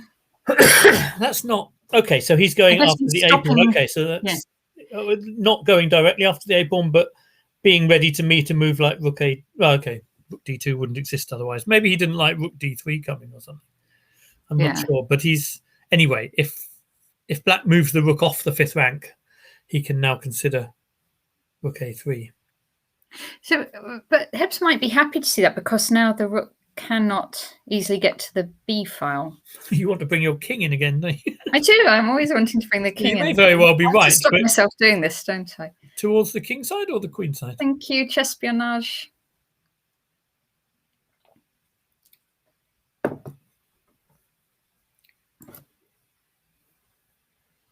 Yeah, thank you. That's nice.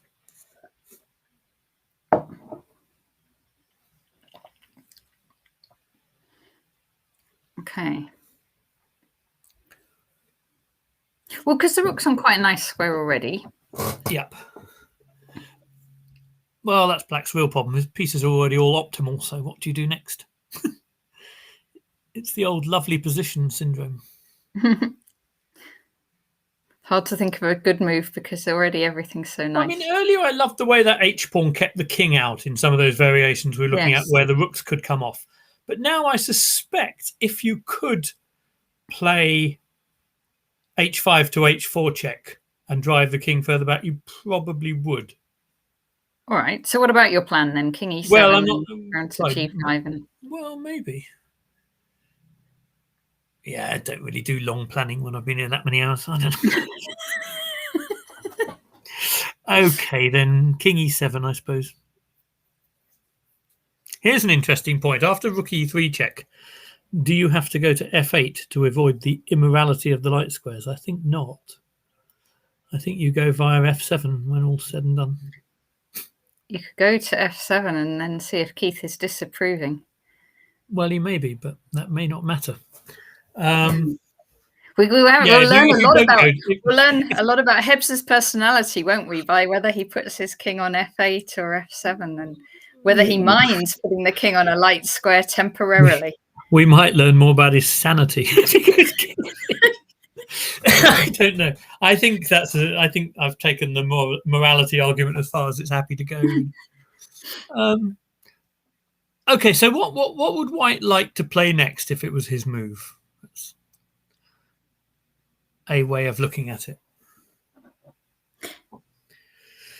Maybe A3 and then the bishop round to D. Oh, you can't do it.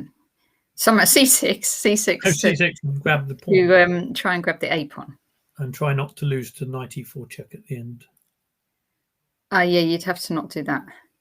Yeah, you could probably flick in King F3 to accompany that. Well, I think, if Black's deciding which way to move the king, it is a consideration that I mean, that's sort of the only bit of Black's position, unsurprisingly, because it's the bit that's on a white square. It's the only bit of Black's position that White can actually attack. So, yeah, maybe. I mean, then there were some other endings to sort of think about, like if you had A3, so sort of King E7, A3, my king's coming in, and then when you take on, will you go King E3 and... No, that's a very incoherent thought. I was just thinking that even if you have King E3 on the board, F3 on the board rather, at the point where you take on A2, I still have sort of knight E4 and forks and things winning the C pawn. Yeah. I think there's some real danger to White's pawns anyway. I assume that makes life more. But I mean, oh my goodness, none of that did I didn't. Okay. I really don't like that. I'm sorry, I don't like that move because it seems so inconsistent with everything Black's done up to now. And unprincipled. Well, that's harsh. Immoral. Yes. I mean, it's, Black's had this lovely strategy on the dark squares from about 30 moves ago. And now he's just exchanged a dark square covering piece for a light square covering piece. And, I'm done with the morality argument, but it does feel a bit strange. It feels, if you were to criticize what he has got? He's got he's got more centre pawns. Well, I know what he may, yeah, that's true. What he may be trying to do is to kind of... He wants his king on D4, right? Yeah, I meant more psychologically as he's trying to force the issue because White's so short time, I suppose. But actually, Okay. making forced moves is much easier than thinking of plans. So I'm not sure it's the right way. I mean, he's normally very, very practical. So I think it's a... But I also, I mean, this is... Okay, I mean, if we're to try and find a reason, and, you know, these players all have strengths and weaknesses, he is occasionally a little bit impatient, I think. I think, you know, he may You could have imagine this... it by now. He must be hungry. Well, he must be hungry. I was hungry. I mean, Yeah. but I mean, if he gets that feeling that he's done all the sort of small improvements to the position that he can, then he may decide to go for it without having, you know, he maybe should have double checked that there were improvements to be made. That's the sense in which he could be slightly impatient. I mean, and the other thing you'll notice is that because things have clarified in that way, Keith has speeded up enormously. So actually, from the point of view of time, I think it has helped Keith. Although after King F6, it may be that White's move stopped being so obvious. Yeah. I'm just trying to... Not sure about, Ginger Jim's not sure about knight e4 as well, thinking bring the king to e5 first. Well, it just feels like, you know, it feels a shame to... Yes, maybe you do play knight e4 immediately. I mean, obviously the morality argument is only semi-serious, but yeah, Keith looks a lot happier. You can see he's a lot happier. He's just started making his moves instantly, and they're sort of going forward. Okay, so I guess one question is, after King F6, is Rook D3 an issue? Because I think Black can't play Rook D4. Because White takes, and will play King F3, King F5, and then try to win the opposition by tempi moves, something like A3 and H4 he's got. And Black's only got H5 in that case. No? I don't think King F6 works for... Let me just see. Here.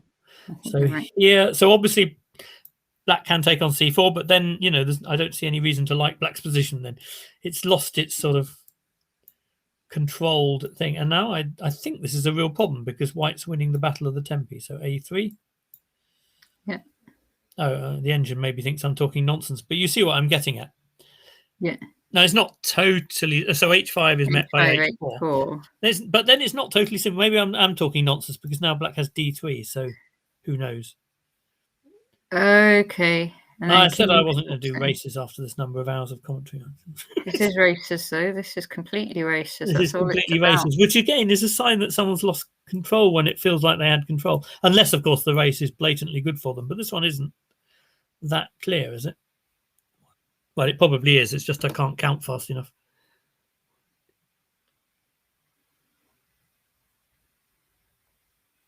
It looks to me like they queen at about the same time. I think the whole point about queening in a race is that about the same time isn't good enough, really, is it? Yeah. But it's, you know, it's not the sort of race where he could have foreseen this when he went knight e4 check probably and said, oh, that one's good. But he's moved, so we could go back to the action. Let's see what he's done. He has gone King F6, which is obviously the move he wants to play. Yeah. And I would have thought the main question now is whether Keith can go Rook D3. Yeah. Yep.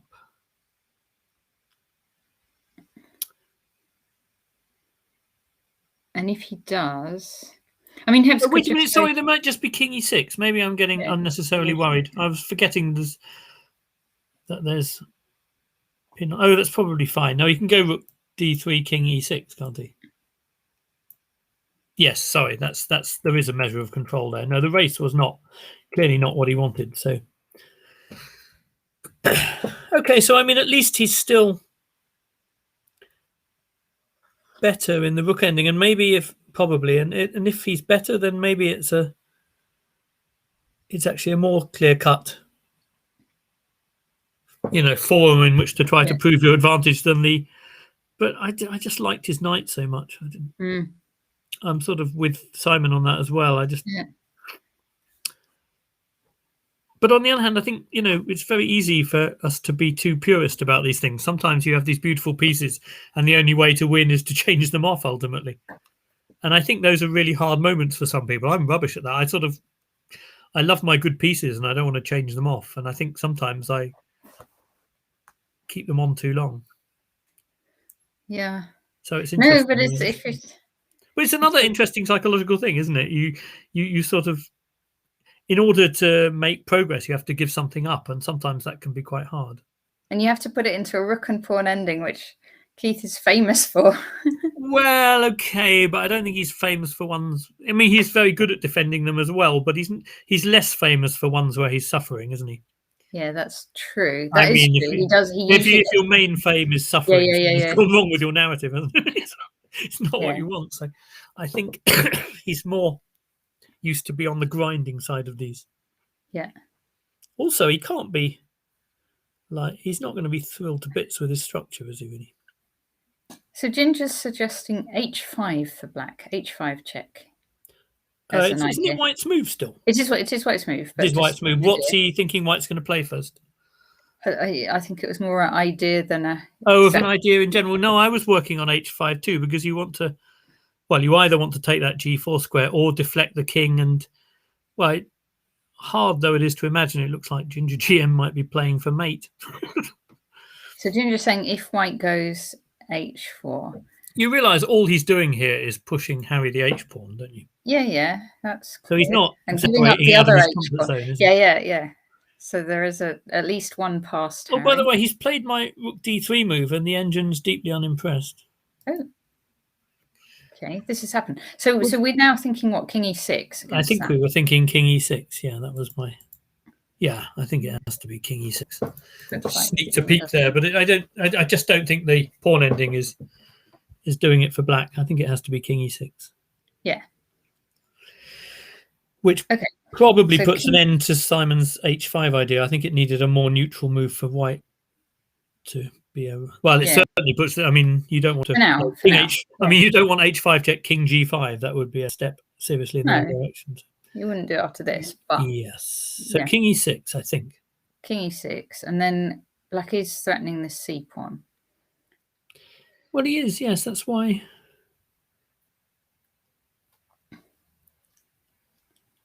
I'm trying to think in what way Keith might think he can take advantage of the king being on e6 rather than on f6. That makes it worth a tempo or two to shift it there. But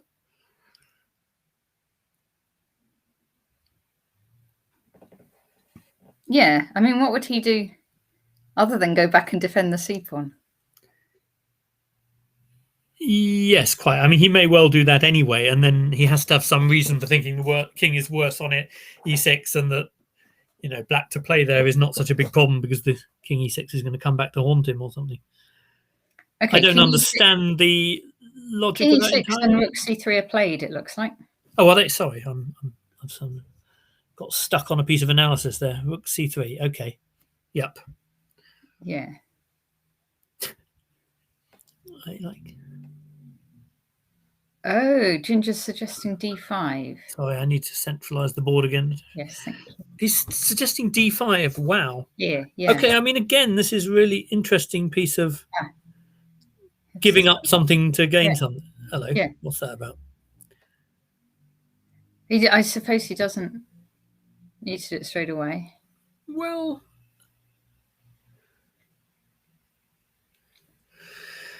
no.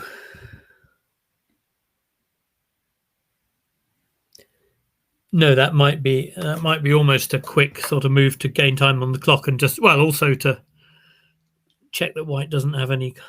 Yeah, he's doing to Keith what Keith normally does to everyone else. Well, exactly.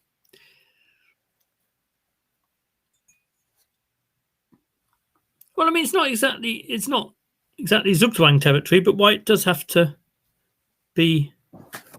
He's always got rook e3 check back to c3 again, but he doesn't have a whole bunch of other moves that don't make some concession, I don't think. Mm. Like king f, you can never retreat the king because king f5 will always be strong, so you've got to hold that there. Because also, if you do this rook e3 and king f6 and rook back to c3, then maybe the h5 plan comes back into operation. Well, yes, indeed. I mean, no, that's not right. I was about to say, no, I think on the whole, rook d2 is met by rook a3. You need to keep the rook attacking. Yeah, That wasn't if White had to play A3, then rook D2 and using the B3 square as a hook becomes yet another plan, which, you know, probably not it's not plan A, but it's sort of there as a. Oh, this is just the sort of thing. I thought Mark was trying to repeat the position to see whether Keith would do something like that. Partly, he has. He's done it. He has done something like that, and that feels to me like it's. Well, I mean, again, from a practical point of view, it has it makes the position. I guess the choices easier to make, but I'm pretty sure it makes the position a bit worse. If you take on F4, King H6, King F5, you're going to force the king up to a sort of G7 or somewhere, and I don't think that's in White's favour, is it? With the king, you then want to avoid trading rooks for some moment where G7 will be the perfect usher for the H-pawn, but yeah. I mean, of course, more sort of obvious is rook takes F4 and King F6 threatening mate, but I assumed White's going King H5 then and trying to play H4. Yeah. Wow. Well, something's certainly happening. I mean, yes, yeah. I mean, as we approach our fifth hour, we want something to happen. Yeah, we do, and but keeping that king right over there on the H file must be a good idea for Black. Yeah, I would think.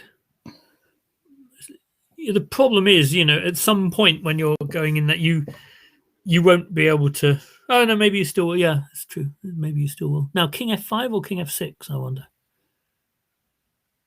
The computer's starting to the computer's changing its mind a lot. Yeah, it does a lot of that.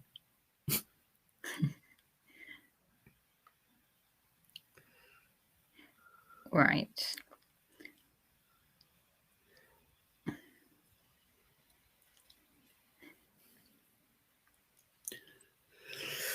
So you kind of want to do, king. Well, let's say King F6. Right, we'll come back. I was just trying to check that this wasn't a lot of nonsense and that Black's not doing some immediate D5 or something. Okay. But of course, that allows King G5 and in principle and the sort of speeding up of the H pawn. So seems unlikely, but actually, Ginger's suggesting D5. Well, it's certainly. I mean, I don't think it's so. D5 takes King G5.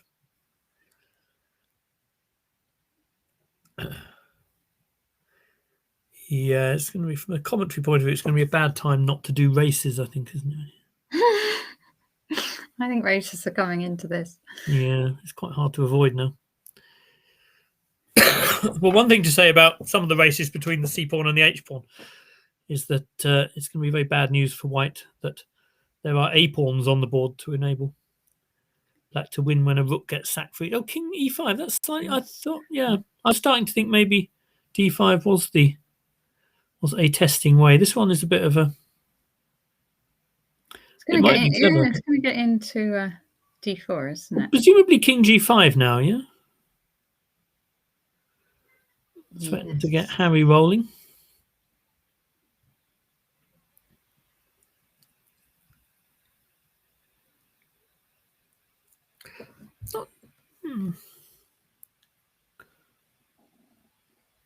Thanks, Ginger. Thanks for all the suggestions. Yeah, thanks. Nice.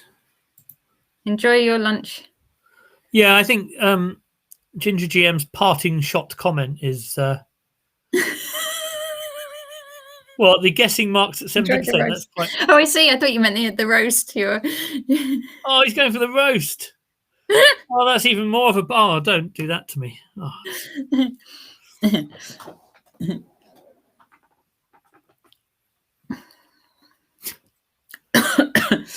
Lots of H4s. Yeah, it comes with the territory.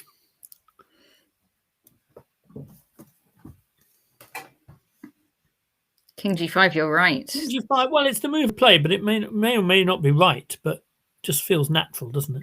Yeah. So is he now sort of planning to go behind sort of rook F? Well, if he goes rook F1 or something, then there's rook D3 to consider. But maybe Oh, there's rook e3 to e6 to consider. That's more of a problem. Although I suppose the formation you get at the end of it is the same as if you'd gone d5. You have a c pawn racing against it. Same sort of thing, isn't it? Yeah, which is not dissimilar. Yeah.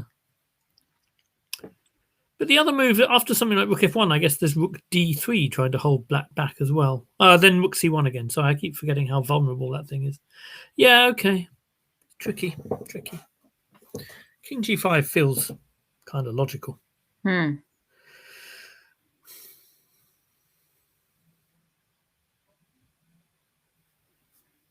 It did feel to me a little bit like black should either get on with d5 or keep that king on the h file, and king e5 didn't quite do either. But for all that, it seems like a perfectly viable move. But I do think if black's king gets into d4, which it will soon, that's going to cause problems.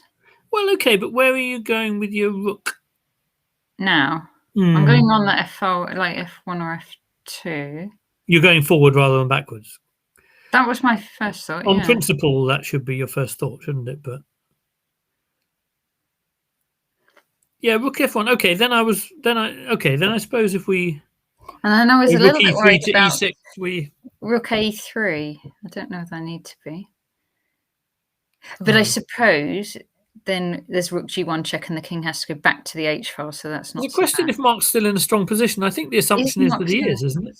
The assumption is that he's pressing, but we're not sure if it's enough. Yeah, so Ginger estimated 70% for Mark to win. Yes, and I said I thought that was a reasonable estimate. And that sounds reasonable.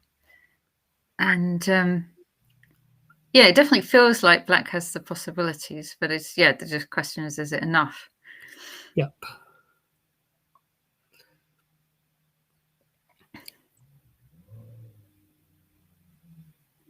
There's an interesting question you ask about rook a3, just because I hadn't sort of even vaguely thought of the move for ages. It felt like we ought to be trying to win d6 if we get the chance. But it's not an easy decision. Pawns against two rook pawns. Rook f2, okay. Okay, rook f2. Oh, he's hitting a pawn. Sorry, I should have noticed that. That makes quite a difference because. So I'm expecting now white might go rook a. Well, now I think rook a3 is a serious thought. Yes. And then you throw in rook g2 check to force the king back, and that then means the h pawn's a bit less worrying. And then maybe king d4, but only then we'd lose our a pawn. So I'm not quite sure about that.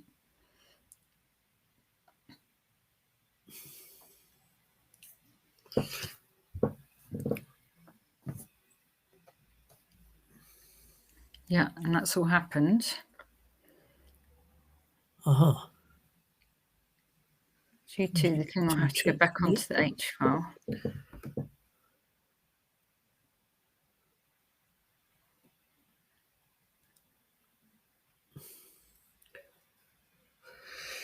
I suppose.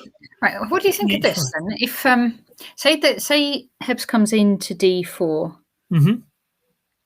Keith takes on a4, and then Hebs just goes like rook c2. Okay, then I guess rook a6 to try and attack the a pawn in return. Okay. Yes.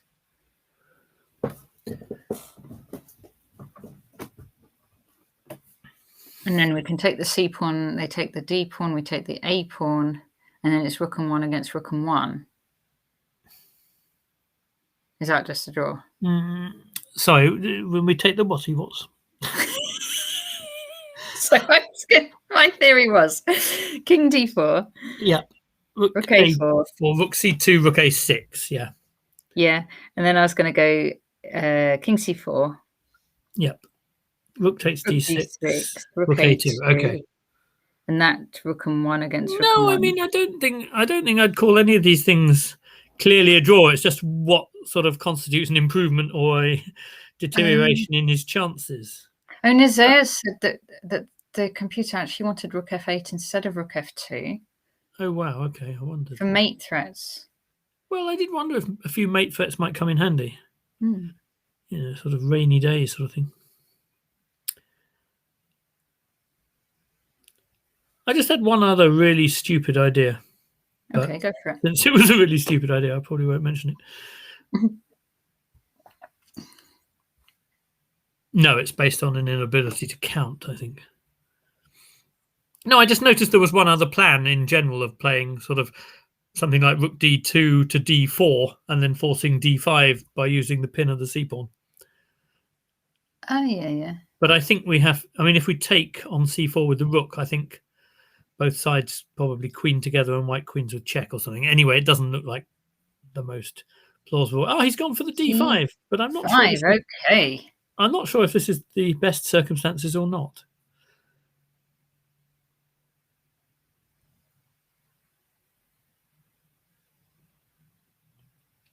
Well, I suppose it gets the pawn moving quickest. Yeah, well, that's sort of been true for a while, but it feels like white has achieved something in the meantime slightly by attacking a3 under those circumstances.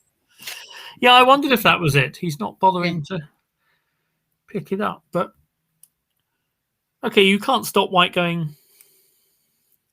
Well, you can stop it, but white's going to go rook takes a4, and if c3, then rook c4 anyway. Yeah. So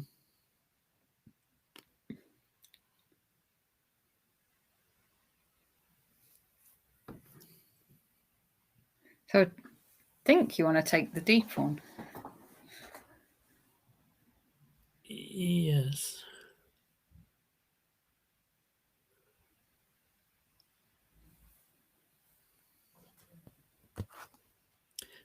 Partly because the king is good for stopping rook c4 anyway. So. Yeah. All right. So now Keith has one more pawn, but Hebs is closer to the queening square. So yeah.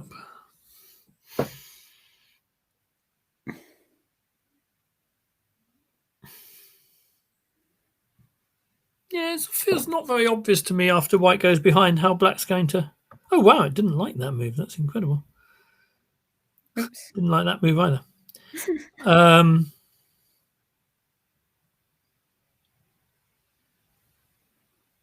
Table-based win for Mark after rook a8, says Nazaire. Oh, really? I didn't think to be a bit cheeky to put rook table a7 bases was a on. draw. Rook a8 was a win and rook a7 was a draw. How are we meant to know that stuff? Really? Oh, that's impressive. So I'll have a think about how that could possibly be later. Yes. This does feel like It's checking distance pretty and building decent a drawing chances. Well, yeah. I think the king kind of has to come forward, doesn't it? But yeah. It's just the h-pawn.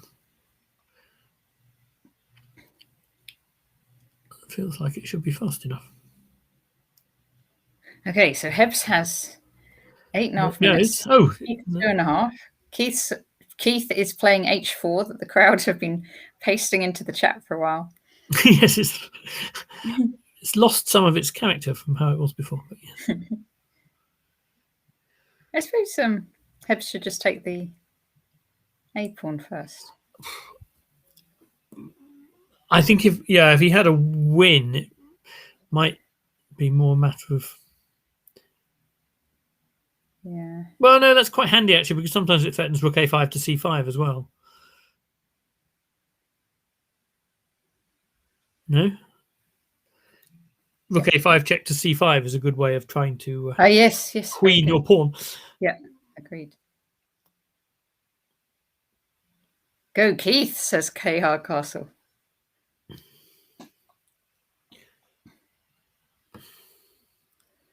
So yeah, so so with the h pawn, if you get one of those things where the rook and king are trying to mate and you have to prevent mate by playing h8 equals knight check, you always lose, don't you, with an h pawn? But that's the one bit of calculation I have to offer at this stage. Okay. Probably pleasingly irrelevant. No, I'm thinking of rook takes c3, takes king g6, king d4, h5, king e5, h6, check. Oh, I see. That sort of thing. And then, yes, but I think white's actually, I think in that crude version, white is too fast for us to even need to need h8 equals knight check, and therefore he probably doesn't lose. Oh, well, if white doesn't lose with rook takes c3, that's what white should probably Well, that's do. what I imagined he was calculating, but I suspect he doesn't lose by doing it in a moment either. Okay. Or indeed, he may not be losing anyway, because it's very difficult for black to get his rook in front of the pawn unless he... white may well have more tempy, efficient ways of doing it.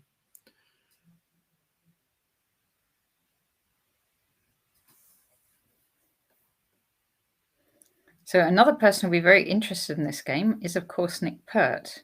Yeah, I imagine he's got an eye out for it. Nick Pertz at the moment is 1 point clear of Hebs, and he's ahead of everyone in any games that haven't finished. So if Hebs wins, then that forces a playoff between Mark Hebden and Nick Pertz. If Mark Hebden can only draw this game, or if Keith wins, then Nick Pertz will be the new British champion. Yes, that is exactly right.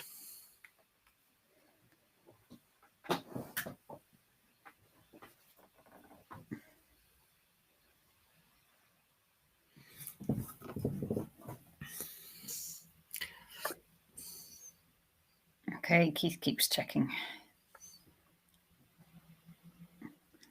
I must say it's feeling like it's going to end a draw. Yeah, it's looking draw. I think it's drawn now.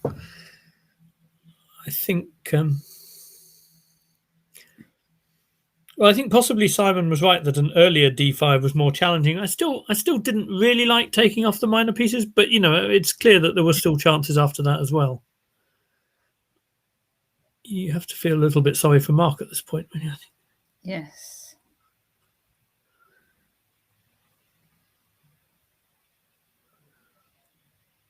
Well, that might turn out to be premature, but I suspect not.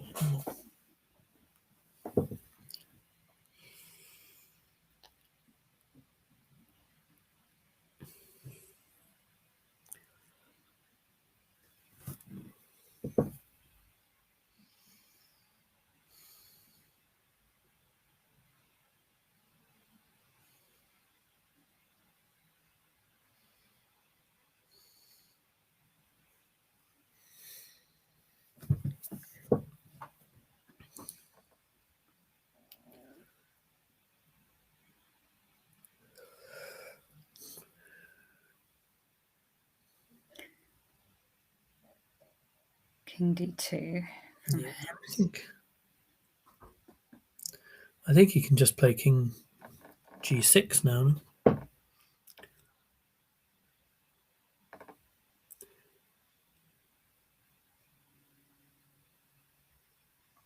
I mean, there may be other ways, but that looks like the most natural and efficient. No? Yeah.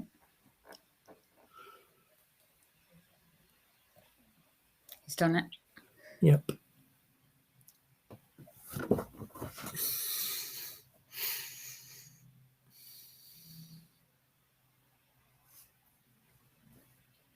So Mark will be able to queen his pawn, but Keith will just take, and white's pawn will be far enough advanced that Mark will have to give up his rook for it. Yep.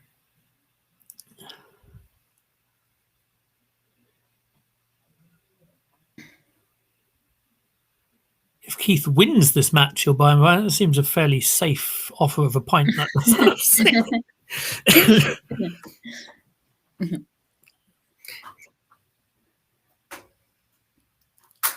Yeah, I mean, if Keith wins, that's great for him. It doesn't put him. He's just because he's just half a point behind going into the game. It doesn't put him into a playoffs.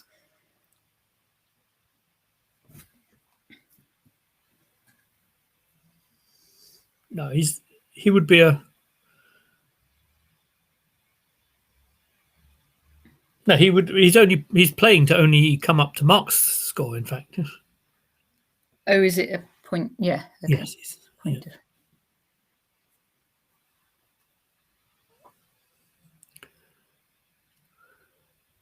I think whatever happens in this game, that Keith will be having a pint this evening.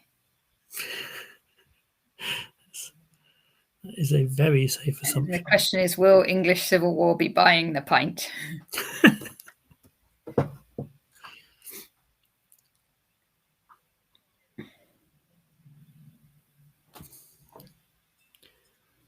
Yeah.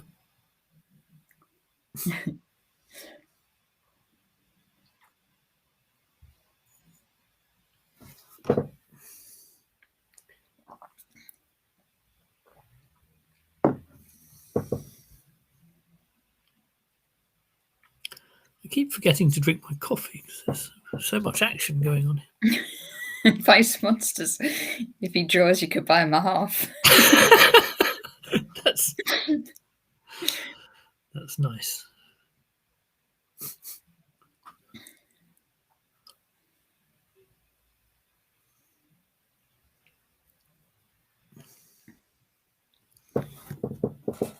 Yeah, I don't see any hope for Mark at all now, really. No, it's going to be a draw. We are just...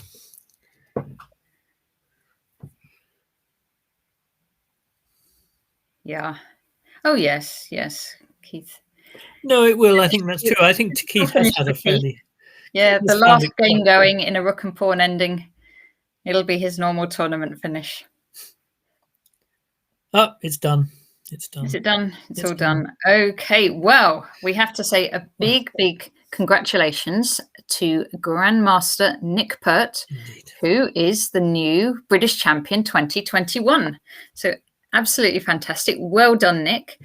Congratulations. I mean, there were a lot of players had really good performances in this tournament. I'm going to mention Marcus Harvey. I'm going to mention Hamish Olsen. It's lovely to see Keith and Hebs playing against each other in the last round. Been really nice to commentate that. There's, of course, the juniors. There's oh, I think we should mention Andrew too, who was competing for the championship in the last sorry, round. yeah. No, I'm gonna, I haven't got. I need to get my page in front of me, so I just read out everyone's name. Andrew Ledger, obviously, who had a fantastic tournament and could, going in today was one of the favourites to win the whole thing. There was Svetlana Susakova, who has got what she needs to become a WIM. So big well done to her. Tell me who I'm forgetting, because I'm going to forget people. The juniors, Theo and Freddie, lovely to see you playing. Fantastic performance. Eggy, Joe McPhillips was doing well. I mean, lots of players playing very, very well. Also, thank you to everybody who's been doing commentating. So thank you, Peter, and everyone who's been doing commentating throughout the week. And also, we should say huge well done to all the organisers. It's been really nice seeing the British back in person. We've had 2 very successful online Britishers, which has also been a nice addition to the calendar, but lovely to see people back in person. It was lovely also to have access to see to have this live camera for us to see the players. So that's really added to it. And I know people have enjoyed it. And thank you, Charlie. Yeah, and again, well done, Nick Pertz. Absolutely. Okay, thank you, everyone. Thanks very much for watching. Oh, and thank you to Natasha too for fielding this whole week of commentary. Great job by her. Oh, and by the way, sorry, what we should say is we are going to be back. The British isn't over. There is the women's tournament coming up next week, and it's a really strong one as well. It's really nice, probably the strongest one for a decade. We've got Harriet, we've got Grandmaster Ketty, we've got I'm now forgetting everyone. We've got Katarzyna Toma, and I've just heard, I think that Gigantabear, Audrey, is going to be playing, and there's others as well that I've forgotten. But it's a lovely, strong women's event. So please do tune into that. Starting Thursday, I think commentary is going to start Friday. I think. Okay. We're on, aren't we, on Friday? We're on Friday. So are we the next? Are we Friday? I assumed there was a Thursday. We'll organise this after, yeah. But I think we're on Friday. So we'll see you. Hopefully, see you all tune in then. Thanks a lot. Thanks very much for watching. Thanks.